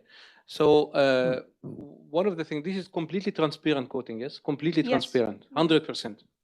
Okay. So one of the things is the particles hitting the coating, how the effect of the particle impact the coating, because it is not dust accumulation, but in the desert usually you have storms and they have these fine drops, fine grains of sand, and hits the coating. If it hits the coating, the transparency will change. So not only the dust, but because the reflection, the light path will change. So this might affect the power that you will generate from this solar panel. So one of the things that you have, if you're gonna use this coating, you have to study the impact of the sand on the coating. Yes. Ceramics will be good somehow, but I recommend that you go to something more durable than this kind of coating. My second question is, you mentioned that with the coating there is no change in the power. Yes, as seen in the graphs, there was only a change in the month of August. Yes, only on August, but in June and July there was no significant change. Why there was a change in August? We had a sandstorm actually during that month. Okay. So that's why we saw like the significant change between the two coatings. No, not the humidity. No, it was Because from the August sandstorm. usually in Qatar is very humid. Yeah, of course, yeah. But from that specific graph, it was actually from the sandstorm. Okay, thank you so much. I think it's a good research, very significant, addressing very major problems that we are encountering. But I take this opportunity actually to stress the importance of multidisciplinarity in research, which I mean that is I would like to know from you that is addressing this research from different disciplines. Was it useful, or probably I think probably it should be more useful, more effective to tackle this research from different perspective, from chemical engineering, from environmental perspective, and all this together. Yes. So what's your reaction to this? Was it a good experience, or whether it could be more useful of No, it was a good experience because, like, for me at least, my major is far away from chemical engineering. I'm a biology major, so it was good because you share multiple ideas, and as you mentioned, it's from different disciplines, so everyone has different ideas and different look into the project. So it was a good way for us all to communicate and to share what our knowledge together to come with like a better solution, a better conclusion at the end. Again, I always give the same comment. Did you like do literature review about others who tried the hydrophobic coating before? Yes, and we've seen that even the result that they obtained were actually very similar to us. Like they have an increase of efficiency by 10 to 15%. So it was also similar to the data that we have collected. Okay. Yes. And regarding your experiment, so during this month, you didn't do any maintenance. You didn't clean. No, for the coating one, no, we did No. not clean at all. Yes. Even for both of them, because the other one, we wanted to see the effect of the dust itself. So we did not do any cleaning for them. Okay. Thank you. Thank you very much. Dr. Khalid Al-Belushi online. Do you have any question? شكرا. Thank you very much. Shukran. Thank you very much. Thank you. يعطيكم العافية. Now we have student Muhammad Ahmed Basubih. Muhammad Ahmed Basubih, King Faisal University, Kingdom of Saudi Arabia, online. Please join us.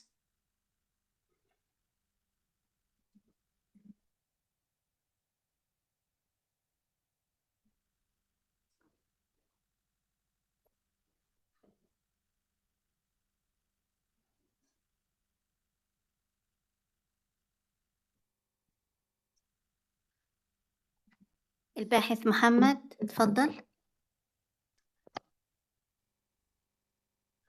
المايك مغلق، من فضلك افتح المايك.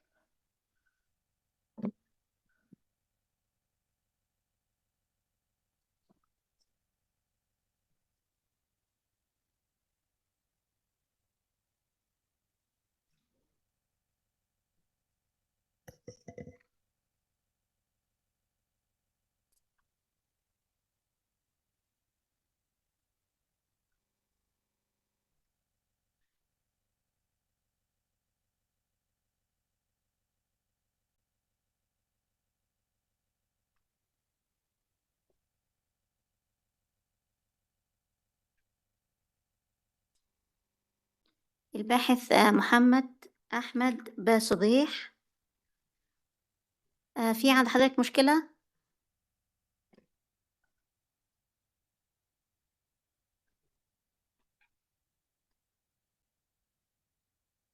طيب هل ممكن ننتقل إلى الباحث عثمان السحيلي؟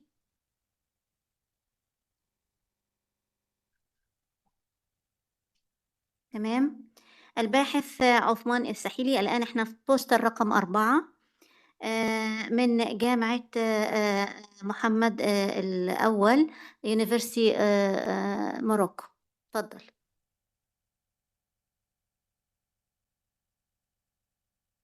ممكن تفتح المايك من فضلك؟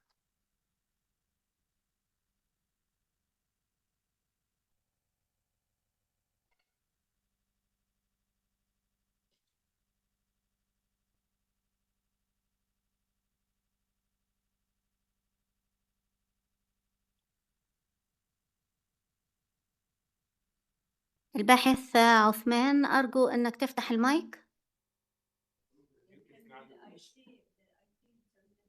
لا دخلوه باناليست، أنا شايفاه قدامي. يمكن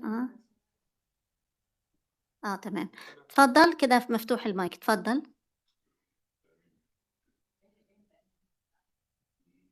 Hi everyone, do you hear me? تمام كده، تمام، اتفضل. أيوه. I will share my screen now. Yes, please.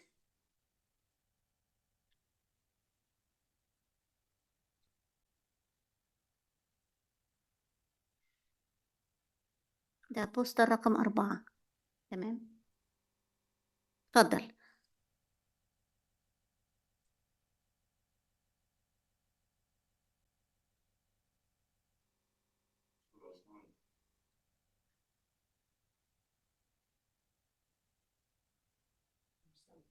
ممكن تعمل شير سكرين.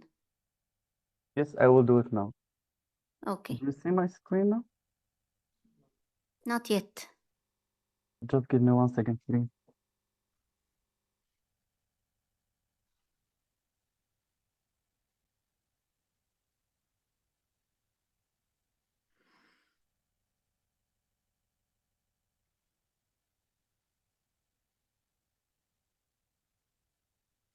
أيوه، تمام. Now, do you see my screen? Yes. اتفضل. Hi everyone, my name is Etman Sahili. I'm a PhD student at Applied Chemistry Engineering Research Center of Excellence at Mohammed VI Polytechnic University in Morocco. And I'm working on the elaboration of sustainable luminescent material based on rare earth complexes for solar energy conversion under the supervision of Professor Yusuf Belmabkout and Professor Mohammed Yusuf. So my presentation will take place following this outline. I will start with an introduction, followed by state of art, then experimental part, and then a solar device fabrication, and finally conclusion and perspective.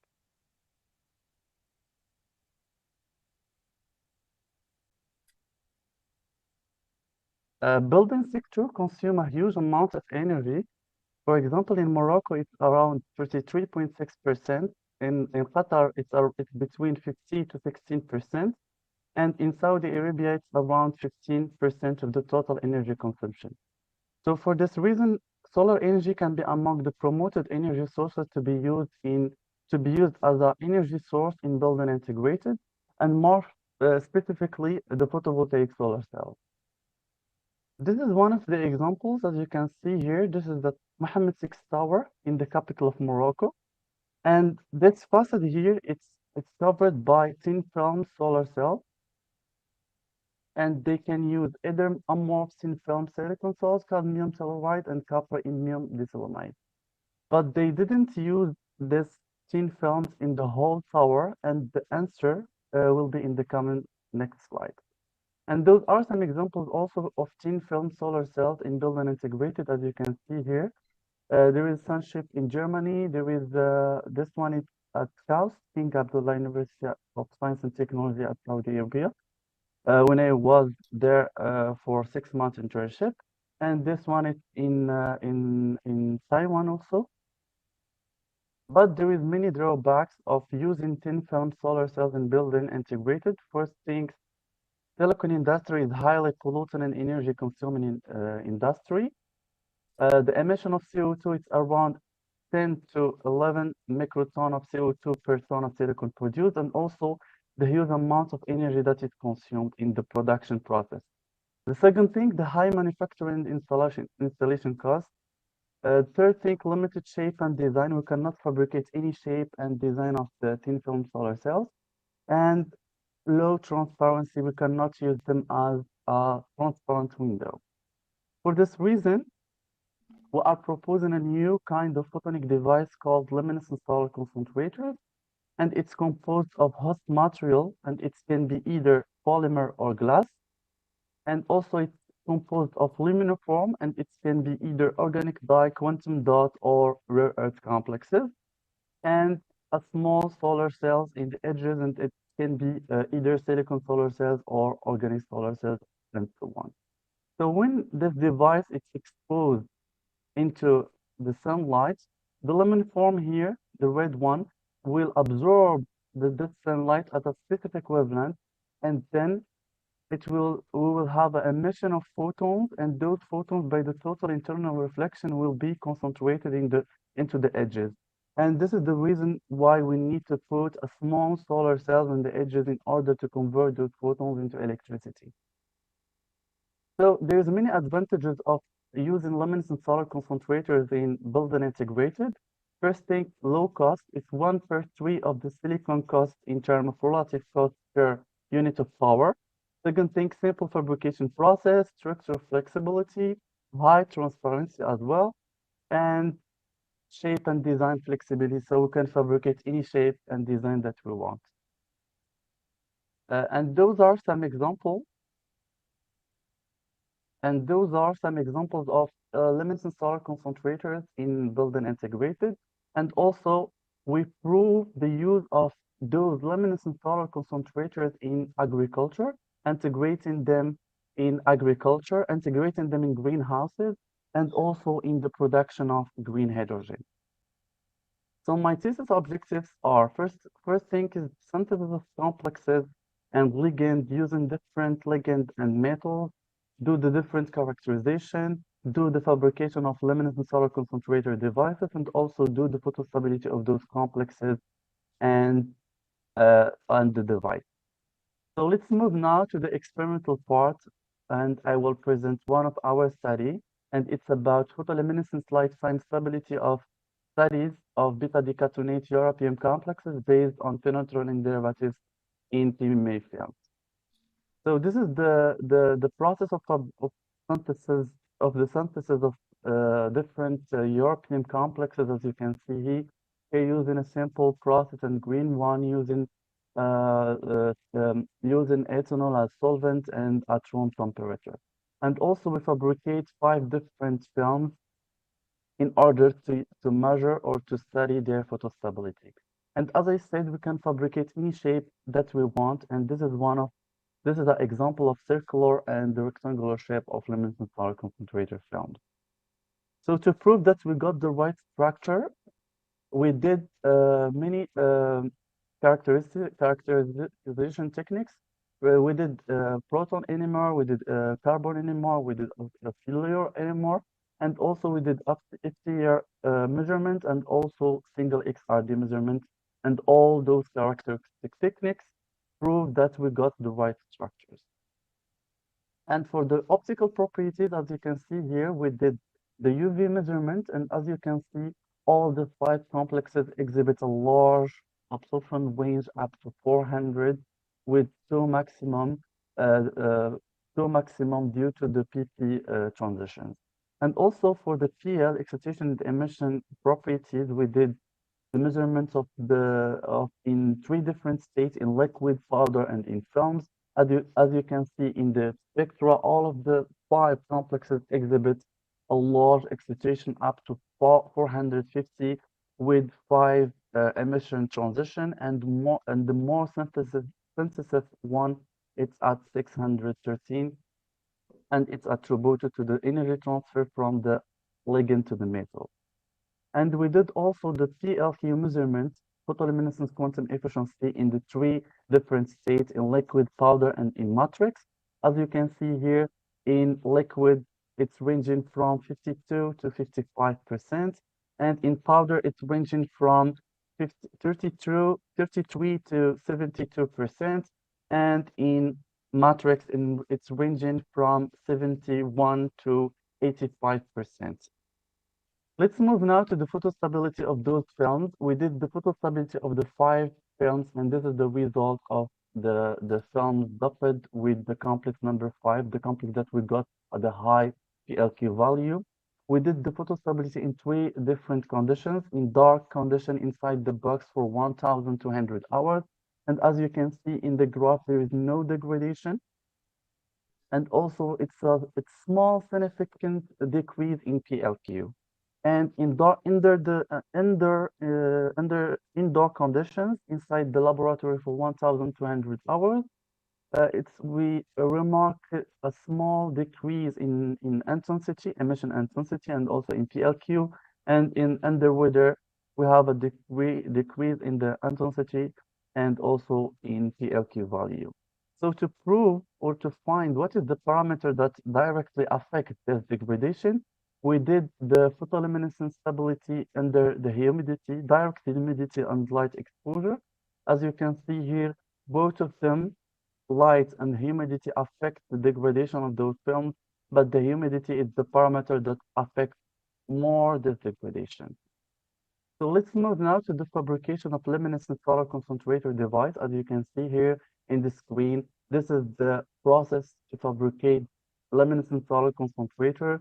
And with using a small PV in the edges, we can concentrate this light and convert it into electricity. And also we can fabricate any shape that we want. And those are for some examples of the shape. And we did also the EV testing to find the electrical parameters. As you can see here for this small device, it's 5 multiple 5 as surface area, and we got as a voltage 450 millivolt and 2% as power conversion efficiency. And those are some pictures of luminescent solar concentrator prototype that we are fabricating and we are developing in our laboratory. So as conclusion, the film incorporating with the complex number 5 exhibits superior stability in their all exposure conditions, and the high number of methyl group increase the resistance of the degradation. And this study highlights the potential of chemical modification of phenolphthalein ligand to enhance the stability of these complexes in films.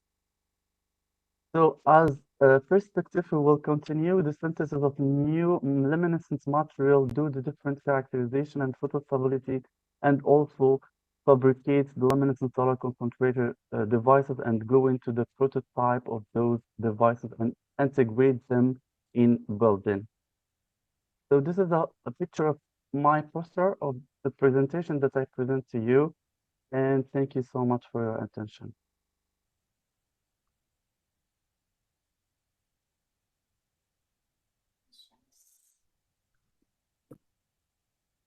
هم هنا.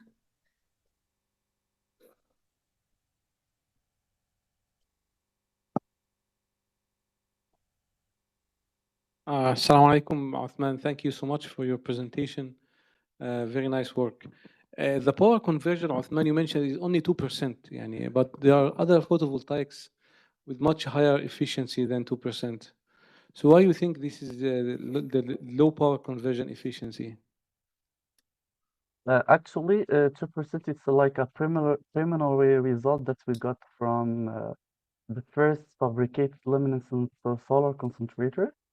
And we are developing this kind of luminescent material because they have long photostability compared to the other luminescent material that exists, for example, organic dye or quantum dot, and also because they have a high transparency, so we can use them as a transparent window.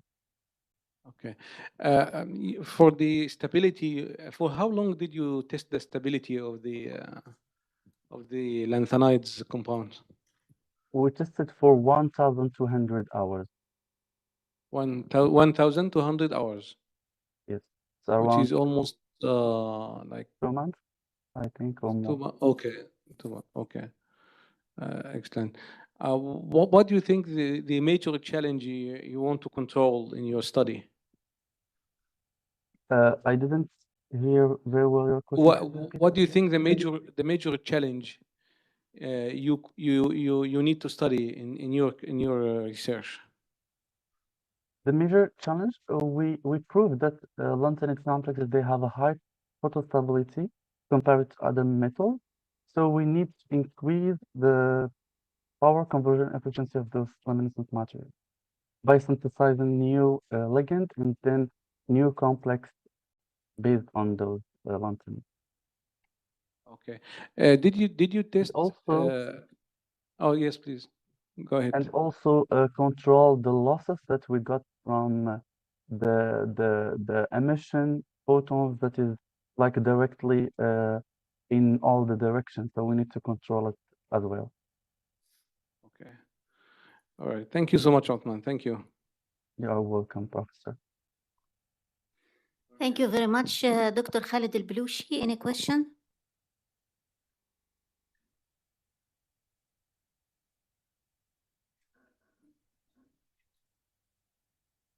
Dr. Khalid, do you have any question?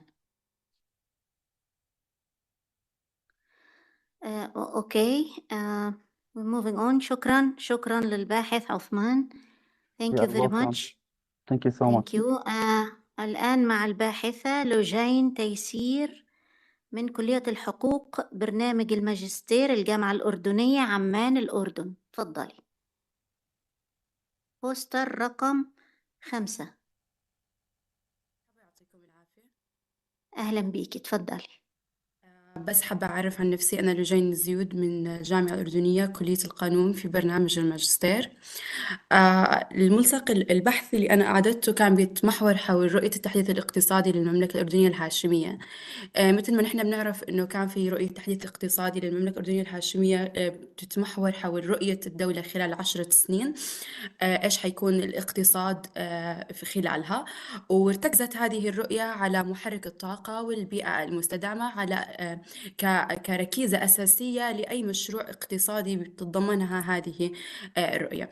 بداية لم يكن هذا الأمر، الاهتمام بالبيئة والطاقة المستدامة، هو جديد بالنسبة للمملكة الأردنية الهاشمية، لأنه نحن من لما دخلنا لاتفاقية الأمم المتحدة الإطارية بشأن تغير المناخ بعام 92 أدخلنا حماية البيئة في التشريعات الوطنية، وكان أبرز هذه الاهتمامات هي في رؤية التحديث الاقتصادي بجعل الطاقة والبيئة هي من أولى أولويات السلطة التنفيذية والسلطة التشريعية.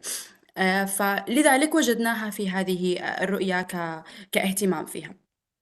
هلا بس بالإشكالية الأساسية اللي بيقوم عليها البحث هو أن هنالك مبادئ أساسية ومخصصات مالية للطاقة والبيئة المستدامة موجودة في هذه الرؤية، ولكن هنالك أساليب وممارسات من السلطة التنفيذية ومن السلطة التشريعية أيضا تناقض ما أتى في هذه الرؤية.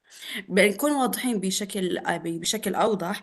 رؤية التحديث الاقتصادي كانت في عندي عدة مراحل. الفترة الزمنية الأولى من عام 22 لعام 25 اقتربت إنها المرحلة الأولى أنها تنتهي، ولكن في نهاية هذه المرحلة وجدنا أن هنالك خللا واضحا بالممارسات الرسمية لتنفيذ هذه الرؤية. فمثلا لو نيجي نحكي عن الافتراضات أو فرضيات هذا البحث. ثانية واحدة، أستاذة لوجين، أنت مش عاملة شير صح؟ أنا مو عاملة شير. معلش اعملي شير الأول. مو مشكلة، لأنه أنا بلشت أشرح. تمام، ولا يهمك. مو مشكلة. أنا بعتذر. لا تفضلي كملي.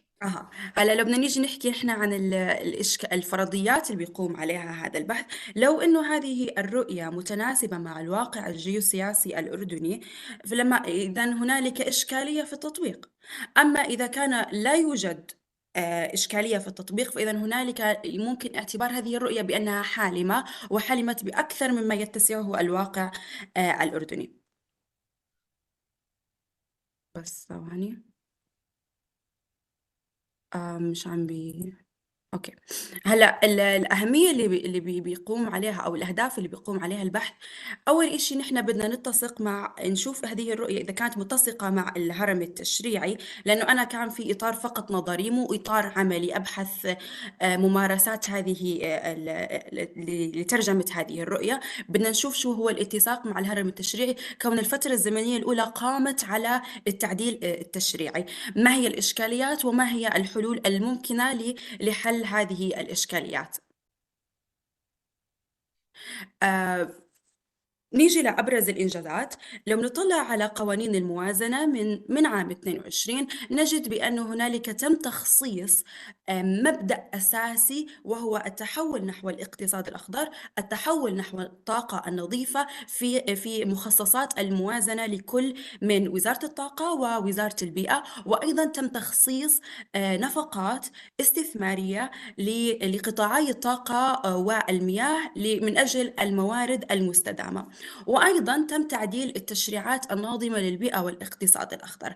لو بدنا نيجي نحكي أنه هنالك أبرز إنجازات، وإذا ما هي هذه الإشكالية؟ الإشكالية تتضمن بآخر إنجاز، وهو تعديل التشريعات الناظمة للبيئة والاقتصاد الأخضر. التعديل التشريعي الأول الذي كان متناقض مع أهداف هذه الرؤية وهو قانون الطاقة المتجددة. قانون الطاقة المتجددة مثل ما بنعرف أنه هو بينظم سبل إنتاج الطاقة البديلة أو الطاقة المستدامة. علشان يجذب الاستثمار لإنتاج هذه الطاقة، فإنه يتم المشرع يعطي إعفاء جمركي أو إعفاء ضريبي، وحتى تحصل على هذا الإعفاء يجب أن يكون لديك شروط خاصة. في النظام القديم مثل ما نحن شايفين أن هنالك كان في عندي شروط سهلة وأسهل وأكثر سلاسة من التعديلات الجديدة ومن النظام الجديد. النظام القديم نيجي نشوف أنه الشرط الأول كان تمام، الأنظمة والأجهزة أنها تكون جديدة وغير مستعملة، هذا أمر طبيعي، ولكن الإشكالية في الشرط الثاني بأنه حتى يتم يعني اعتماد هذه الأجهزة يجب أن تحقق نسبة 10% من التقييم حسب المواصفات والمقاييس الأردنية، بينما في التعديل الجديد قال بأن هنالك يجب أن تكون متوافقة مع المواصفات والمقاييس الأردنية أو الدولية، وأيضا وضع هنالك نسب، ليس نسبة محددة مثل 10%، ولكن وضع نسب لكل جهاز ولكل نظام من أنظمة تصدير الطاقة. أيضا أضاف شروط جديدة بأنه في حال بيع هذه الأجهزة لأي شخص آخر حتى تبقى حاصل على هذا الإعفاء، يجب أن تستعمل لنفس الغاية التي بيعت من أجلها ولا تتجاوز إنتاج الطاقة بنسبة 50%. يعني الجهاز لا يجب أن يصدر طاقة بنسبة 60%، وهذا أمر أيضا مستغرب. التعديل التشريعي الآخر كان لنظام الضريبة الخاصة للمبيعات. في نهاية عام 2024 الحكومة عدلت نظام الضريبة الخاصة للمبيعات، وكان جل هذه الضريبة التي ارتفعت هي على المركبات الكهربائية. مثل ما نطلع على تعديلات قبل عام 2024 كان الأساس الضريبة هو حسب نوع محرك السيارة، نطلع بالنسب إنه كانت 10%، 15%، 59%، بينما في التعديل الجديد لم يعتمد نظام نوع المحرك، ولكن اعتمد على قيمة المركبة، ونطلع أن هنالك رفع بشكل حاد وواضح بنسب الضريبة من 10% ل 40%، 55%، 60%، فصار في عندي رفع بشكل واضح لمنتجات تعتمد على الكهرباء. طب شو هي الإشكالية التي قادتنا لهذا الأمر؟ لو بنطلع نحن بأنه لم يتم جذب استثمار إنتاج الطاقة، وفي النهاية أيضا هنالك خلل واضح في السوق المحلي بالعرض والطلب. نحن لم نشجع السوق المحلي التجاري لطلب المنتجات التي تعمل عن طريق الكهرباء. هنالك أخصائيين أردنيين في مجال الطاقة يقولوا بأن هذه القرارات كانت نتيجة للعلاقات الوطيدة مع الولايات المتحدة الأمريكية، لأنها الآن هي في منافسة اقتصادية مع الصين التي وصلت صفريتها في هذا العام، مما حتم علينا أن ندعم المنتجات الأوروبية والمنتجات الأمريكية بموجب اتفاقية التجارة الحرة مع الولايات المتحدة الأمريكية. الإشكالية الأخرى هنالك لا يوجد خطط بديلة لما حدث حقيقة، ولم يتم إجراء مراجعات دورية شاملة لهذا الموضوع. فإذا الإشكالية الأساسية التي قامت بأن هنالك رؤية التحديث الاقتصادي قامت على التحول نحو الطاقة النظيفة ونحو الاقتصاد الأخضر، ولكن القوانين التي سنت في هذه المرحلة لم تعمل على جذب الاستثمار في إنتاج الطاقة البديلة، وأيضا بالنسبة للضريبة فهي لم تشجع المواطنين أو السوق التجاري الأردني على طلب المنتجات التي تعمل عن طريق الكهرباء لرفع نسب الضريبة. ما هي الحلول؟ الحل الأساسي هو يجب أن يكون هنالك مراجعة دورية وشاملة للتشريعات التي تحدثت عنها.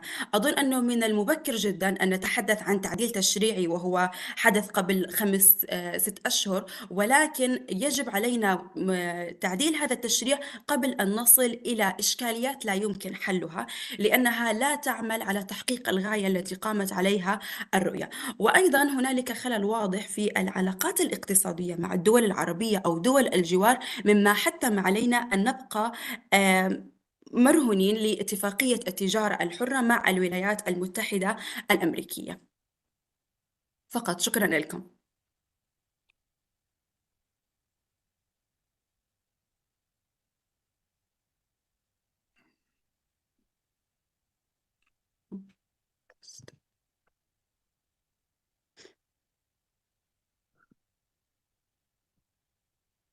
شكرا جدا أستاذة لوجينا على هذا العرض.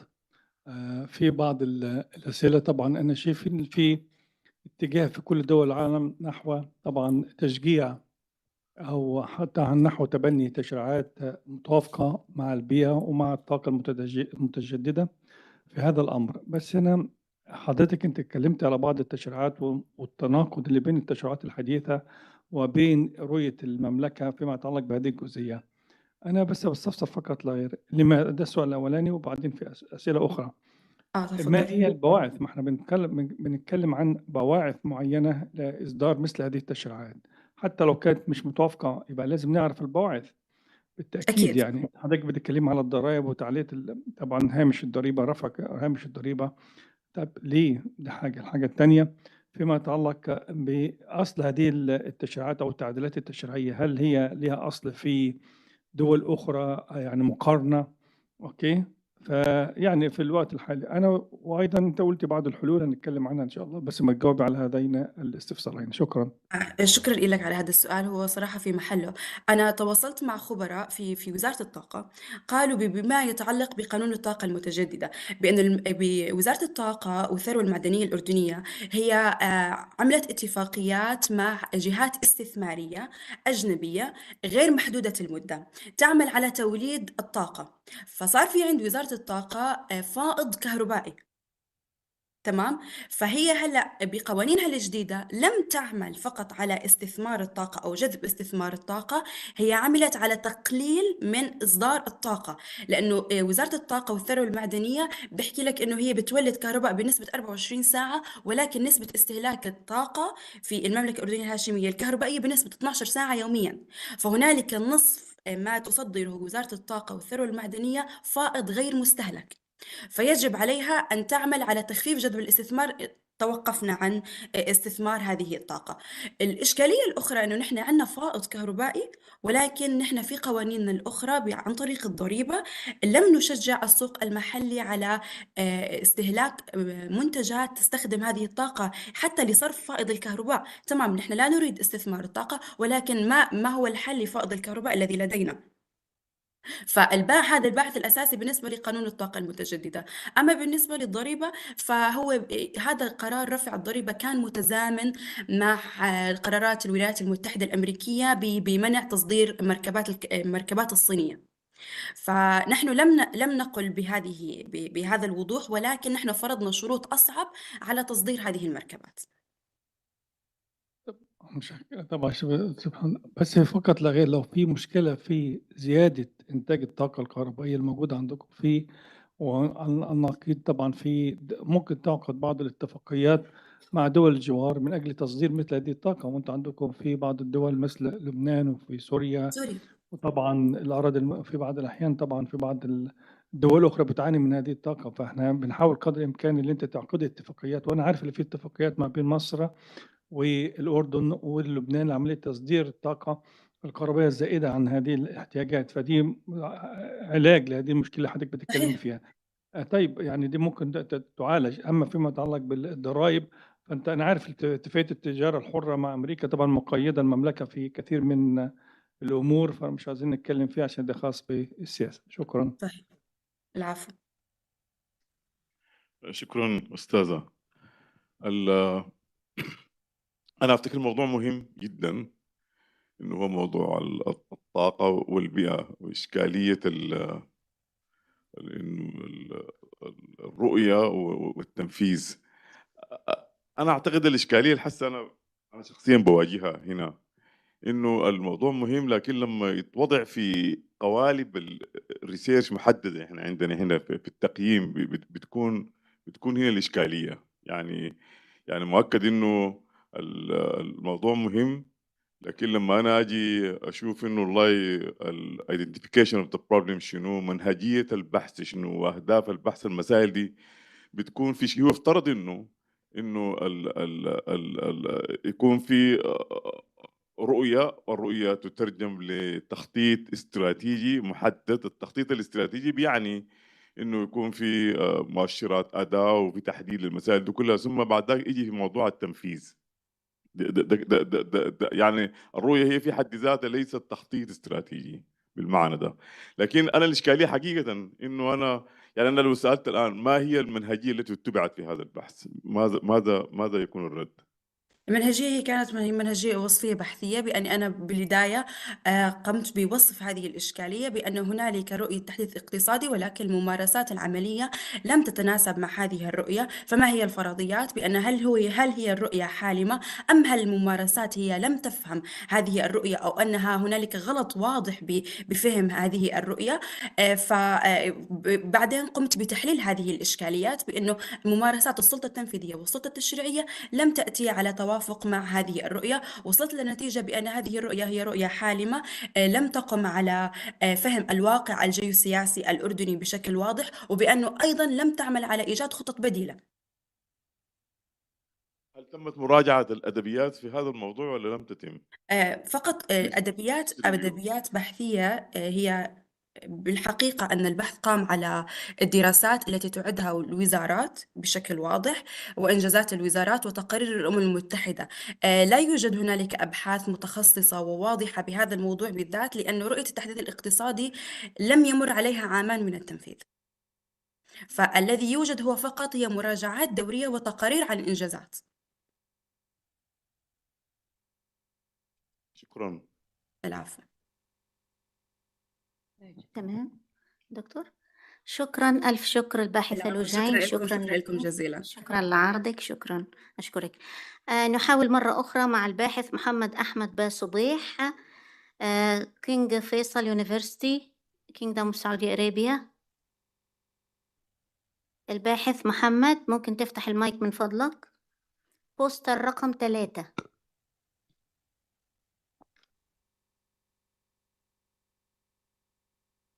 تفتح المايك من فضلك وحاول كده تتكلم.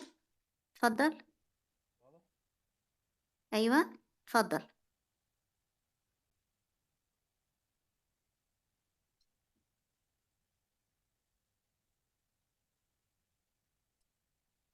ممكن تتكلم حضرتك لو سمحت؟ أيوة تمام، أهلا وسهلا. بس ممكن تتكلم عشان نتست الصوت. السلام عليكم. وعليكم السلام ورحمة الله، اتفضل. تمام. باوربوينت واضح؟ لا لسه، ممكن تعمل شير سكرين.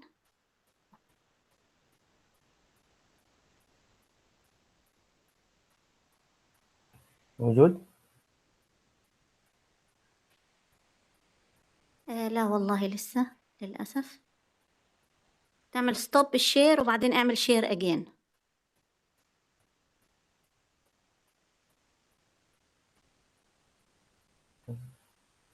ايوه تماما، كده اتفضل. واضح؟ تمام واضح، اتفضل.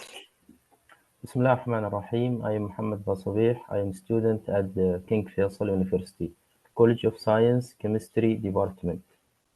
The goal of the project is to prepare on the easy to obtain non-toxic catalysts and use it in the oxidation of methanol used in the fuel cells. A novel amorphous iron-nickel biophosphates material synthesized using different methods for methanol fuel cells. Outlines abstract introduction, methanol materials, results, and conclusion. Abstract nanoflakes of metal phosphates were incorporated to enhance the reactivity of the working electrodes for the electrooxidation of small organic compounds, especially methanol. The resultant metal phosphates materials underwent comprehensive analysis using FTIR, SIM, EDX, TIM, and XRD surface area analysis, collectively confirming its nanoflakes morphology. Cyclic voltammetry and impedance spectroscopy methodologies were employed within a 3 electro system to evaluate the electrocatalytic efficiency of the introduced nanoflexed phosphates for the oxidation of methanol in a potassium hydroxide aqueous medium. The synthesized phosphates exhibited enhances electrocatalytic performance for the oxidation of methanol across various scan rates. Being a non-renewable resource, complete dependence on fossil fuels has led to serious environmental and economic crises.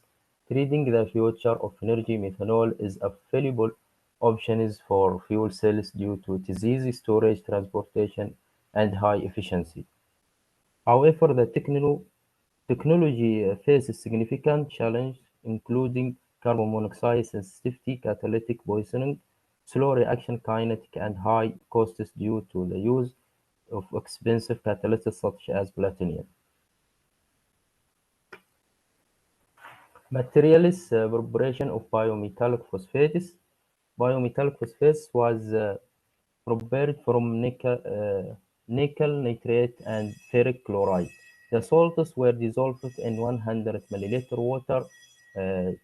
25 milliliter of solution was mixed with 75 milliliter ammonium phosphates, and nitric acid was added until the precipitate dispersed.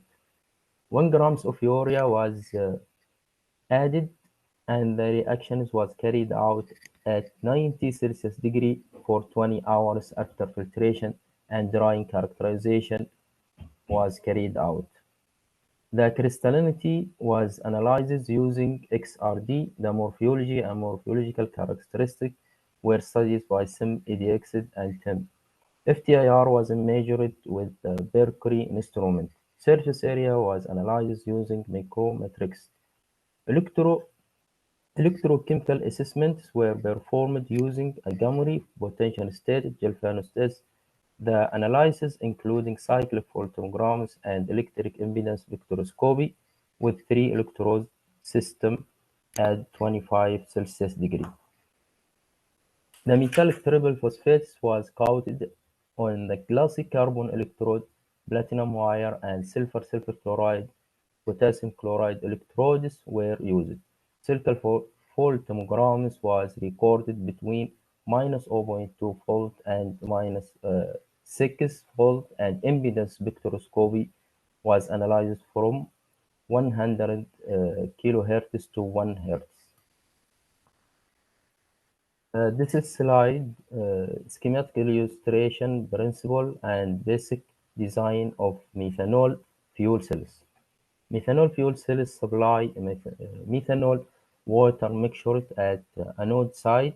The mixture is split into hydrogen and carbon dioxide catalysts. Metal phosphates divide the hydrogen molecules into positively charged hydrogen atoms, protons.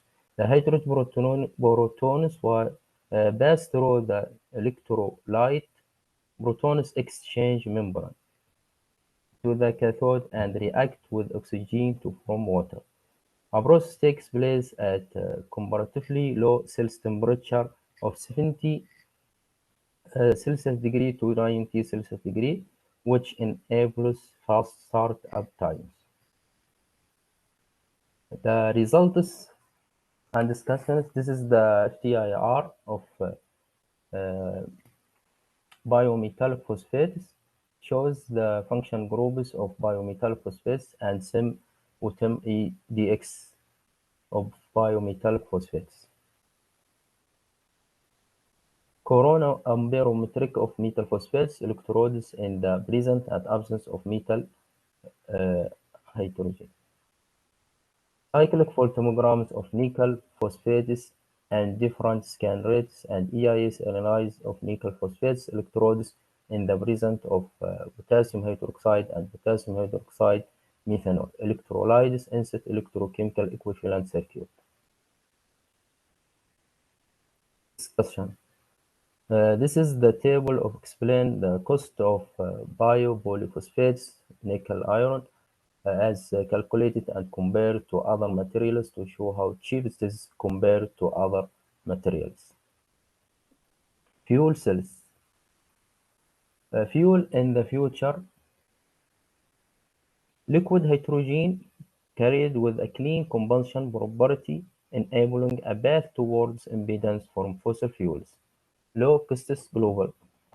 Locally available and traded on the industrial scale as a chemical commodity that cheaper than diesel by up to 70%, 75 million tons yearly production. Samples logistics, liquid fuel with existing infrastructure and distribution network, the best way to store hydrogen. High energy density. High energy density compared to hydrogen in compressive gas cylinders and lithium-ion battery about 10 times. Low environmental impact. Occurs naturally, dissolved in water, and it is easy biodegradable, can be used in places where diesel and gasoline are prohibited. Renewable clean pathway towards production from renewable resources such as municipal waste, biomass, and recycled carbon dioxide, unlocks carbon neutral energy production. Advantages of methanol for fuel cells, transportation and storage, low cost and globally available high energy density production of hydrogen from methanol. Conclusion: the effect of urea ratios on the nickel phosphate preparation was evaluated using FTIR, SIM-EDX, and TIM-XRD techniques, which confirmed the formation of nanosheets. Electrochemical analysis, CEVIA and EIS showed high efficiency in the oxidation of methanol and urea in an aqueous medium of potassium hydroxide, and use of these catalysts in industrial applications such as fuel cells and the treatment of contaminated water. This is the reference. Thank you for listening.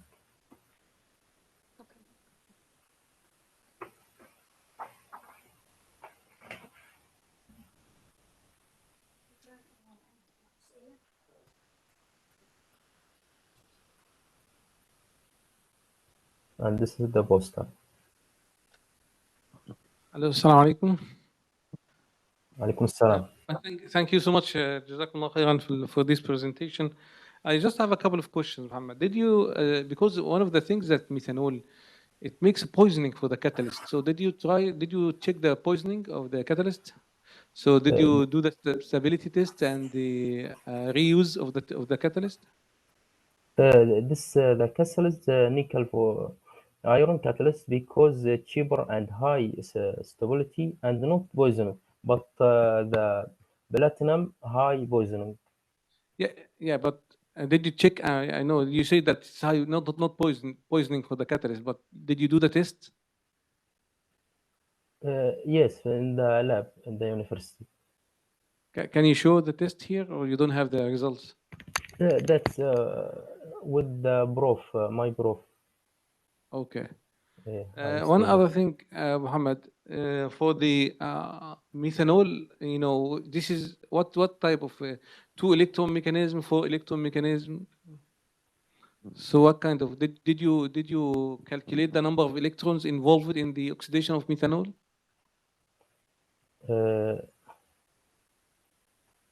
I don't understand, but يعني انت حسبت عدد الالكترونات اللي بيحصل بيها اوكسيديشن للميثانول كم الكترون يعني 2 4 2 electron pathway.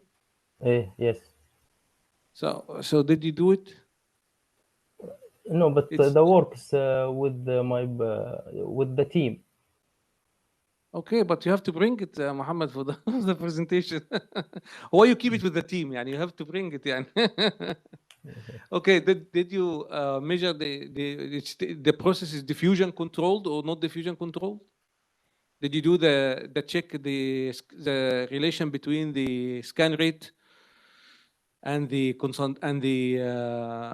scan rate and the concentration potential versus? Did you see the current peak with the square root of the scan rate? No. Okay. Okay. Thank you, Muhammad. السلام عليكم. عليكم السلام. شكرا الباحث محمد، ألف شكر ليك. نحاول محاولة أخيرة مع الباحث أدهم الرحبي، ريسيرش رقم 12.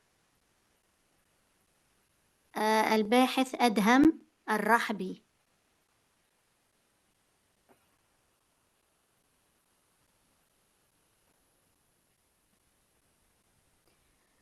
أرجو فتح المايك، تفضل. السلام عليكم.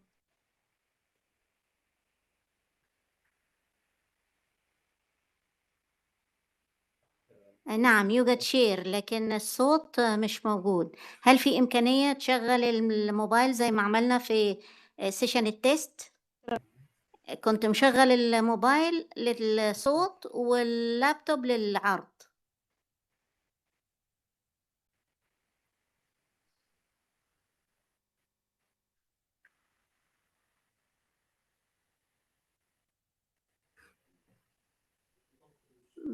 من جامعة السلطان قابوس.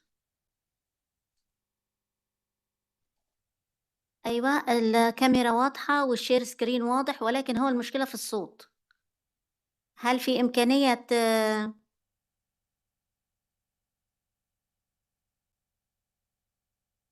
للأسف صوت حضرتك مش طالع. لا شغال بس الصوت عنده مش طالع.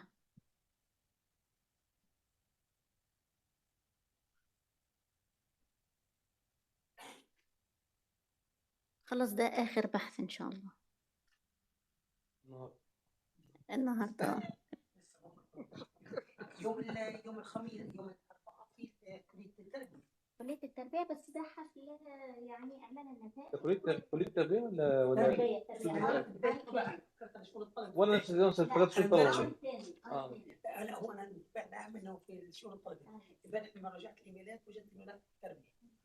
لا خبرت أنا كنت حابب على لا حسن اشتغل أهو الصوت اشتغل. بس واحد أدهم سمعنا؟ ألو السلام عليكم. أدهم سمعنا؟ سمعنا أستاذ أدهم؟ لا هو سامع لكن المايك.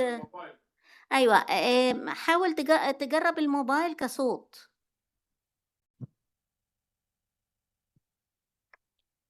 زي ما عملنا في سيشن التيست.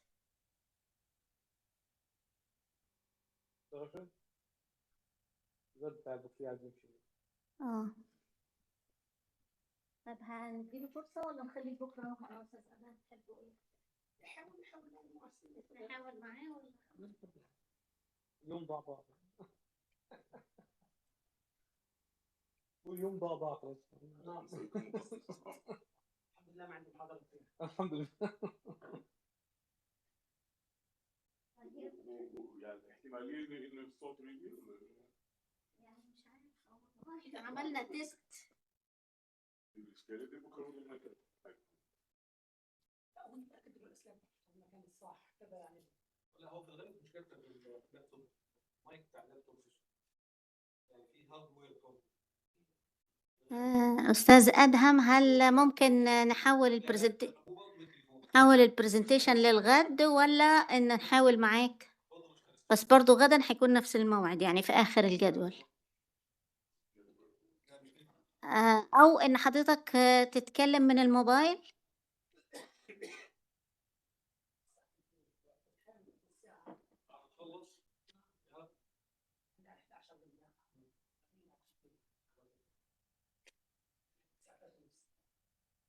رمضان جاي والدنيا هتتغير.